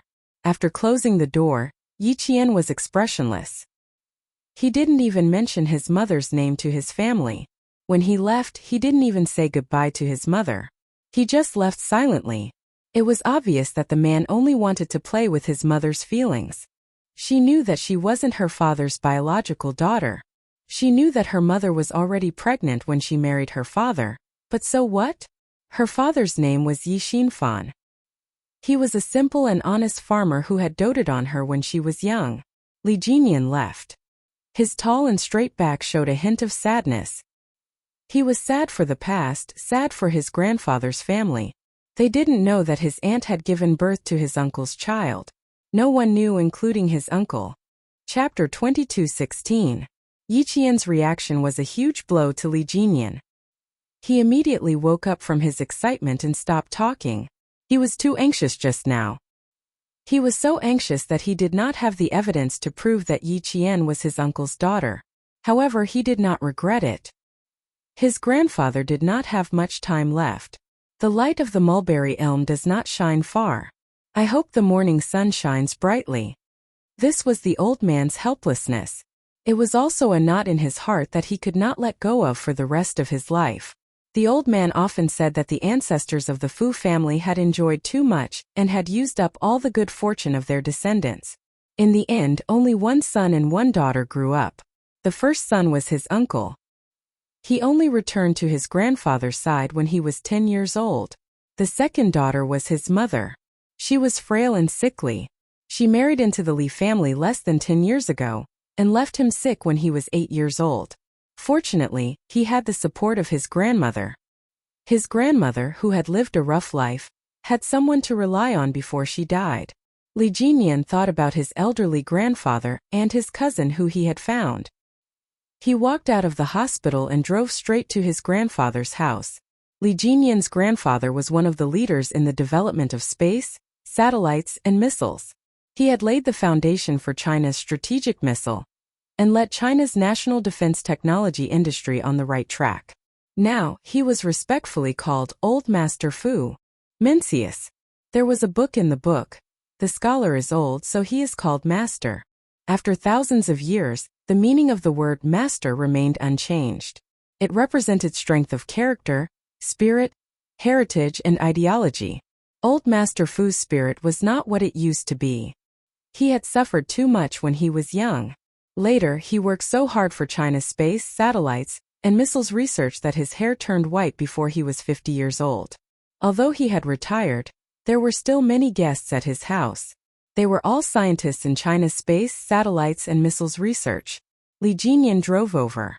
The housekeeper who was in charge of taking care of Old Master Fu's daily life said softly, "There are 2 guests from the aerospace department who are discussing problems with Old Master Fu in the study. I'm afraid you will have to wait for a while." Okay, there is no need to disturb Old Master. Li Jinyan closed the door softly and changed into home shoes. The country took very good care of retired scientists. Their food, clothing, housing, and transportation were all top-notch. Old Master Fu liked ancient architecture, so the place where he lived was near a mountain and a river. His furniture and flooring were all made of solid wood, and the interior was decorated in Han style. Walking in was like traveling to another time and space, and when sitting by the window one could hear the sound of the wind blowing the leaves. After entering the house, Li Jinyan pushed open the wooden sliding door and found a few old photo albums in a row of bookshelves. He sat cross-legged on a thin cushion and slowly flipped through the albums. The album recorded the lives of Old Master Fu and Old Madam Fu, as well as the changes in the Fu family's wealth. Old Master Fu and Old Madam Fu were born in a wealthy family. Both of them were smart and studious. They studied abroad and graduated from MIT and became lovers. Before they were 28 years old, they lived a rich life. From 28 to 35 years old, they faced many difficulties. But no matter how difficult their life was, Old Madam Fu insisted on taking a family photo every year. The family photo started with 1 child, then slowly increased to 2 children, then to 3 children, then to 4 children.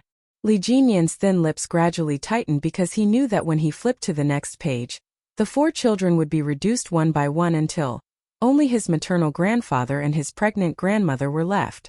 3 uncles and 1 aunt, who he did not have the chance to meet, died one by one because they were homeless and had no money to treat their serious illnesses. Chapter 22:17. After Old Master Fu finished his discussion with the 2 scientists from the Aerospace Institute, he walked to his room with his cane. He had suffered a lot when he was young and had to work day and night after he entered the Aerospace Institute. Now that he was old, he could not walk properly. He even had to use a cane to walk at home. Li Jinyan was resting with his eyes closed. When he heard the door open, he opened his eyes and got up quickly. "Take your time." He helped the old man into the house and helped his gray-haired grandfather to sit down. "You're getting on in years, so you shouldn't worry too much about the Aerospace Academy.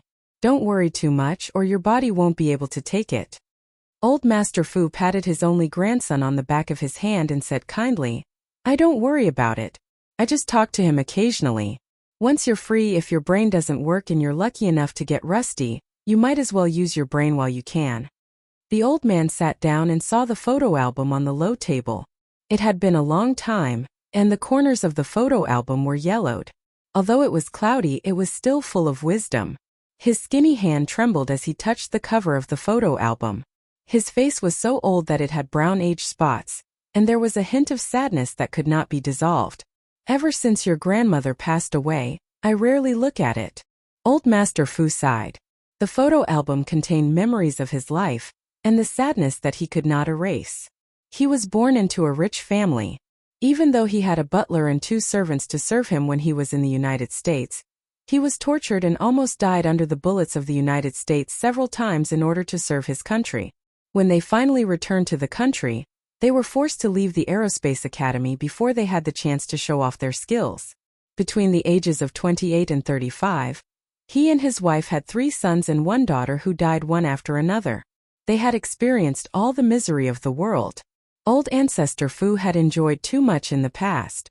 All the retribution of his ancestors had been inflicted on his children. There were several times when he and his wife wanted to tie a hemp rope to a tree and wrap it around their necks. They might as well go. However, when they thought about how their motherland was in dire straits with no space, missiles, or satellites, they couldn't bear to leave just like that. There were several times when they hugged their heads and cried. After crying, they wiped their tears and continued to draw all kinds of blueprints in silence. They lived underground and used the simplest materials to complete the simplest experiments. Flipping open the photo album, the old man's gaze landed on the photo of his smiling wife. He smiled and said to Li Jinyan, "When your grandmother was young, she was a beauty within a 10-mile radius. The number of people who wanted to marry her could line up to the city gates of Yangzhou. Her aloof temperament had countless suitors overseas." Recalling his wife, the smile on the old man's face was very soft, and there was a little bit of light in his wise eyes. "Your mother looks like your grandmother, and you also look like your grandmother. Ignorant of worldly affairs? Grandfather, are you making fun of me?" Li Jinyan was afraid that he would make the old man too sad. It was rare for him to make fun of himself. "If I become aloof, then you'll be worried. You're afraid that I'll become a monk." Old Master Fu laughed. "You're not much different from a monk now. You're so young and always have a cold face. Any girl who sees you will be scared. When your mother was alive, she often told me that it's not a good thing to be young and mature. She was afraid that you would be too cold and would be easily taken advantage of. Your grandmother and I were also worried, but then we saw that you were smart and we knew that it was unnecessary." Chapter 22:18. At the mention of his daughter who had passed away, the old man's smile faded. "Your mother was weak when she was young. It was your grandmother and I who mistreated her and caused her to pass away early. If you say that, Mom would be sad if she was still alive." Li Jinyan pursed his lips and looked at the old man with a steady gaze. "Mom never thought that you and grandmother mistreated her. If it weren't for you two protecting her, I might not even exist in this world. Your mother was considerate since she was young." The old man's withered fingers gently caressed his daughter, who had passed away almost 20 years ago. Tears were already glistening in his eyes. "Your mother, your uncle. They suffered too much with us." Li Jinyan raised his hand and gently wiped the tears from the corners of the old man's eyes. His grandfather and grandmother had suffered too much, but they still contributed to the country without any complaints or regrets. This was something he admired very much. The old man and his grandmother's 3 sons and 1 daughter died one after another. When his wife was 37 years old, she gave birth to another daughter, Jinyan's mother, Fuyun. Their life had been stable for less than 2 years, but then there was a storm. Because the Fu family was suddenly reported for harboring evil intentions, the Fu family, who had finally found a place to live, was in trouble again. Old Master Fu's youngest sister and the only daughter of the Fu family, Miss Fu, got married in a hurry. Half a year later, Old Master Fu gave his 1-month-old son, Fu Yusheng, to his sister's family. Originally, he wanted to go back and pick him up after the chaos, but he didn't expect that his youngest son, Fu Yusheng, would be left with his sister's family until he was 4 years old. Later, his sister's family broke off contact, and he also lost contact with his only son, Fu Yusheng. It wasn't until Fu Yusheng was 10 years old that he was found and brought back to his side. Yuan Yusheng. I only wanted Yusheng to be safe, but in the end I didn't want them to be safe. The old man flipped through the photo album page by page. When he saw his 3 sons and 1 daughter who died young and his youngest daughter who died young, his heart was heavy. When he saw a handsome young man with dashing eyebrows and bright eyes, the old man sighed from the depths of his chest. It was so heavy that the air seemed to freeze. Jinian, Uncle hasn't been home for 4 years. I don't know why, but I keep thinking about him. This was his only son who had grown up and was also the only child who was still alive. His lifeless voice trembled a little. I don't know if I can wait for him to come back. After saying that, the old man coughed deeply. At that moment, his hunched back bent even more, and he looked even older. Li Jinian, who quickly stood up to soothe the old man, said in a low voice, "It's because of the nature of my uncle's work. He can't come back even if he wants to. Don't worry. He will come back to see you as soon as he finishes his work." Li Jinian's uncle, Fu Yusheng, had taken over his father's business and was now engaged in missile research in a remote area of the country. It was common for him to not return for 3 to 5 years. The old man, whose health was deteriorating day by day, often thought of his only living son. Sometimes he would stare at Fu Yusheng's photo for an entire day. When he heard this, Li Jinian, who was trembling with fear, pursed his lips into a sharp line. Due to the nature of his uncle's work, he couldn't be filial to his grandfather, but as a junior, he had to share his elder's burdens and solve his problems. Yiqian, he still had to find her. Jinian, if grandfather doesn't wait for your uncle to come back, you have to remember to continue looking for your aunt on behalf of your uncle and the Fu family. You have to find her. Even if she's no longer alive, you have to find her family, understand? Chapter 22:19. This was your grandmother's last wish. In the future, it will also become your grandfather's last wish. It is also your uncle's greatest wish in his life. The old man was a little tired. He closed the yellowed album and sealed away his memories. He then said to Li Jinian, "I'll keep this album. You should stop looking at it. These were all bad memories. Why would he make things difficult for his only descendant? You should rest for a while. Leave the search for Aunt to me." Li Jinian took out a blanket from the cabinet and laid it directly on top of the tatami mat.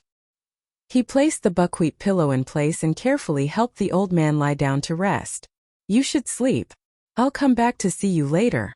He was going to look for Yiqian right now and tell Xia Jinyuan about this matter. For the sake of the wishes of 3 generations of the Fu family, he had to go back to the hospital to look for Yiqian. No matter how much she resisted, he still had to look for her. In the hospital, Yiqian looked down slightly and said, "I didn't admit it and I don't want to admit it. To me, it doesn't matter if I know my biological father or not. I only know that my father passed away a long time ago. There can't be another father in this world. Captain Xia, the next time Captain Li looks for you, just reject him on my behalf. Tell him that he got the wrong person. The woman in the photo is not my mother." His tone was very calm, without a trace of emotion.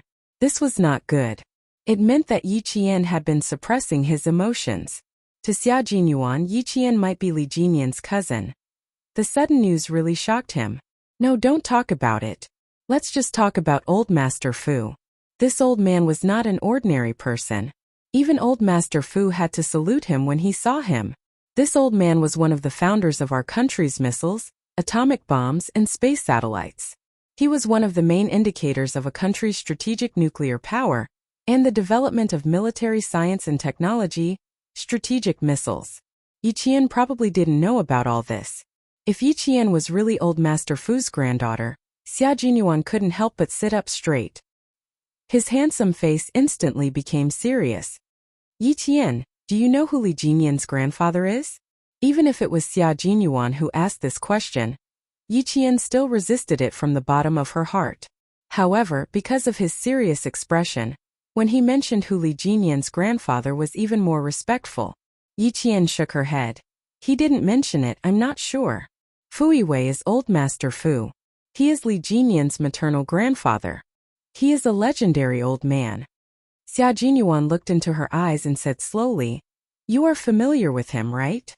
How could I be unfamiliar with him? Yi Qian was shocked. She immediately said, Li Jinyan must have mistaken me for someone else. I should have taken a closer look at the young woman in the photo.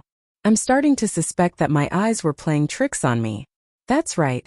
I must have mistaken her for someone else. The woman in the photo just looks like my mother. Needless to say, Li Jinyan must have mistaken her for someone else, and she must have seen wrongly as well. Xia Jinyuan saw how anxious she was to clear her name and couldn't help but laugh. I'm also a little suspicious. We have to clarify this matter first.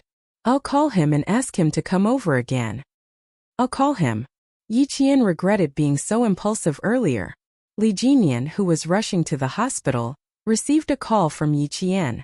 After she finished speaking, he said calmly, I'll be there in half an hour. Wait for me for a while. Mistaken her for someone else? How could that be? Chapter 22:20. After this call, Li Jinyan was even more confident that he could convince Yi Qian to visit his grandfather. If he had known that bringing up his grandfather's identity would be so effective, he would have brought it up right from the start so that Yi Qian wouldn't be offended. Yi Qian put down his phone and said to Xia Jinyuan with some lingering fear, Luckily, I didn't say anything overboard. I only said that he got the wrong person. Luckily, I don't have the habit of scolding people. If I had said anything that insulted old Master Fu, I wouldn't have dared to ask for his forgiveness even if I had to beg for forgiveness. It was too scary, too scary. She really didn't expect Li Jinyan to be old Master Fu's grandson. She also didn't expect that old Master Fu would be one of the stories he told her from a long time ago. Luckily, she suppressed her anger at the time and didn't say anything overboard. Luckily, Yi Qian patted his chest gently. He was so nervous that he had to gulp down a large glass of cold water to suppress the lingering fear in his heart. Old Master Fu was a hero who devoted himself to national defense and led the country's missile and satellite research. He was the hero who made sure that the country was no longer threatened by other countries. She definitely couldn't be his granddaughter. It was too scary, too scary. Her heart almost jumped out of her throat. Seeing how nervous she was, Xia Jinyuan smiled and didn't say anything. Got the wrong person. Did he see wrongly? That was unlikely. Little Fox wasn't an ordinary person. She was a Special Forces soldier who had undergone special training. She was a Special Forces soldier who could accurately find a target in thousands of photos. How could she get the wrong person? When he said that he was suspicious, it was mainly because he was too shocked. Because he had done a detailed investigation, he subconsciously thought that he might have gotten the wrong person. After calming down and thinking about it, the possibility of getting the wrong person was not high. Old Master Fu was a genius. His IQ was much higher than everyone else's. His classmates had the illusion that they were actually mentally retarded. It was the same for Yi Qian. It might be a hereditary IQ. Xia Jinyuan thought to himself, but he did not tell Yi Qian. He was already so nervous. If he said it out loud, he was afraid that he would be so nervous that he would not want to meet Li Jinyan. 30 minutes later, Li Jinyan pushed open the door and walked calmly to Yi Qian's side.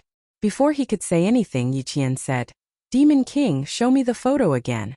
I must have mistaken you for someone else. You can look at the photos later. Let me tell you a story first. Li Jinyan moved a small stool to the side of the bed and sat down. His cold and calm eyes stared at Yi Qian as he told an old story. This was a story about old Master Fu when he was young. He talked about the things that happened during those years, his children who died young, his daughter Fu Yuan and his son Fu Yusheng.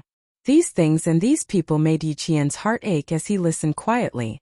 It turned out that old Master Fu's life was so rough My uncle went to the army with a mission and met a female soldier named Hong Mei. Uncle fell in love with her and soon fell in love with her. When it was time to get married, Uncle was suddenly recalled and grounded for a year.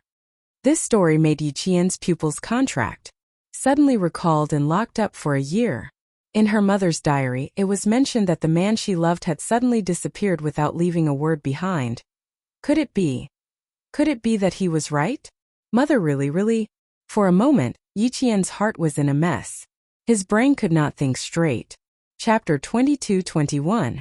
Li Jinian, who had returned to the hospital, was determined to bring Yi Qian to old Master Fu. Thus he stared intently at Yi Qian the entire time, not missing the slightest change in her expression.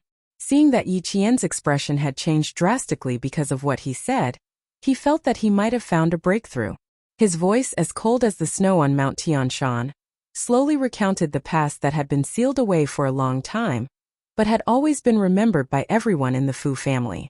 No one in the family knew about my uncle's sudden recall, including my maternal grandparents. A year later, my maternal grandfather, who was researching a certain technology, had a week's leave. My maternal grandfather, who had not been home for 3 years, decided to go home to take a look. However, before he could leave the research base, he was invited to another place. Yi Qian's hands, which were resting on her knees, clenched tightly. Her mother had clearly written in her diary, "I waited outside happily. I waited until the sun rose. I waited until the sun was high in the sky. I waited until the sunset covered the sky and the sun's last ray of light disappeared. I still waited." When she saw this sentence, she did not understand the deeper meaning behind it. With the devil's words, could she think of it this way? Her mother waited from sunrise to sunset. Was she waiting for the man she loved to register their marriage with her? Could she understand it this way? Don't worry. Calm down and listen to what the devil has to say. Now was not the time for her to speak. It was not the time for everything to be clear. Her tightly clenched hands had just loosened when they were held by a slender and strong hand. She reflexively held this hand tightly, as if she had found someone to rely on. Even her heartbeat became much calmer. A very touching love story. Listen well, Yi Qian. Xia Jinyuan held her hand tightly. His deep eyes contained a faint smile that could calm Yi Qian even more. He reminded her gently, "Don't get distracted. Listen to the whole story first." Li Jinian subtly glanced at her interlocked fingers with Xia Jinyuan's right hand. His thin lips, which had been pressed tightly, suddenly broke into a faint smile. He was no longer nervous, no longer worried that Yi Qian would suddenly refuse to listen to him, because he knew that his past had successfully attracted Yi Qian, making her calm down and listen to him slowly. Even now, grandfather still remembers that it took him 5 days and 5 nights to arrive at a deserted place with only yellow sand. Here he saw his uncle, whom he hadn't seen for almost 4 years. Only then did he learn that his uncle had been confined here for more than a year. Someone reported to the army that my uncle had leaked the secret, and that he had secret connections with foreign countries. Uncle and grandfather are both engaged in missile research. Someone reported him for leaking secrets. Regardless of whether it's true or not, it's very serious. To be on the safe side, we immediately took away all the research materials in Uncle's hands and secretly took them away. When he arrived at his destination, grandfather saw my uncle, whom he hadn't seen for 4 years and whom he couldn't even write a letter to. It was also at this time that he found out that my uncle had been confined for a year. He also found out that my uncle had a girlfriend in the army that he was preparing to get married. Unfortunately, 3 days before my uncle and my aunt registered their marriage, my uncle was suddenly recalled from confinement and lost contact with his fiancée. Yi Qian, whose eyes were dark, looked up and stared unblinkingly at Li Jinian as if to confirm something. She didn't speak immediately. Li Jinian, who was interrupted by her gaze, suddenly felt his heart tighten. He didn't show it on his face as he calmly waited for Yi Qian to speak. Chapter 22-22. After a while, Yi Qian asked suspiciously, "Why haven't we written to each other in the past 4 years?" That's because our country's missile and satellite research was carried out in secret on a zero-foundation basis. In order to keep it a secret, all the scientists involved in the research were not allowed to leave the research base easily. They were also not allowed to contact their families casually, and lived in isolation from the rest of the world. Xia Jinyuan answered Yi Qian in a deep voice and full of respect. It's normal that you haven't written to your family in the past 4 years. Yi Qian was filled with deep veneration when he heard this. Li Jinyan knew that Xia Jinyuan was speaking up for him, so he nodded slightly to express his gratitude. Grandfather and grandmother are both engaged in research and development and rarely come home. They don't know what's going on with my mother and uncle, so it's normal for them not to receive any letters from their children for a year. This is also why grandfather doesn't know that uncle has been in confinement for as long as a year, and he doesn't know that uncle is preparing to get married. After uncle secretly told them about this, grandfather immediately asked a friend to investigate in secret, but he didn't find anything. There's no female soldier named Hong Mei in the army. Yi Qian's fingertips were trembling. Could it be that Mom didn't tell anyone her real name? That's why he didn't find out where she was? He went back to the army to look for Mom after a year, but Mom wasn't even in the army at that time. She went home to give birth to her. That's why he didn't find out where she was? Yi Qian's heart was in turmoil as he guessed and thought. A year ago, uncle and aunt were preparing to get married. A year later, grandfather went to investigate again, but there was no news at all. For a long time, grandfather wondered if uncle had gone insane after being confined for a year. The so-called fiancé was just a figment of uncle's imagination and didn't exist. If it wasn't for this photo. Li Jinyan took out the old photo again and looked down at the young man and woman in the photo. There was a slight ripple in his cold voice. It was because of this photo that grandfather confirmed that uncle did have a fiancée who was about to get a marriage certificate. Li Jinyan handed the photo back to Yi Jian. His expression was cold, and his dark, unfathomable eyes revealed a faint light. It was a light filled with hope. Yi Jian, I'm willing to invite you to take a good, serious look at this photo again. Okay? There were too many emotions in his eyes that made Yi Qian's heart heavy. She didn't even have the courage to reach out her hand. What if he had mistaken her for someone else? She didn't reach out to take it, so Li Jinyan kept holding it in his hand, patiently waiting for her to reach out. Take it and take a good look at it. Xia Jinyuan tightened his grip on her hand and moved closer to her. He said gently and calmly, for your own sake and for Mr. Lu's sake, you should take it and take a good look at it. The familiar aura that made her feel at ease wrapped around her, giving her the courage to reach out her hand. The moment she took the photo, Yi Qian saw Li Jinyan's tense shoulders visibly relax. He was actually afraid that she would reject him again. Yi Qian took a deep breath and looked down. She wasn't mistaken. The young woman in the photo was indeed her mother. There was a photo in the diary of her mother wearing a military uniform with the same smile. Even the size was the same. The only difference was that it was a photo of her mother alone. Chapter 22-23. Yi Qian stared at him for a long time. So long that Li Jinyan couldn't help but hold his breath.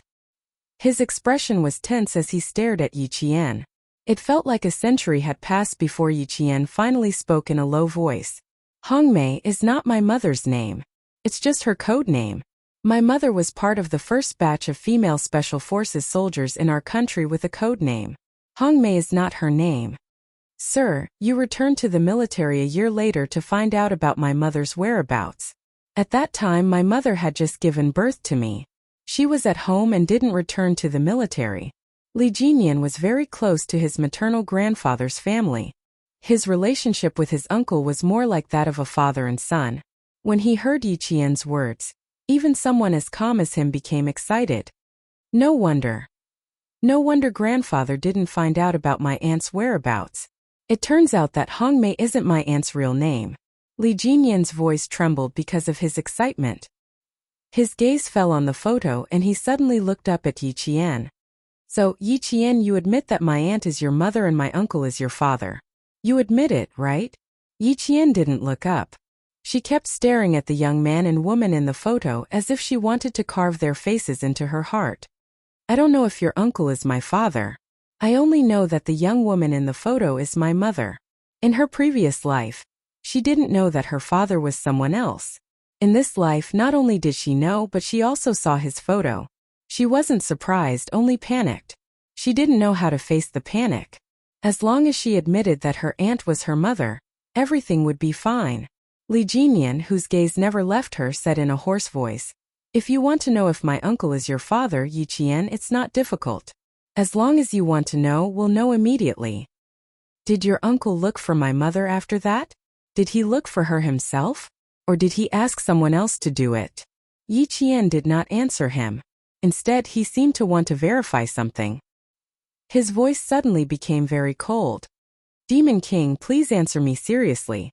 She couldn't immediately accept Fu Yuxing as her father, nor could she say it out loud. She could only use uncle as a temporary replacement. As long as uncle has time, he will personally look for aunt. He personally told me that as long as he is still alive, he will definitely not give up looking for her. To this day, her uncle was still unmarried. The column in his file said, "Married." Not only did my uncle never give up, but my grandmother also told my mother before she died that she must help my uncle find my aunt. Before my mother passed away, she told me that I must help my uncle find my aunt. I just came from my grandfather's house, and when I came to the hospital, my grandfather told me that he hoped that I could continue to help my uncle find my aunt and help the Fu family find my aunt. Even if she is no longer alive, I have to find her family. Yi Qian, counting from my maternal grandmother's generation, 3 generations of the Fu family have been searching for my aunt. As long as there is no news, they will not give up. Yi Qian was already in tears. "Mother, did you hear that? Did you hear that? The person you love deeply did not abandon you. He did not mean to let you wait from sunrise to sunset. He really wanted to go with you to get the marriage certificate, but he could not. Mother, did you hear that? Did you hear that? The person you love deeply did not abandon you. He has always been looking for you. He has never given up looking for you. Not only that, his family has always been looking for you. They have never given up. They have never given up." Chapter 22-24. Yi Qian sobbed softly with tears streaming down her face. As her tears flowed out, the stone in her heart finally shattered.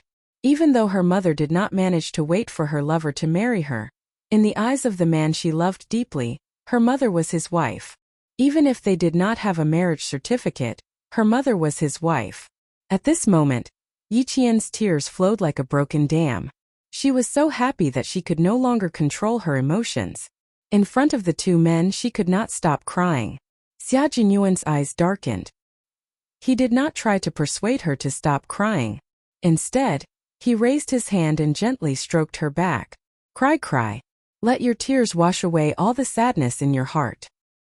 He blamed himself for not realizing that his little fox cared so much about these things. In her heart, her biological father was a heartless man who abandoned his wife and daughter. Even though she did not mention it, there was always a knot in her heart. That was right. She had been tortured as a child. Ying had a father and a mother who loved her dearly, while she had no parents and was bullied by Ying. When she needed the protection and care of her parents the most, she did not receive any care. She had to rely on herself to get through it. When she was beaten, wronged, or scolded, she could only curl up in a corner and lick the scars in her heart. No one would stand up for her. No one would feel sorry for her. She could only rely on herself and no one else. At that time, even though she did not know that her biological father was someone else, once she found out, how could she not hate him? He even boasted that he knew her best, but in the end, with deep self-blame in his eyes, Xia Jinyuan tightly hugged his lover, who made his entire body ache. He tilted his head slightly and kept kissing her hair. I'm sorry, my little fox. It was my oversight. I did not realize that you cared so much about this matter. If I had known earlier, I would not have let you suffer so much. I would not have let Li Jinyan bring up this matter first and make you cry." Xia Jinyuan pursed his lips. In front of Li Jinyan, he pulled Yi Qian, who was crying like an injured animal, into his arms. He stroked the back of her head with one hand and let her tears flow into his clothes. This time Yi Qian was crying really hard. She buried herself in Xia Jinyuan's arms and gripped his shirt tightly with both hands. She cried so hard that her body twitched. Other than the sound of her crying, there was no other sound in the ward. The 2 men did not dare to speak easily. They quietly accompanied her and let her cry. Xia Jinyuan hugged Yi Qian and let her cry in his arms. Meanwhile, Li Jinyan clenched his fists and tried his best to suppress the urge to hug his only sister. This was his little sister, the only sister that he could truly feel a blood connection with. Her cries told him that her life was not going as well as it should have been. No, it was not that her life was not going well, but it was filled with suffering. Li Jinyan clenched his fists even tighter. His cold and handsome face was as dark as water, and there were wisps of haze between his eyebrows. The air pressure around him was low, as if he was wrapped in dark clouds, making him look gloomy. He needed to investigate his sister's past life. He had to do it properly. He had to find out everything. In the past, her life was filled with suffering.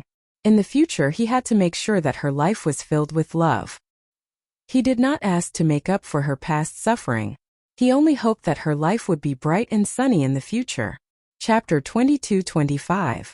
Hearing that her voice was hoarse from crying, Li Jinyan pursed his lips and stood up. He silently poured a cup of warm water, his thin lips moving slightly as he said to Xia Jinyuan, "The weather is dry, let her drink a cup of water first." Li Jinyan's idea was to drink a cup of water before crying. Xia Jinyuan nodded slightly and took the cup of water from him. He lowered his head and whispered softly into Yi Qian's ear. "Little fox, let's drink a cup of water first. Our voices are hoarse from crying." With one arm around Yi Qian's shoulder, and the other holding the cup of water, Li Jinyan's gaze darkened. His cold gaze swept over the man who was hugging his sister. Li Jinyan pursed his lips even tighter. If he dared to bully his sister in the future, he would have to bear the consequences. Also, hugging and kissing before they were even married. He had to remind his sister to not let Xia Jinyuan take advantage of her.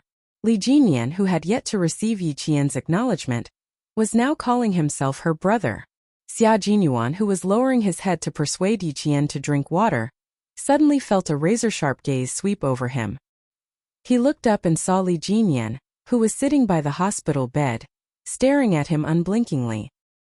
His gaze was somewhat unfriendly as it swept over his hands that were hugging Little Fox from time to time. His gaze was so sharp that it was as if he wanted to cut off his hands. If Little Fox became Old Master Fu's granddaughter, then wouldn't Demon King Li become Little Fox's brother? Wouldn't he become Demon King Li's brother-in-law? Xia Jinyuan suddenly felt that something was not right. Demon King Li's gaze was so unfriendly that it was as if he had kidnapped his sister. Once Yi Qian called him brother, his life would not be easy. That would not be good. Before they even started, Li Jinyan was already dissatisfied with Xia Jinyuan's hugging and hugging of Yi Qian. However, Li Jinyan didn't say it out loud.